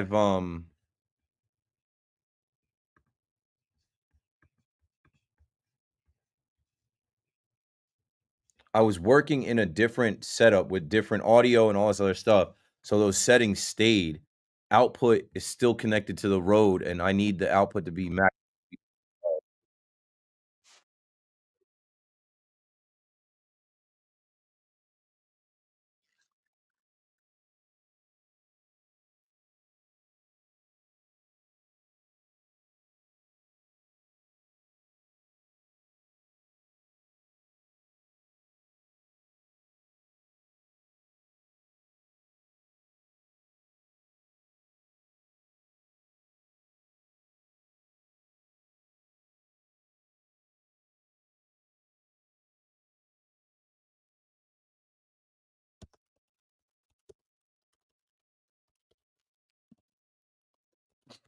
Yeah. uh,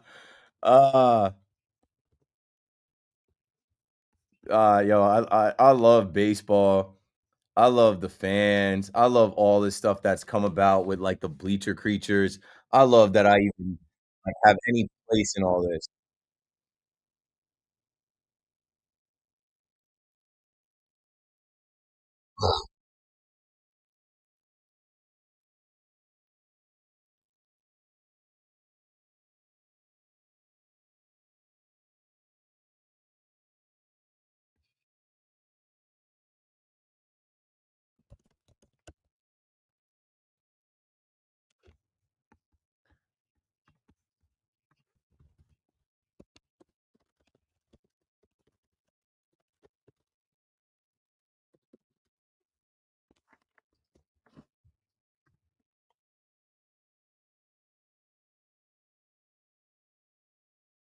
Okay.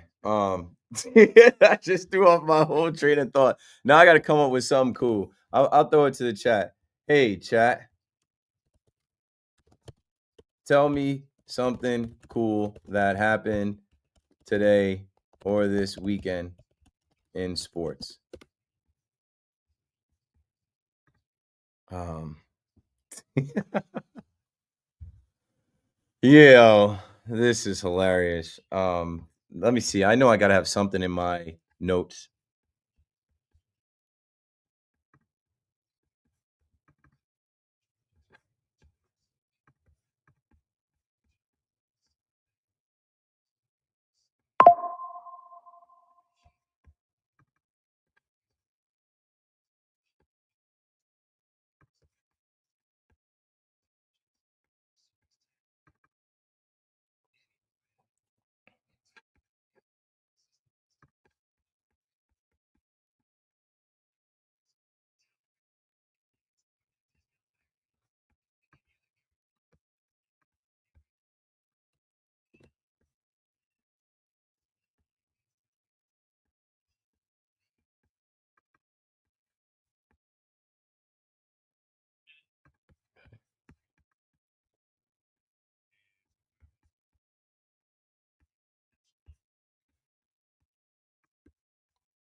Yeah, maybe I go to the Dodgers and their situation to pick up these Mets fans a bit.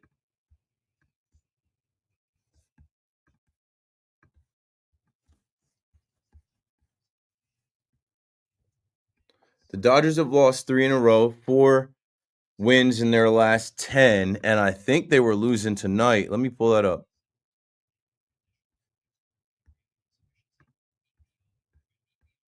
I'll tell them a couple cool things. Yeah, they're losing tonight. What else?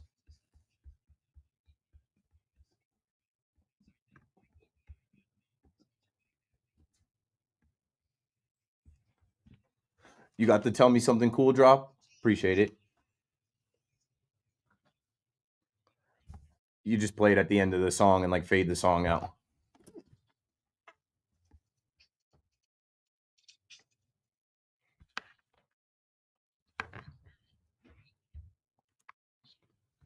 Hey, John, good to hear from you again.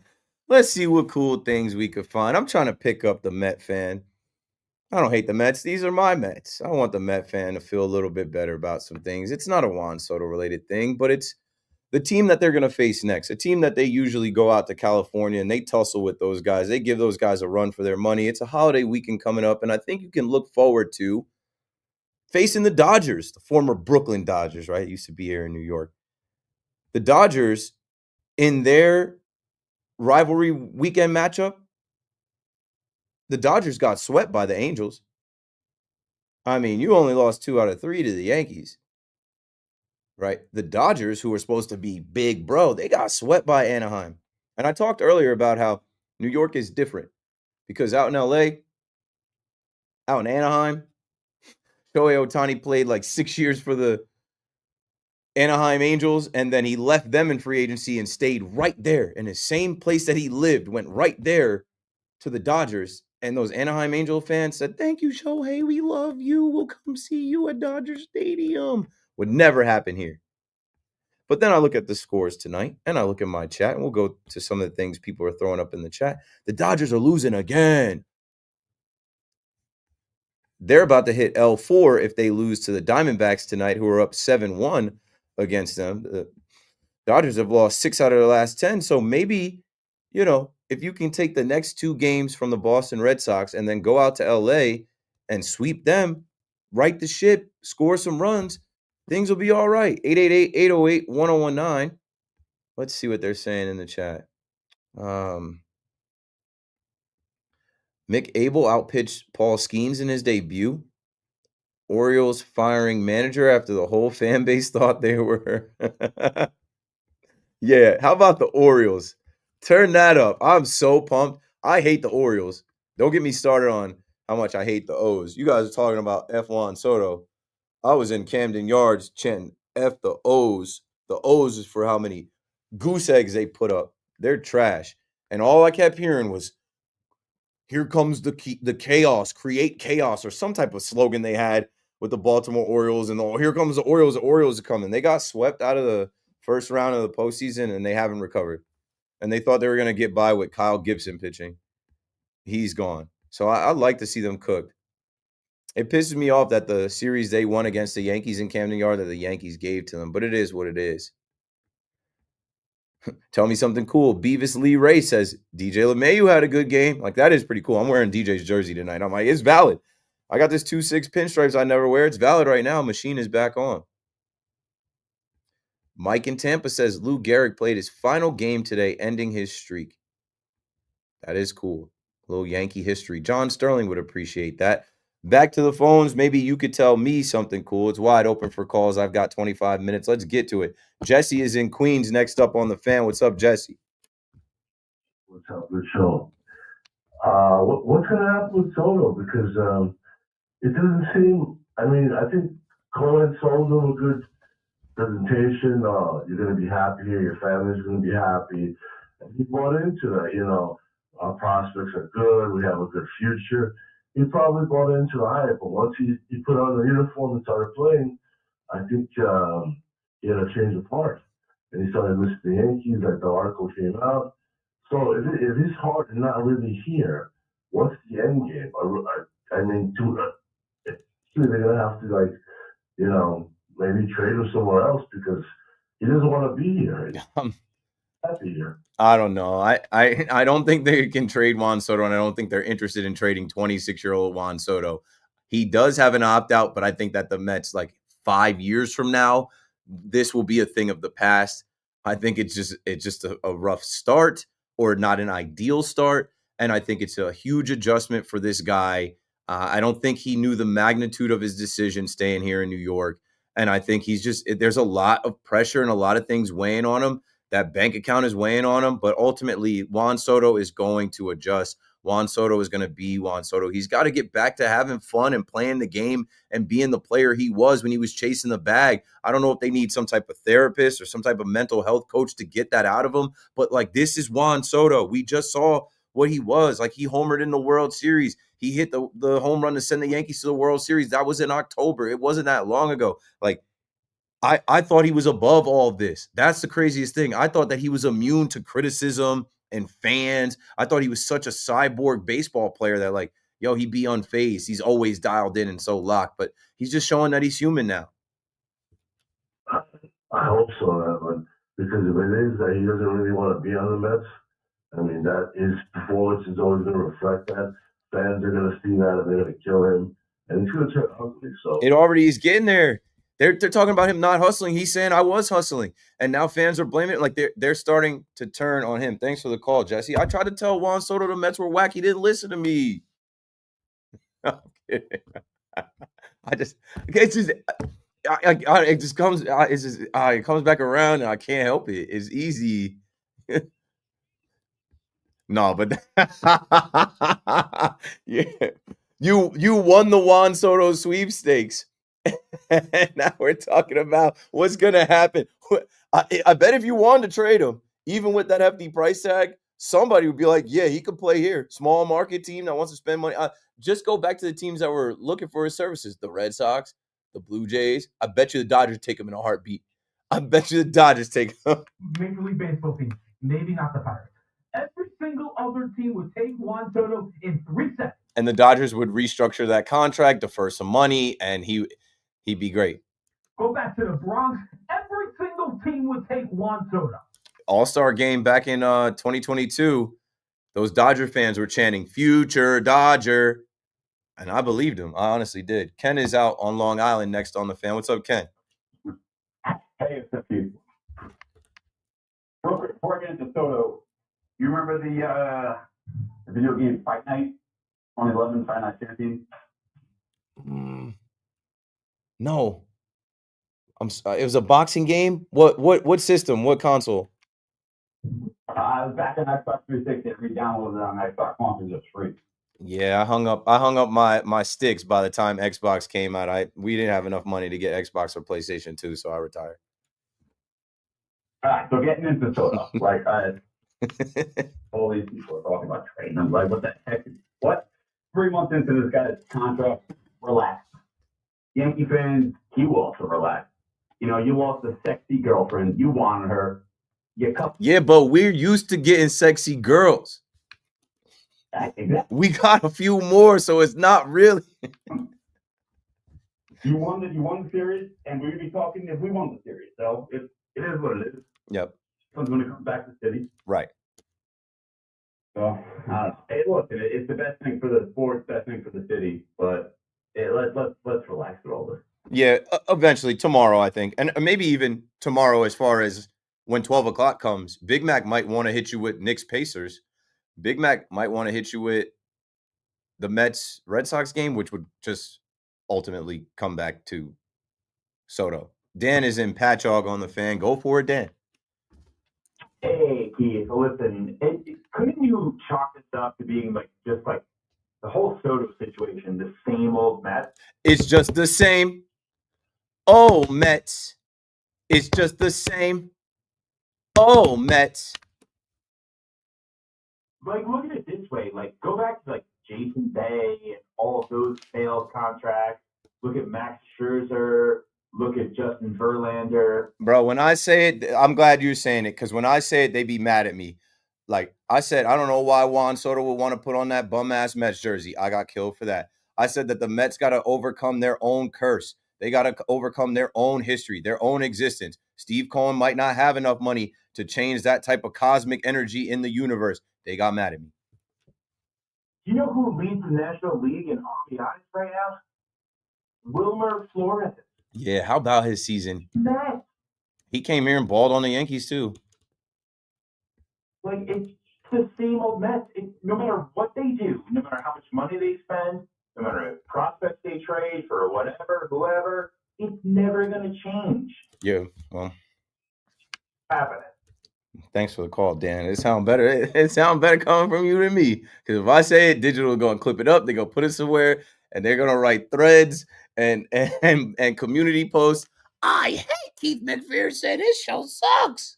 Just another Yankee fan who's still coping that Juan Soto didn't stay. That's all that is. So Mets fans need to take a breath, tune the noise out. Yeah, but there is some facts. You just lost the series. You lost the last game of the Pittsburgh Pirates series, barely scored against them. You just lost the first game of the Red Sox series.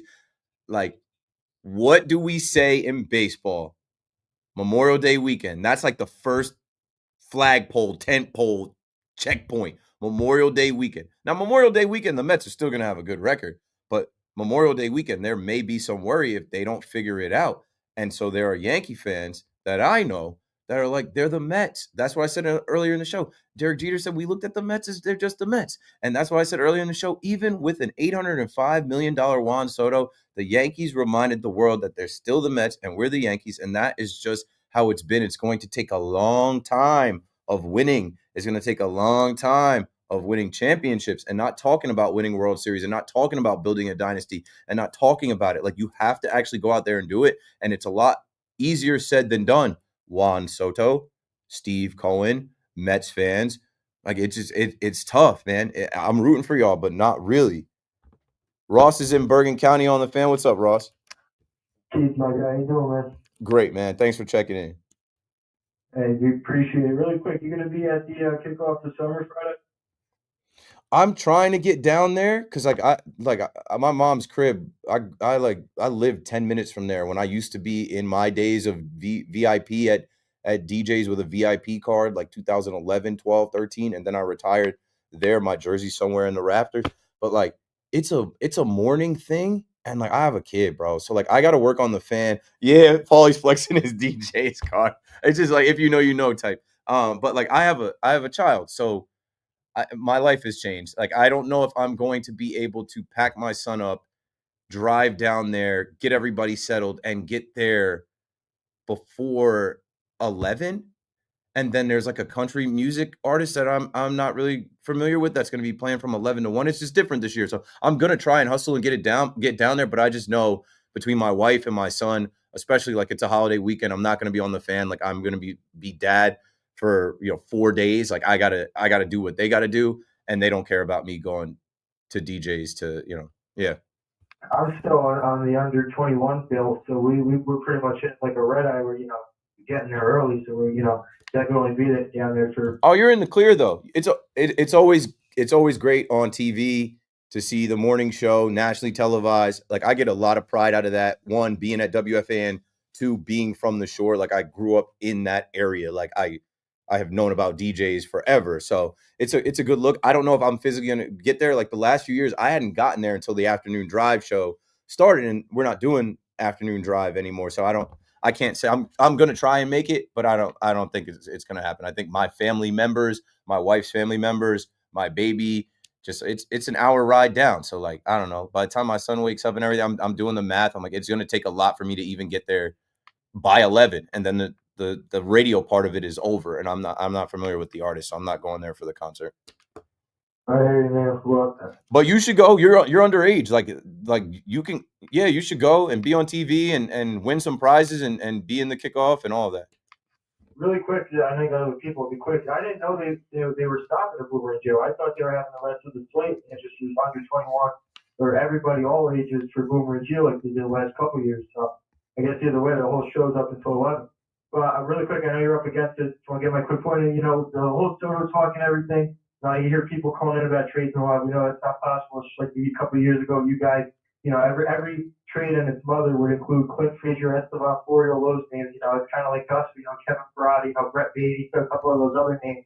We can't start doing that. I'll say this. So, all the names we're seeing online, he's officially reached the nickname status. You brought up the name Jason Bay. I've been seeing Josh Stone Bay. I've been seeing Juan Sosa.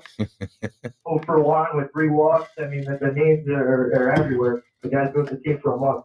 I'm not so much concerned about the performance because I think, if there's one player in the world, maybe Otani, because of his integrity too, but there's one guy I think I have faith in to get out of the slump just because of the natural oomph he has with the people someone up brought up before, just that he has the best eye in the league for sure. You can talk about the best to the likes of Witt and Besson, but he's got the best eye second to none.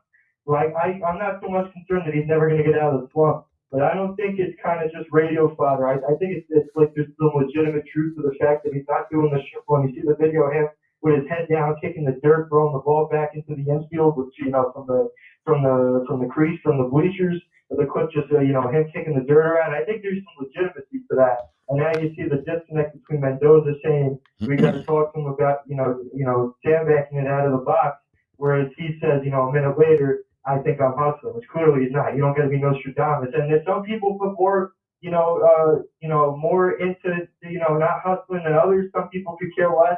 Others, it don't matter if it's the first inning or extras. People are going to get pissed off. But I think what he did at Yankee the other night, 8th inning, clutch spot, you got one of the oldest second baseman in the league on a dive. The ball he had to dive for, and he's sandbagging at the first. I think it pissed off everybody, universally.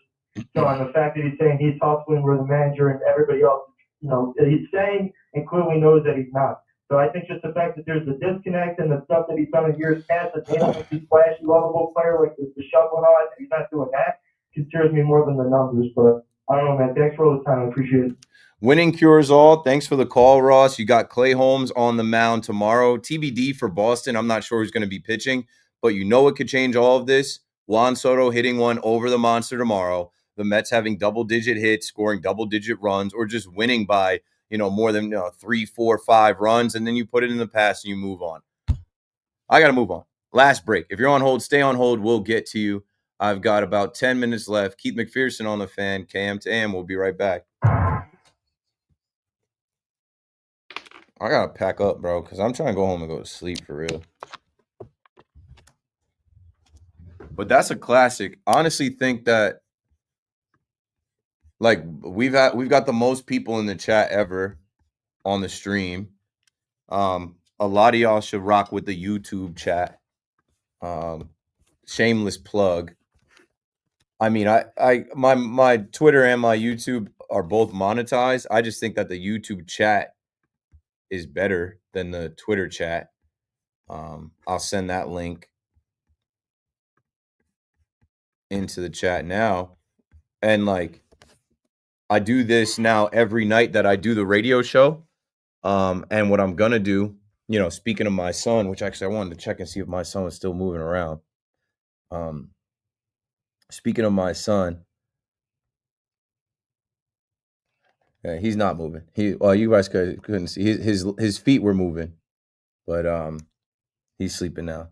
I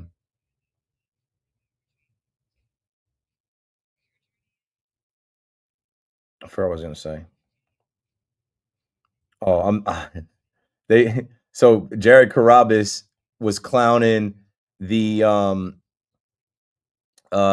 leader of the roll call on his show.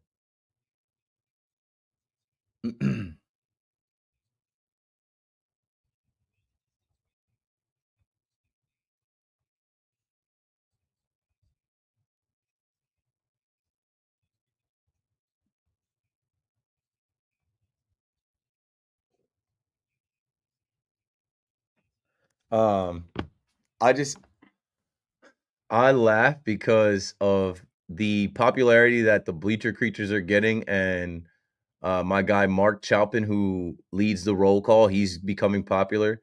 And I'm laughing because Mark is a diehard baseball fan, Yankee fan, true Bleacher Creature, old stadium to this stadium, seen thousands of games, and earned the right to do the roll call. But in this social media age, all people do is roast and joke and make fun of you, and people just consistently roast and joke and make fun of him. he doesn't deserve it. But it's like, I don't know. Like he's become the butt of jokes and like the target of so many people. And I just laugh because it's not right. It's not fair, but it is what it is. Something about something coming up with the streams. Oh, I'm gonna start doing streams from home. So I have a plan. I'm gonna be live all the time. I'm gonna start doing like pre-show streams. Like, yo, what should we talk about on the show tonight? And then we'll do the show live because when I do the show, I really have to mind the calls and the radio. I'm gonna start doing the lives from home where I can like mind the live stream. Yo, what up, Big Mac? Are you starting Knicks? Or are you going Juan Soto? Or are you going Red Sox? No, it's a Soto day. It is. I mean, I know you were on last night, so Yeah, it wasn't. I mean, I talked Soto. you could talk more about the you game. Know me, I led into the pivot and Brian Cashman and his flowers. Yeah, then what was Evan's deal calling you out about Brian Cashman and Volpe at the end of the show? You didn't catch that? No. So he's like, he's like, we got the Lug hour, then we got 5 hours of Keith McPherson. He's like, and then we've got Big Mac, who's an agent for Brian Cashman. He works for Cashman. Oh, and he's also a Volpe defender. I'm like, I heard, Well, I tweeted out some. I saw the articles and then I went back and listened. Like, I don't think that makes you a Cashman agent or a Volpe defender. No. Well, I'm just like I've killed Volpe too. I'm just saying like it just annoys me. I get hung up on stuff like this. Like he has a bad game and suddenly it's like he's a bum. You have to get rid of him. The whole Yankee universe is like going that far. Look, I've been disappointed with him, but right now he's. Oh, and then someone hit him up because he texted me. Someone sent him an email to the Rico Brony episode. Yeah. Saying I said he was a top 10 offensive shortstop. Like when in the game right now, like if you look, like not overall for his career, but if you look at the numbers right now, he's like 13th in OPS, 7 in home runs, 7 in RBIs among shortstops. They don't care about those 2 at bats as much as we did. We want the game, and I remember I tweeted my tweet out. I'm like, I can't get over it. I couldn't get over it because I thought that was it. I'm like, I don't know. We couldn't scratch but 2 runs across. I'm like, terrible at bats, and they were beyond terrible. But like as far as what I know with the Yankees, and you said it, like they have so many guys that are productive right now. Yeah. He is not stopping them from doing anything where they look at him as like the Yankees are having an issue coming up in this next month. Stanton, Jazz, like there's just going to be a lot. There's going to be too many guys to get on the field. So. Well, I mean, if Volpe has a 750, 760 OPS, he plays great defense. And before the Subway Series, he was batting close to 300. I was reading his like last 7 games, 15 games. Like he had a stretch from like the Blue Jays series on when he homered in that Blue Jays series where he picked it up a bit. So, okay. Yeah.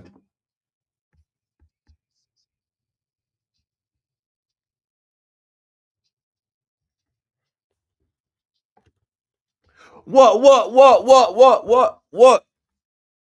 All right, I don't have enough time to get all these calls, but I'm going to try, man. I'm going to try 888-808-1019. At this point, you're going to be talking to Big Mac, Keith McPherson on the Fan. They never called me Big Mac. They called me K-Mac, though, when T-Mac was doing his thing.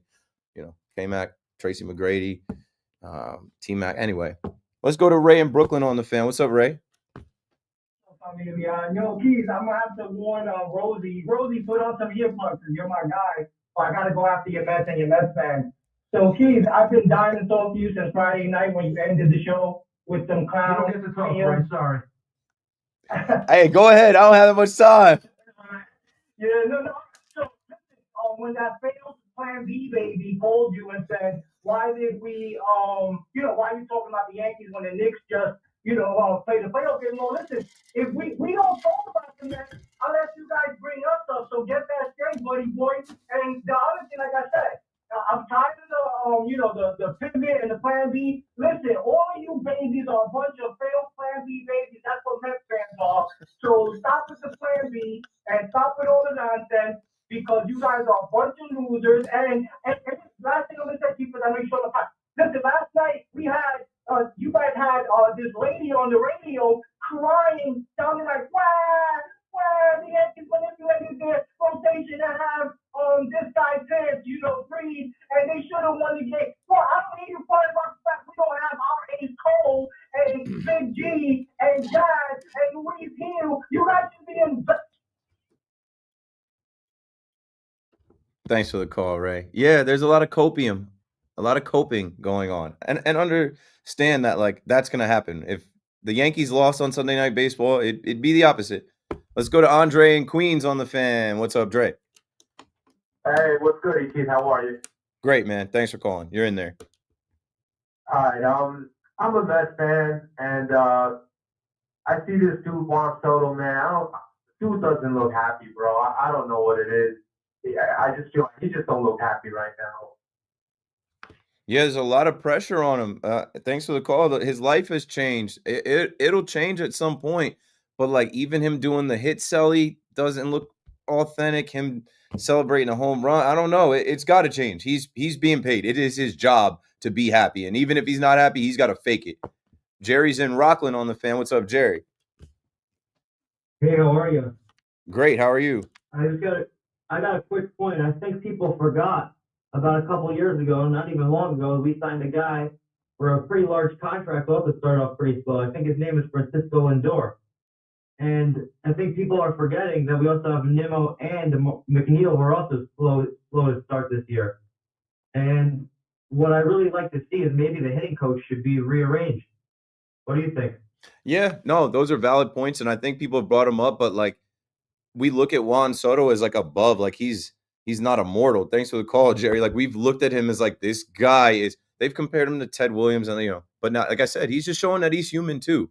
Tony's in Montreal on the fan. We got a minute left. Tony, go for it. Listen, Keith, you're amazing. Thanks for taking the call. Listen, Soto is so, and I just posted the following. Stanton is the truth.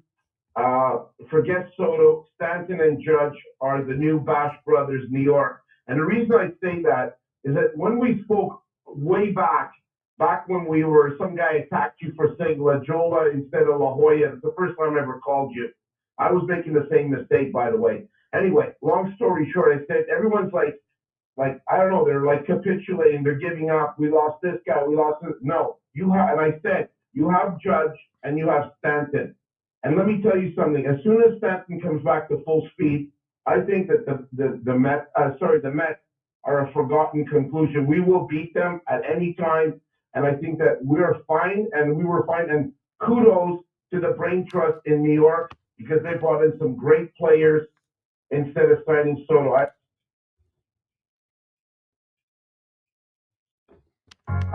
That contract is killing it. I just think we can't be so finite.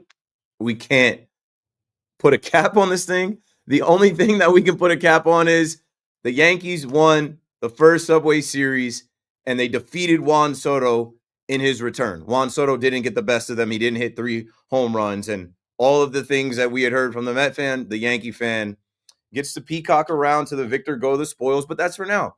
That's for now. It's baseball. It's fickle. It's going to change. This is not forever. Coming up, Chris McMonagle. C-Mac has you for the next 5 hours. Call the fan. Stay tuned right here. Thank you for listening. I'll be back tomorrow night. Keith McPherson out. All right, yo, that's it. I got to go home.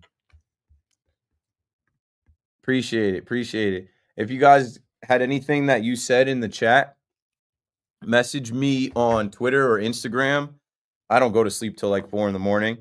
So I'm going to drive home and try to come down. Actually, it's 12. So maybe I'll go to sleep tonight by 2, but I need to stay up to 2 because my biorhythms, like I got to set myself up for the next 2 nights where I have shows till 2. So what I'm saying is the chat was going crazy, man. I appreciate all y'all. 3,387. That's a record.